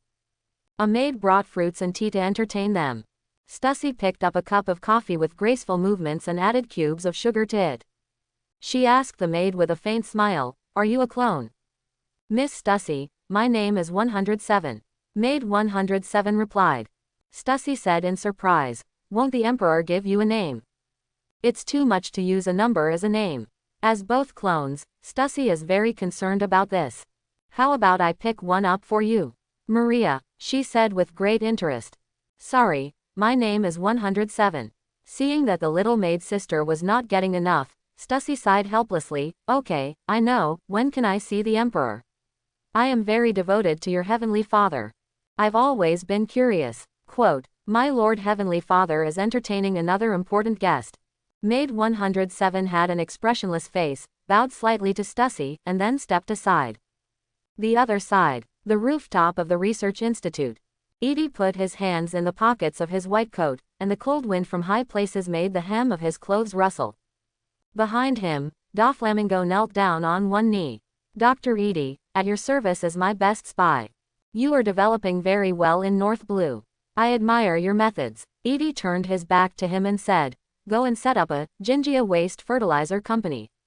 I need you to sell this fertilizer to the whole world." Quote, Doflamingo's eyes showed ecstasy. Really, after leading his family into the New World, it was right to come to see the Emperor as soon as possible. He didn't even take the normal route to climb Upside Down Mountain. Instead, he crossed the calm belt directly from North Blue and arrived at Beehive Island immediately. A month ago, He heard about the press conference and had a feeling that something big was going to happen. Now that he saw Edie, he finally understood. It is indeed a world-shaking event. Grain, fertilizer. As long as people live in the world, they cannot do without these. This is something that all countries in the world need, and no one can refuse it. For a Furireforeign, please rest assured, I will make plans as soon as possible to build a fertilizer factory. Doflamingo smiled. This business involves an emperor, and is a collaboration between Edie and Whitebeard. He was just a pawn. But this is already a rare gain for him. From now on, he will also have a backer in New World. Tell me your plan. Edie turned around and looked at the other person. I'm going to kill a Shichibukai first and get the status of Shichibukai. Then. Doflamingo didn't hide anything and quickly put forward his plan. After taking the position of Shichibukai, he wants to steal the power of a country. Steal the country. To be precise, it is to take back the country that my family once owned. Dressrosa. After becoming the king of this country, I will build a large number of new fertilizer factories in the country. Hearing this, Edie thought about it seriously. Factories represent jobs, and jobs represent more income for residents. Doflamingo rules Dressrosa, perhaps better than the current King Chide. No, it must be better than King Riku. King Riku has no abilities, but Doflamingo has outstanding abilities. The only problem is, out of a little kindness, Edie ordered, it's a good plan, but don't kill too many people. Foo, doctor, you are such a kind-hearted man. Doflamingo grinned, having previously stopped him from killing his brother Rocinante. Edie smiled. Doflamingo was indeed sensible. By the way, I'm missing a music teacher and a dance teacher here. King Dressrosa's daughter seems to be good at dancing. Just 2 fluttering sentences. Doflamingo understood immediately. As you wish, Emperor's sword. As you wish, Emperor. Although he agreed verbally, in reality, Doflamingo's original plan was to first send someone to the palace as an undercover agent, and then make plans after he had grasped the truth in the palace. However, the plan could not keep up with the changes. The op fruit incident made him meet Edie, and then he accelerated his actions. Now he has not had time to send people. But this is just a minor issue. Since the emperor said that the princess whose name and age she did not know was good at dancing, then she must be good at it. Edie suddenly raised his head and looked at the blue sky. I saw thick clouds appearing in the sky at some point, temporarily blocking the sunlight. A huge black shadow loomed, and Qinglong's head and claws poked out of the clouds. Qinglong. No, Kaido. Doflamingo was shocked. Qinglong opened his mouth and let out a string of laughter, quickly lowered his height, and when he arrived at the rooftop of the research institute, he had already transformed into a human form. Little guy, what are you doing here? Are you ready with the money? Edie smiled. Kaido seemed to be drunk, with a hint of drunkenness in his expression. Little guy. Doflamingo was dumbfounded. Kaido moved his stiff neck, barely conscious. The money is on the way and will be here in a few hours. During this time, he was amassing money crazily, causing the many islands under his protection on his territory to be in a state of chaos. The protection fees for next year and the year after have been collected in advance, so we can barely make up 60 billion. When Edie heard that it was money, Edie's smile became even brighter. It's really unreasonable. Just let Jin deliver it. Why are you so embarrassed to come here in person? You're the one who's seeing me outside. Edie, Kaido snorted, what press conference? You didn't even invite me. He wasn't really interested in the press conference, he just stopped by to pick up a replica of the blue dragon fruit. Of course, there is one more important thing. Yamato, this idiot daughter, has been in the hive for more than 2 years, but he still hasn't made Edie his son-in-law, so he has to pay 60 billion. He wants to educate his daughter well. It's about Whitebeard's research commission. Whitebeard is coming soon. When you meet, don't make trouble in my place. It didn't matter to him that Kaido came to join in the fun, as long as he didn't start a fight with Whitebeard. It's acceptable to fight, just don't idle on his hive island. Whitebeard. Kaido narrowed his eyes slightly, is the old guy not dead yet? He's doing very well. The last time I went to see the redhead, Edie gave Whitebeard 3 anti-aging pills. The effect was good and the side effects were not a big problem. That thing only delays the aging of the body, not makes people younger. The main component is NHCA21, which is the 21st member of the substance P family and has the miraculous effect of slightly extending lifespan.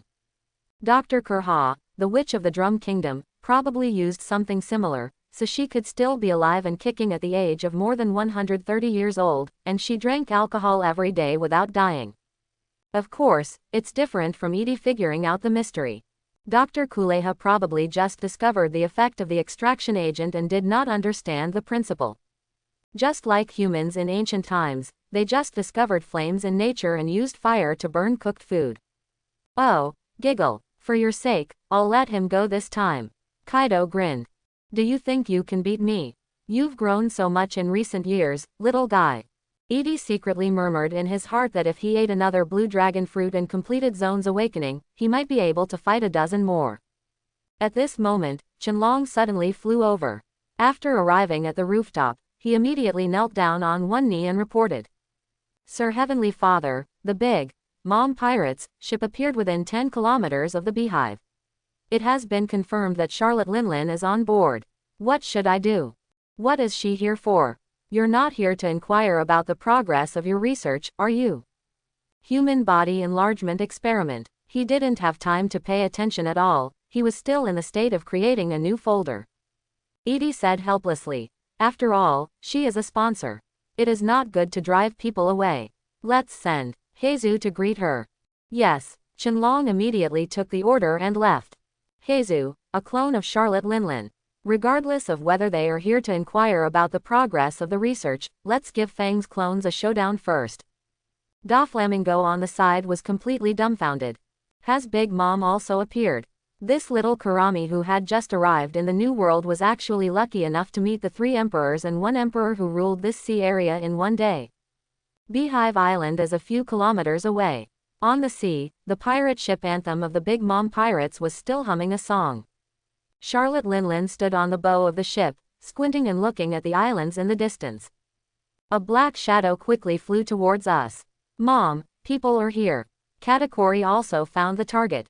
A flash of light flashed in his eyes, and Advanced Observation Hockey Future Prediction was activated. He saw a brief glimpse into the future that was seconds away. Then, he was stunned. The black shadow flying across the sea was extremely fast. It covered a distance of 1 kilometer in just 3 seconds and appeared in front of the anthem. Mama, what does that Edie mean? He sent a clone of me to greet me. Charlotte Linlin was furious. It is no secret that the earthly branches are all clones. Charlotte Linlin already knew that she was cloned. But this is the first time I've seen it in person. Charlotte Linlin, Heavenly Father has ordered me to come and greet you. Heizu flapped his black wings and hovered in midair. She put her hands on her hips and looked at her prototype with a half-smile. This fat woman is actually the prototype of my own body. How ugly. Heizu complained from the bottom of his heart. No wonder the codename Heavenly Father gave her is Heizu, it's all your fault, you fat woman. If possible, she prefers a name like Mao Rabbit. What a pity, it's all your fault. Haiju's eyes were unhappy. She was unhappy, and Charlotte Linlin was equally unhappy. Were you so slim and beautiful when you were young? Asshole. She was very jealous. Even Charlotte Linlin, one of the 3 emperors, was also a woman, although she did not pursue beauty like a little girl. But when I saw my young clone, she twisted her waist and inserted her hands. No matter from which angle she looked, she was a beautiful woman. I was also a Flower of Rocks pirate back then. Charlotte Linlin, who became increasingly angry as she thought about it, immediately activated her fruit ability. HMPH, it's just my clone. It's really a long-lasting life. I'll take good care of you, you little fool. Saying this, a ghostly phantom appeared behind Charlotte Linlin. A wave of soul spread out and enveloped Haiju's body. Seeing this scene, everyone on the boat began to tremble. It's Mom's soul spell. Someone shouted in a low voice, and then everyone started to retreat for fear of being involved. Katakuri did not retreat. A light flashed in his eyes, and he saw the future a few seconds later. Then, there was silence. Die. Or, life. Like cold words from the underworld, Charlotte Linlin confided from her mouth. The soul fruit ability is activated. Heizu still maintained a high posture with one hand on his hip, and even laughed out loud when faced with Charlotte Linlin's sudden attack. Are you stupid? I know most of the moves you know. Just soul spells. Heizu's eyes were playful, and the same soul fluctuation spread rapidly, covering the entire pirate ship of the Anthem. Ghostly syllables sounded. Kneel. Or. Life. Boom. The raging soul fluctuations were like thunder exploding in the hearts of all the pirates. At this moment, wisps of pink strange substances emerged from many pirates' bodies. They were like marshmallows, manifested by people's fear. Stop. Stop. Someone shouted in horror. Heizu was unmoved and continued to release soul fluctuations. The next moment, thump. Thump. Thump. Suddenly, Charlotte Linlin brought many family members. Unable to bear the pressure, they all knelt down and begged for mercy. They know very well the power of the soul spell. If they don't kneel down, they can only be robbed of their life. Stronger members like Charlotte Katakuri did not kneel. As long as there is no fear in the heart and the soul spell of Heizu is faced directly, the spell will not be effective and the lifespan will not be robbed. It's just that, such people are only a minority. Charlotte Linlin's face was ashen. You little fool, you actually used my power to deal with my child. You fat pig, you are so ugly and jealous. Heizu flipped up her long pink hair and mocked condescendingly, are you jealous of my beauty? This is something you will never get, you old woman. Unlike you, I am still 12 years old. Charlotte Linlin was so angry that she literally turned into a steel balloon. The waters farther away from Beehive Island. A marine surveillance ship is keeping an eye on the situation on Hive Island. Marine found Charlotte Linlin's pirate ship with a telescope, but the distance was too far and he could barely see a shadow. Report, the BIGIMOM pirates were spotted about 10 nautical miles away. Hearing this, the Marine Vice Admiral on the ship looked ugly. Big Mom, one of the 3 emperors, is the purpose of attending the Honeycomb Institute's press conference. What on earth is going to be released, and even that woman Charlotte Linlin has come to participate. That's tricky. Activate the black phone bug and continue to monitor. Yes, any news from other surveillance ships? No, no one dares to get too close. After the Battle of Buster Call, the doctor from the Hive warned that no government or marine ships should come closer than 10 kilometers and they would be sunk immediately if discovered. Of course, Marine wouldn't dare to pretend he didn't know about such a threat. No one wants to risk their own lives to test whether this warning is true. Suddenly, another lookout noticed something unusual. He stood on the lookout and shouted down. Vice Admiral, Beast's pirate's ship was spotted from behind. Distance, 5 nautical miles. What? Vice Admiral was shocked. He bumped into it anyway. This time Naval Headquarters dispatched at least dozens of surveillance ships. 0. Not trying to start a war, just surveillance. The surveillance ships originally used to monitor the pirate emperors have now been temporarily transferred to the waters of Honeycomb Island. This 1 in 10 chance was all met by him. What should we do? Vice Admiral, Beast's pirates seems to have discovered us and is coming towards us. The lookout hand exclaimed. At the same time, 5 seas and miles away, hundreds of beasts hang. On the pirate flagship, several pirates on lookout discovered Marine almost at the same time. Master Jack, Master Jin, saw Marine's surveillance ship. Ah, Jack the drone narrowed his eyes and said coldly, pull the ship over. Sink them. Ah, the pirate subordinates were stunned. That is a surveillance ship, maybe there is a rear admiral, or even a vice admiral. Who do you think I am? Jack glared at the other person with bloodshot eyes, making the pirate tremble all over. Jin crossed his arms and said, we are going to send 60 billion, not to fight with Marine. Just ignore them, Jack. Faced with Jin's words, Jack immediately shut up. Among the 3 major boards, he ranks 3rd. He only joined in the last year and is also the youngest. How dare he resist his brothers? But Marine is really an eyesore when he comes to the doctor's waters to run wild. Jin suddenly entered the human animal form, and the wings on his arms and back merged into huge pterosaur wings.